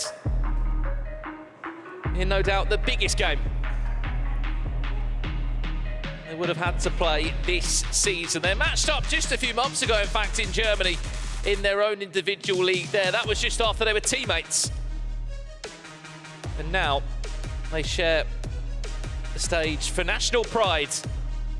And with $30,000 on the line here. As we said, it's the big one. It's the first ever time we've been able to have the UEFA eEUROs. And it just feels that a little bit more special, Ryan Purcell, that it's between these two. Yep, it really does. And I'm very curious to see if Anders, you know, of course, how expressive he is, if he's going to be the same against his teammate. When he scores goals, is he going to get up and celebrate, or is he going to be a bit more mellow and just a bit calmer, Casey? I think he'll be a bit calmer. He's been in these situations before. He's not always the most emotive player. He knows when and where he can do it. I just don't think he's going to be in his face because it's his teammate at the end of the day. I know he really respects him as a person, as a player, as a teammate, so I don't see that happening, to be honest. You wouldn't have seen it as well, just as that game was being played between Oberon and Umut. He had Anders with the stream up on his phone and he was watching, he was saying, please not Umut. I don't want to play against my teammate. Obviously, I don't want to have to go through what is a bit of a distressing game. Who was with me? Was it you, Casey? But it was you, right? We spoke to, well, Anders basically said how, obviously Ibri mentioned it earlier, but he predicted himself to get to the final and also lose against Umut. So maybe if it falls that way, then maybe he's not just an incredible FC24 player, but he can read the future, who knows? But it's going to be a tough game, a very, very tough game again. When you're playing against a teammate, it's not easy. It's just a mental factor because you're, I wouldn't say you sort of understand how your opponent or your teammate plays, but sometimes it's, you second guess yourself. You think, do I need to change something in order to win? Is my opponent going to change anything, or is it going to stick to just the norm and just how we play in practice anyway? I think they're going to begin to take a bit more risks in this game because, like you said, they know each other so well, so they have to surprise them. Yeah. They have to pull something out of the bag that they have not seen before. Otherwise, they're going to be read like a book, and they won't be able to concede. I think that in the beginning of this game, we might see very, very good defending. We've seen that consistent from a lot of the competition today. Yeah. But I said it in the last one. I think this is a low-scoring game. What about you? Oh, I tend to always say high scoring, and I'm going to stick with that just because I really hope it is a high scoring game. And you can see some of the accolades we've already mentioned across today. Stream, of course, Anders, he's represented Denmark. This is his third occasion. The other 2 times, his best finish has been a quarter-final finish. And of course, for his standards, it's definitely below par. But of course, he's already bettered that result. The man that sits behind him as well has a part to play in this as well. Of course, the Terminator, known as Daniel for RB Leipzig, is a coach that coaches all the players in the team, from Levi Finn, of course, to Anders Vejrgang and Umut there. They've had a lot of time together. I know it's not all my team, but it's still FC24 at the end of the day. I wasn't sure if he was going to step in and coach this one or not, but, I mean, Anders has got a coach, so why not? He'll know a few things.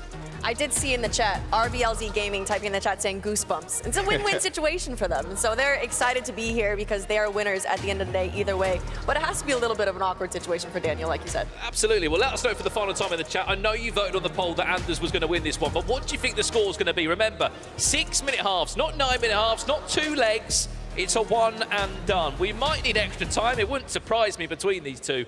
And who knows, maybe even a penalty shootout to decide this year's UEFA eEURO's champion. I mean, for Umut, on one side of the stage, this is his last kick of a ball for this FC24 year. He's not in the World Championships. On the other side, for Anders, this could be the stepping stone into what could be a deadly next week. I feel like once he gets one trophy, I feel like they're just going to keep on rolling. I'll be honest. I see someone in the chat, Andreas, predicting a 2-1 win for Denmark and Anders.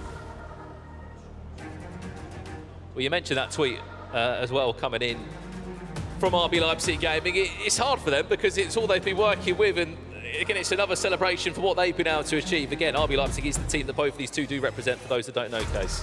Yeah, I mean, at the end of the day, they're not losing in this situation, and so they will be happy with either outcome of the game. It's bittersweet. Obviously, there has to be a loser. Only one player will be lifting up that trophy at the end of this match, but RB Leipzig will be winners no matter what. Well, that is what they're playing for as well. Beautifully crafted for the first ever time in the history of this competition. The UEFA eEUROs was one that we saw teased at the start of this year. We weren't sure if it was going to happen, and it did. Through qualification processes, 50+ nations, down to our final 8 here in Berlin, Germany. We've had extra time, we've had shocks, we've had upsets.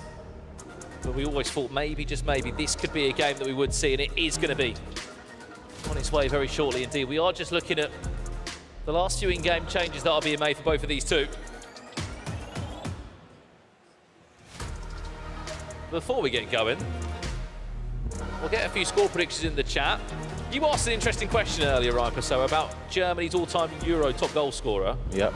I'll go on for you. Which icon in the game has scored the most Euro goals at the finals?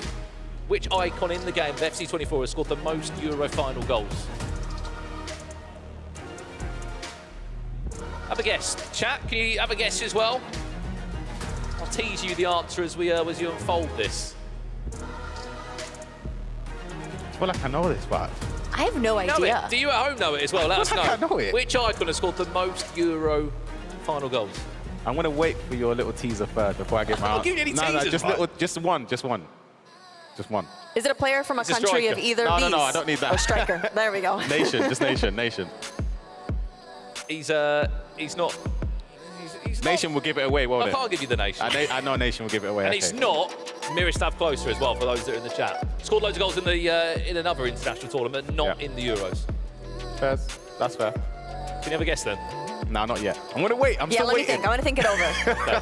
Chat, get your guesses in. We'll try and get them up on screen as well. These two players know each other so well. That is why this is taking a little bit longer to get in. They are looking at the tactics, the in-game players. They are really sort of just trying to play this as a game of chess in some ways, Case.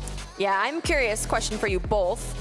Obviously, Umut, we are here in Berlin. Do you think it being the home country, this is his turf, does that give him a little bit of an extra edge? Or does it add more pressure? I don't know. I don't know if it makes a difference, but you kind of just think maybe because you want to perform, just because you're kind of at home. So I guess maybe that could add to, would it be pressure though, expectation? I don't know, maybe that they go hand in hand, but I don't know if it makes a huge impact on them. Right, I've been asking this question to you. Answers are coming in, sorry. Cruyff, it's not Cruyff. It's not Fernando Torres. Someone said Drogba. Yeah, come on, mate. Different tournament. Come on. It's not Drogba either in there as well. Keep those guesses coming. As we said, which icon has scored the most Euro final goals? Ryan, come on. You've had a little bit of time to think about it now. Just tell me the nation now. Give me your answer. England. I know it. It's done, guys. I don't want to spoil it. I swear to you, I know it. You know it 100%. 100% know it. I still don't know it. 100% know it. And I said it. I said the I haven't seen a right answer from you guys either in the chat. For those that were watching earlier, I actually mentioned the player earlier on in the stream. Someone said Gravison. It's not Gravison. I love Jaime Alvarez, but it's not Gravison. I wish. Yeah, I know it. Buffon. Yeah, no chance. I see the answer there. Someone said it. Someone said, oh, we've got a few correct answers in the chat coming through. As we said, we are waiting to get into our grand final for this eEUROs finals. We are still in the tactics. We're still in the change sprint, so I don't know if we can get an input on the gameplay screen just for a second or two. But they are still going through every single individual player, changing it around. It's an FG giving me stick in the chat for not answering. The answer's in the chat. Don't worry. Listen, don't worry. I would have said the answer as well. Someone said Richard Buckley. I wish it was Rich, but it's not Richard Buckley either. Right, I'll give you the answer. What is it? Let's see if Ryan get it first. 3, 2, 1. Alan Shearer. It is Alan Shearer. There we 7 go. goals in the Euros finals would classify him as the #1 icon that scored the most goals in the Euro finals. I think I'm out of general knowledge now. Come back to me at half-time. I'll have something else for you.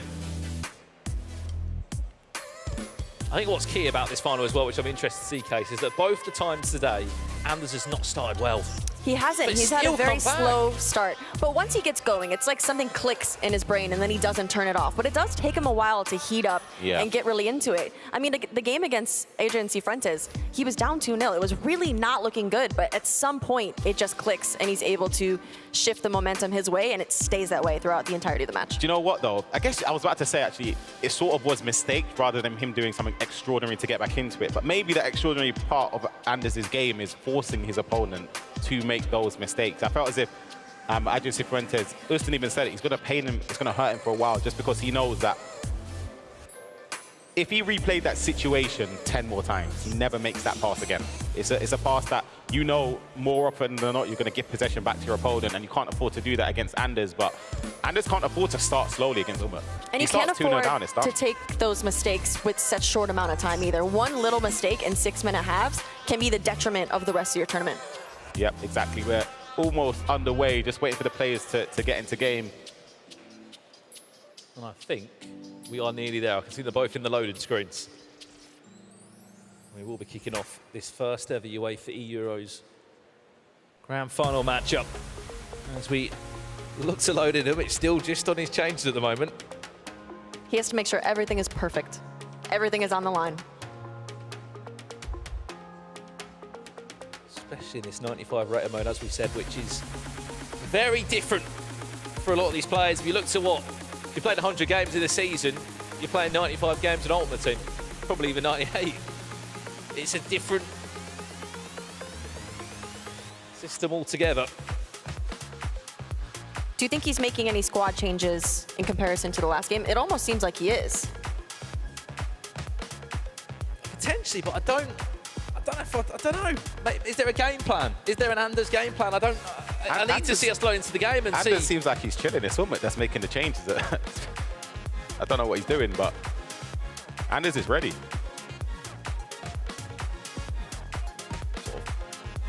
Pre-playing the game before we've even played it. Could be in a game, imagine just warming up. You can understand why. $30,000 on the line. And national pride for one of these two. To be the first name to lift this UEFA eEUROs trophy. And there is a small couple of intricacies as well. I know everyone's 95 rated, but it's a bit more than that case, isn't it? Because I think everyone thinks that you're 95 rated and everyone's got the same stats. Different positions have different stats, don't they? That's why we're seeing Leroy Sané play as a left-back. We're seeing maybe, I think earlier today for Spain, I saw Nico Williams playing as a centre midfielder because they just offer you stats that maybe certain positions don't.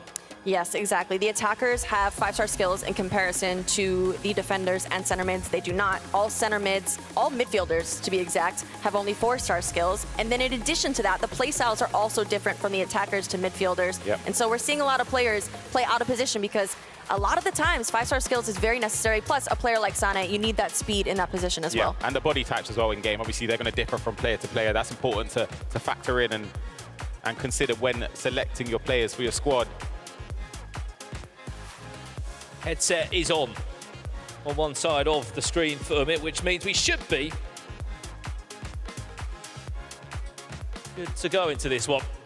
I'm telling you, right? If this was somebody else opposite Anders, Anders is raging. I'm telling you that, he's upset. He's on his feet, isn't he? Thinking, why have we not kicked off? Here we go. We're loading him. This is the big one now. Your UEFA eEURO's Grand Final. Denmark against Germany. Anders Vejrgang against Umut. And as I did get excited there, we go straight into a pause. Just for some last camera setting and controller changes between these two.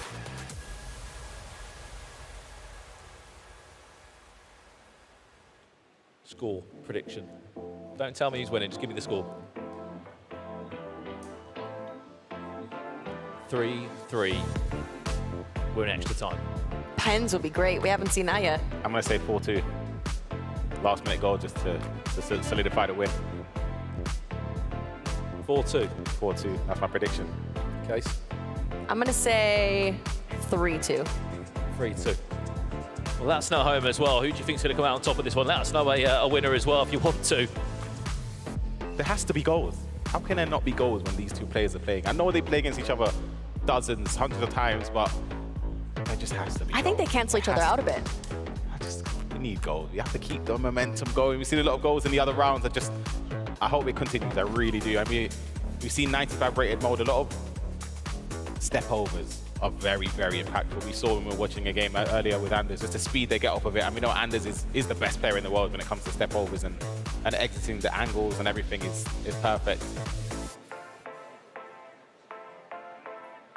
Well, I know you're at home and you're thinking, come on, get this game going. We are trying to get it going as quickly as we can as well. These players have to be comfortable. Everything has to be right.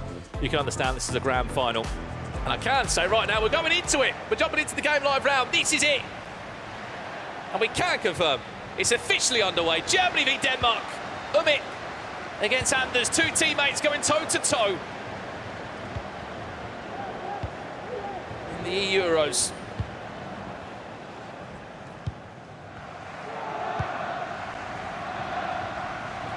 Let's see who's going to get the first breakthrough in this one. Is it going to be Germany from the get-go? Ulrich intercepted there by Anderson. I'm just looking at the teams here early doors. Doesn't seem like there's really any changes, especially on the side of Anders Vejrgang. Remember, he was 2-0 down against Ukraine in this quarterfinal, came back and won. 2-0 down against Spain in this semi-final, came back and won. But that has to change this time round, Case. It does. He has to get started here quicker because Umut will capitalize on that downfall in the beginning. And so I think that Anders will start off a bit quicker. Hopefully motivation kicks in a little bit sooner than it did in his other games, but we'll see. We'll see if it was consistent with the semifinal and quarterfinal matches that he had. And I mean, everything is on the line here in this grand final, and so he cannot afford to make any mistakes, really.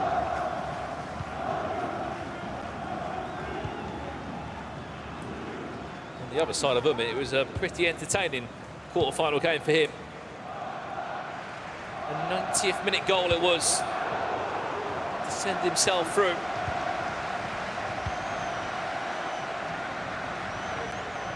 It was a really difficult game for him against iMertAL. They were to-ing and fro-ing.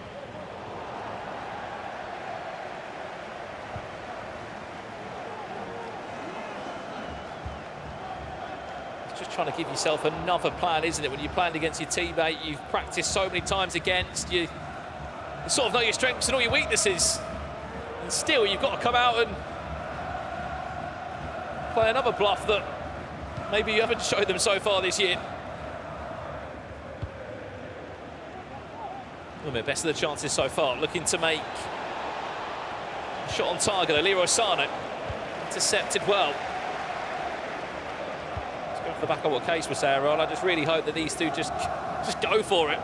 Yeah, definitely. I feel so far we've seen them cancel each other out in the first 20 or so minutes. Anders on the attack, looking to get the first shot at goal, intercepted by Umut. Tries the break again. It's aggressive from Vejrgang, and it needed to be. A few times when he has been a little bit too aggressive, this is where the space is now opened up. Falkirk, a couple of step overs inside. Havertz, who's been superb throughout this tournament, Case. Absolutely. In the right area, just not able to convert. Yeah, he's been monumental for a lot of different matches for him here. And I have a question for the chat. Who has been your MVPs for both Denmark and Germany on both of these squads? We've seen the likes of Poulsen and a lot of other players. Ooh. What a mess. Kai Havertz. Oh my goodness. Nearly ripping the roof of the net, that one. We mentioned about who's been the MVP, Case. You have to say Kai Havertz. It's a direct ball, timed it green, barring in. Umut leads by 1-0 in this grand final. The power on that. Obviously, Green timed it, so there's going to be extra power and precision, but that was pinpoint from Kai Havertz. It shows the 95 rated mode, the shooting stats are boosted.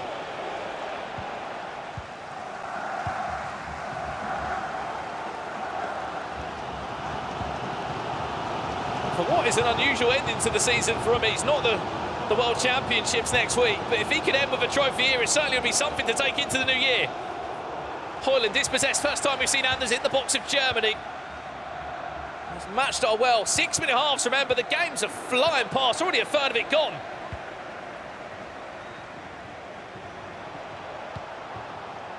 So much joy on this left-hand side as well. Kai Havertz this time looking to be the provider after scoring the opening goal.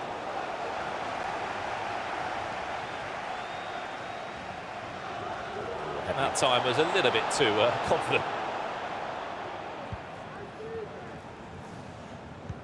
Those are the type of mistakes, though, that you can't be making.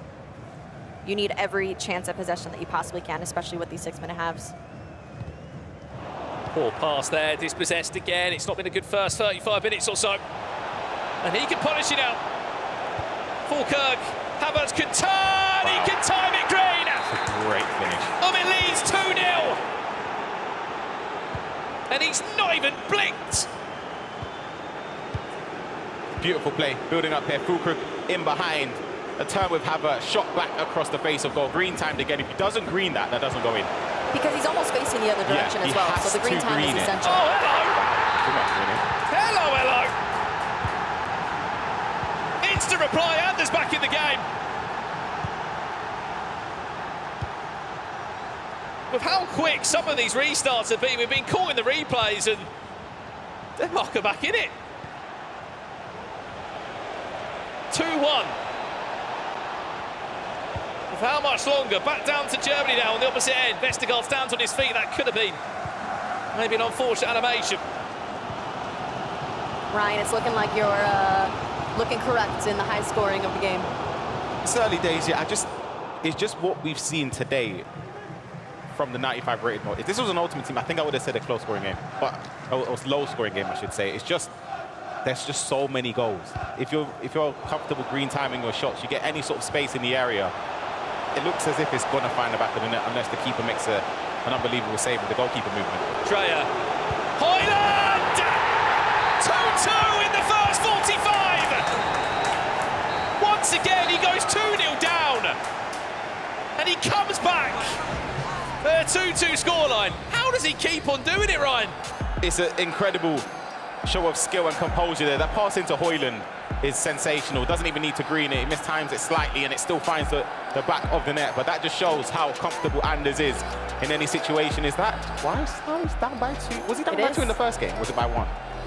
He was down 2 every game. He was down by 2 every game so far in this eEUROs competition. And he just finds a way back into it. I do think this one might be a little bit different of a situation. As the other ones, he was consistent afterwards in propelling it forward. But I don't think Umut's going to allow that to happen. And what we have learned, especially today, more than anything, in the Euros, especially heading into next week as well, you can have a 2-goal cushion. Does not mean anything because he just keeps coming back. Umut started so well, was really clinical. What's he got to show for a half-time? Nothing. The thing is, right, Umut was sensational for 33, 35 minutes in game time. He genuinely nullified Anders to nothing. There was barely any time Anders got into the final third, let alone in the box. And just like that, 2 goals, quick succession. And as you said, Umut finds himself drawing when it was looking comfortable for the majority of that first half. You can just see RB Leipzig as well in the chat saying this is so intense. I mean, I don't know where they need to look at the moment. 2-2 after 45 minutes. If you have just tuned in, this is the UEFA eEURO's Grand Final live from Berlin. $30,000 on the line. 2 teammates going toe-to-toe. Anders on the hunt for a third. Oh, that ball goes through. It still could go through. That should go for maybe a goal kick. Goes for a corner instead. Højlund's shot was deflected. Oh, a chance to break on the counter-attack. Toni Kroos at the heart of it. Referee waves that one away. Says that he won the ball. On the half volley into Højlund! Time green! So smart. That all started from that tackle. The tackle, well. but if I just watch the replay, just the way he triggers the runs here. Umut's caught in so many different scenarios here. Does he track the run there? Does he track the run down at the bottom of the screen, which he tries to do? And then it leaves that just a little bit of space where Anders can capitalise with it and green it into the top corner. Back to you, Umut. Your turn to now turn this one around again. Can he do it in the air? Vejrgang wins a corner.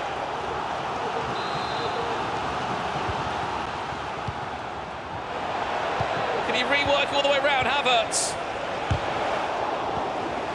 Trying to make everything go through the German attacking midfielder. I'm telling you, it's just finding space in and around the area. It's not easy to do, obviously, they're top players, but if there's any sort of space and you can just trust yourself to green it, which these 2 players are arguably the best in the scene at doing so, they're gonna score. It's almost second nature for them. Yeah. Time finishing. A lot of players struggle with time finishing, but for them, it's second nature. They're able to do it. Yeah, some players don't even use it at home. I don't use it. Yeah, it's a testament to people at home if you're watching. It's something that's worth learning. Just turning those 60% chances even into 80 or 90%. It is really, really effective in game.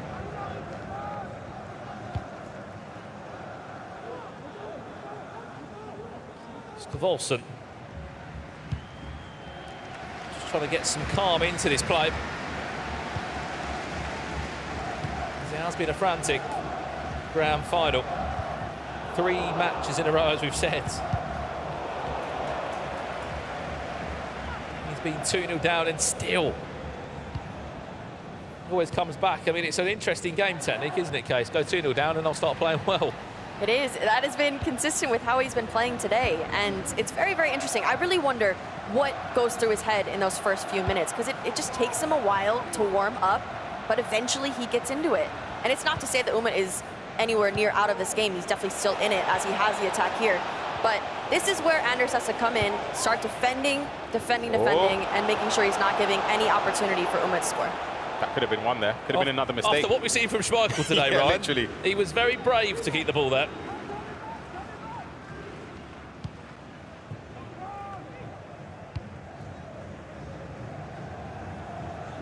Volson. Can he find that through ball? Remember, the storyline has been here for Anders Vejrgang, yet to win that individual 1v1 major trophy. This could be it if he can pull away. Big chance now, Paulson. Reverse Elastico was pretty, but Jonathan Tah was in the way, Ryan. Yeah, first one we've seen from Anders today. Reverse Elastico in and around the area.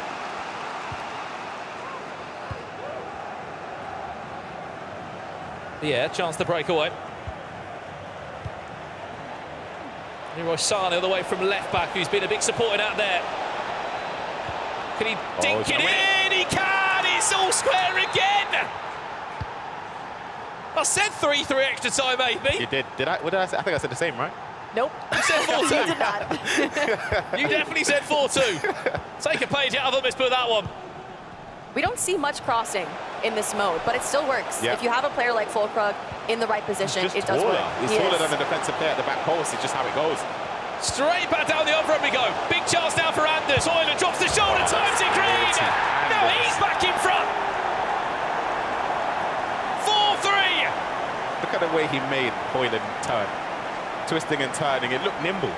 with a player that tall and normally that rigid in game when dribbling, it just looks silky, and it's a great response. So here it is again on the replay. Højlund just twisting and turning.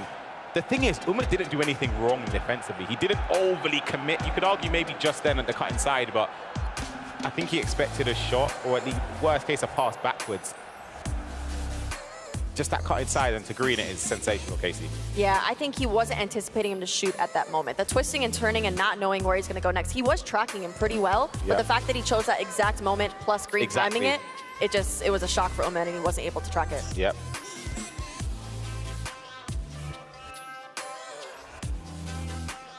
Well, is that the last of them? 7 goals so far between the two of them.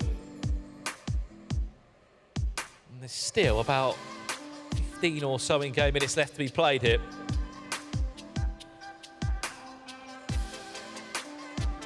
And I did see some questions in the chat. Is this best of 1, best of 2? This is the last match of the day. The winner of this 15 in-game minutes left will be the winner of the UEFA eEURO. So this is the grand final. 1 leg, 1 game. That's quick. It's a quick one. You have to perform when it matters most, and Umut's got just under 10 minutes to try and respond. Fulkerk can't get around Christiansen there. Constant press has to be kicked into gear. Certainly would have been making some of those changes, Ryan, in that pause. 7 in-game minutes left before we crown our first ever eEUROs champion. Is he going to look for one more goal or just to take time out of the game? Smart again. 6.5 that time will just run away. Larsen, he concluded now, it's a door ball! Oh, he's retimed it. That's the first time Anders has mistimed a shot. By that margin anyway, and it's gone wide, a pivotal moment in this game, but even just the way he was keeping possession, baiting that he was going to turn back quickly and just being that quick with the analog stick, but he could be punished. Sane in behind for Umut again. Needs to make the most of this one, does he? Kai Havertz times that one red. Michael was actually in his goal where he was manually moved. And a corner to come in. Oh, it's good defending. He's going to keep it in as well. Added time to come through now. Is it about to be Anders Vejrgang's first individual 1v1 major trophy that he's been building towards for such a long time? All the hype Oh, has been around what he can do. And if he will become a champion, he has his first piece of silverware. He does it for Denmark. The first UEFA eEUROs champion will go his way. The phenom, but more importantly, the Danish one, the Anders Vejrgang, finally has his trophy. A deserved champion. Anders, a 1v1 champion. It's been coming. It's a huge tournament to do it as well in the UEFA eEUROs as he consoles his teammate in Umut. A valiant effort, of course, a very, very close game. But Anders, Casey, it felt as if it was a moment that was inevitable. It was. To win a trophy, it just felt as if it was always going to happen. It was. I mean, he has been so competitive this entire year. It's about time that he's able to take home some hardware. But you see on there as well, absolute respect for Umut, his teammate. It's a different type of celebration that we see here because it's a bittersweet win. Obviously, he's very, very excited. We see the happiness on his face, but it's a tough one, too. Well, then, this is the moment that he's been dreaming of. From playing around sports halls in Denmark to now representing his country. Finally, he has his moment. Your UEFA eEUROs champion!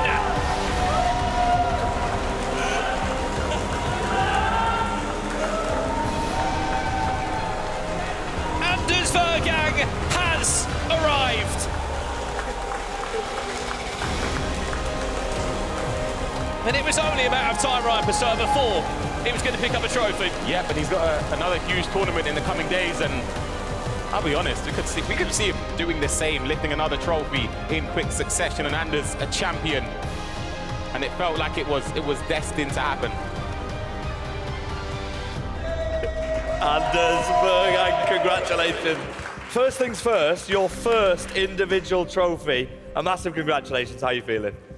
I don't know what to say. Like, I'm really happy that I won the tournament, but huge respect to my teammates. It's like the way you don't want to win. Like he he has been having a really tough season, and I respect him so much. And before the game, he was like the only one I didn't want to play because he's so good, and we know how each other is playing. And I'm so sorry that he didn't qualify for World Cup because he's way too good to not do it.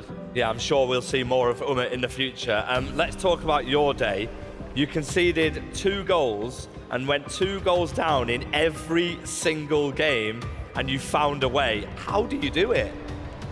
I don't know, man. I think it's time for people to say that my mentality is not that bad, but I'm really happy, like getting down to 0 in this mode with 6 minutes per half is like really tough, actually to come back. But I didn't rage or something. I just stayed calm, and I knew that this mode is to my advantage, and I just was doing everything I could to get the trophy. We've seen a lot of things from you today, your celebrations, your emotions, of course, because you were playing your teammate in that game. They were a little bit calmer, and that was solely because of the respect you have for him, you said.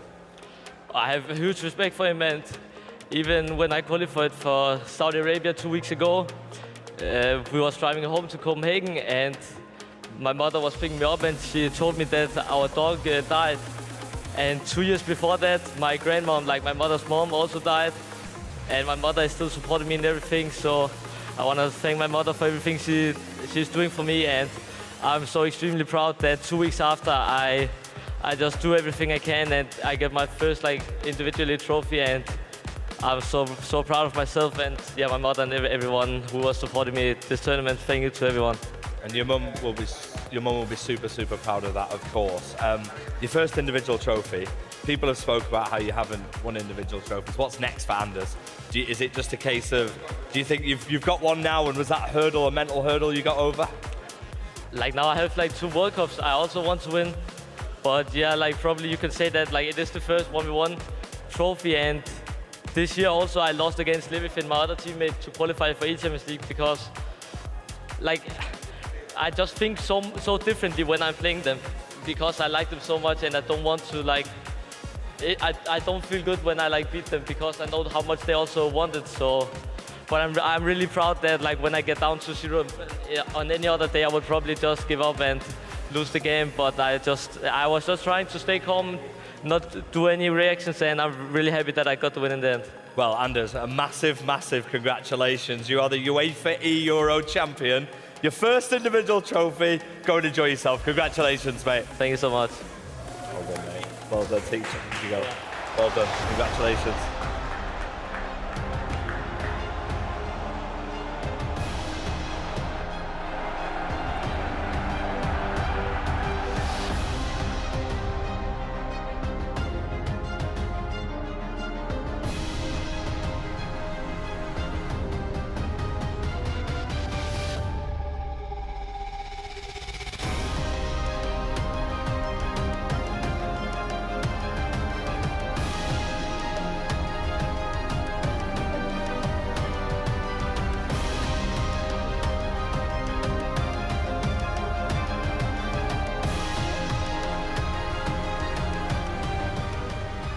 Wow, what a way to end the tournament. I'm back on the host desk, joined by our amazing analysts and casters, Anders Vejrgang. We predicted it early on when we were on the host desk. How are you feeling, Casey? Oh my goodness, to come back from being down 2-0 in every single game he played, the composure that is needed to do that and win that trophy is so impressive. Now, Ebru, from your side, of course, it was 2 of your teammates going up against each other in that final. What a final it was. But how much do you think that will mean to Anders, as you can still hear them celebrating behind Yeah, us? like I said before, that was the best final we can get. For us and the audience, it was very intense. And yeah, at the end, it was very deserved for Anders. His mentality is crazy. And yeah, he can be very happy and proud of him. Absolutely, he definitely can. Brandon, for the esports, what does it mean that Anders Vejrgang has finally got his first individual title? Well, I mean, look, the following that he's already got now and the bragging rights he's already got now was big enough, but now he's actually got an individual trophy, a UEFA eEURO trophy, that is. It just puts him again on a different pedestal. And as we said, if he wins this going into next week, for those that know what's coming up, it is going to be potentially quite scary. It is going to be potentially quite scary. And as a former pro, Ryan, what else is scarier than going 2 goals down in every single match that you play? And that's exactly what Anders Vejrgang did, and he still won the title. Yeah, the game that sort of resonates most is the Spain game against AdrianCifuentes. I felt as if he was so close to going out. To be able to bounce back mentally as well, perform in extra time and also in the final, it just shows how strong his mentals are. Well, let's talk about his mentality because he's the top scorer here. He's the alley play top goal scorer. As we see some of the clips, some of the goals he scored. Brandon, he scored some sensational goals. He scored a lot of them, but as everyone was saying, after being 2-0 down, he had to score a few goals to try and come through and win the ties in the end. Of course, this came from his first game where he was 2-0 down, then he went 3-2 up in 10 minutes. Of course, expect the celebrations that come alongside Anders Vejrgang. I think that was a cold Palmer celebration, Casey. We saw it all, and we also saw a celebration directed to us, which you see on the screen right now. Yeah, that is one thing we love about Anders, is he always has the unique celebrations because he's always scoring so many goals, and so we get to see a lot of opportunities where he is sharing his excitement to the stream, sharing it with his coach as well, and he's one of the most entertaining players in the scene all around. He is absolutely Bruce. We see the scenes as well of his mutual respect. How do you think Daniel will be feeling? How do you think Coach Daniel will be feeling? Because he's done a fantastic job with everybody at RB Leipzig, and it was bittersweet. Yeah, Daniel is doing a very great job with both of them.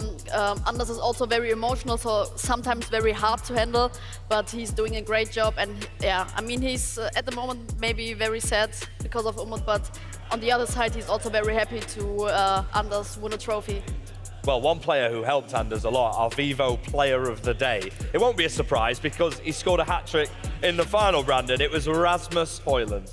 Yeah, he was superb, wasn't he? I think Brian said it perfectly. How good he made him look. Yep. Was the difference there with some of the skill moves now, he was just moving him around. I think it's just the way he dribbled with him and making him look nimble and decisive in front of goal. And as we said, these are the goals. The green time finishing was as a key component of the way Anders plays. It's not just creating the chances. A lot of people at home might think it's easy. It's just making the right choices at the right moments, FG. Yeah, well, absolutely. I mean, Rasmus Højlund was absolutely sensational, and Anders was absolutely brilliant. As we see some more of his goals, Casey, what a tournament. What a tournament it is, and it's crazy because most of these goals happen in the second half for him, but as we see here, the green time finish for all of his players, but especially Højlund, was essential. And if you're not using that at home, make sure you're adding that into your repertoire because you've seen it today many, many times. That's how you win championships. Let's have a word on the 95 rated game mode, eEURO, as well, because we saw goals, and goals, but goals from players that you don't normally see on FC. Yeah, I mean, it's a completely different mode, but like I said before, Anders and Umut are maybe the best in this mode, both in the final. Anders won. I think also Anders is maybe the best in this mode because, yeah, he's not using playstyles, and in this mode we don't have playstyles, so it's the best for him. Well, what a fantastic day it's been, but I can tell you that Anders didn't actually win every award today. We've got our alley play goal of the day, and that was scored by Yuval. And this was an absolutely sensational goal, right? I remember it. I already remember it well, right? From Solomon. Yep. It's just absolute brilliance, isn't it? No, it's a sensational goal. It was the second goal in this game. It's just the utilization of the skill moves, the mechanics, the cancellations. He just kept the ball perfectly. A La Croqueta cancel into the corner as well. It's a brilliant goal. It's a sensational goal, and a goal that you can watch over and over again, Casey. Absolutely, and it just goes to show that we said goodbye to a lot of really impressive players early stages of the game because he was gone after the quarterfinal, but he has the goal of the day. And so I've enjoyed every second of this tournament because so many goals, very entertaining. I love this mode, by the way. I wasn't sure what to think of it going into it, but it's very entertaining. Yeah. I think we can all agree that we're a massive fan of the 95 rated game mode, and also a massive fan of eEURO, who made a debut today. Congratulations, you were absolutely brilliant. Brandon, what a day it's been. What's been your best moment? Oh, I think finally seeing Anders Vejrgang pick up a trophy. There's been so much chat about when's it going to happen, if it's going to happen. Look, he's done it now and he's backed himself up. Absolutely. Well, it's been an absolutely sensational day. Ryan looking good in a suit as always. Copying you, You had a good day. Are you going to wear a tie next time? Not next time. Got to keep the button undone. I'm trying to hide the chins. That's what it is. But guys, thank you so much for joining us. Thank you to everyone who's watched us. We have crowned our UEFA eEURO champion, and it was Anders Vejrgang.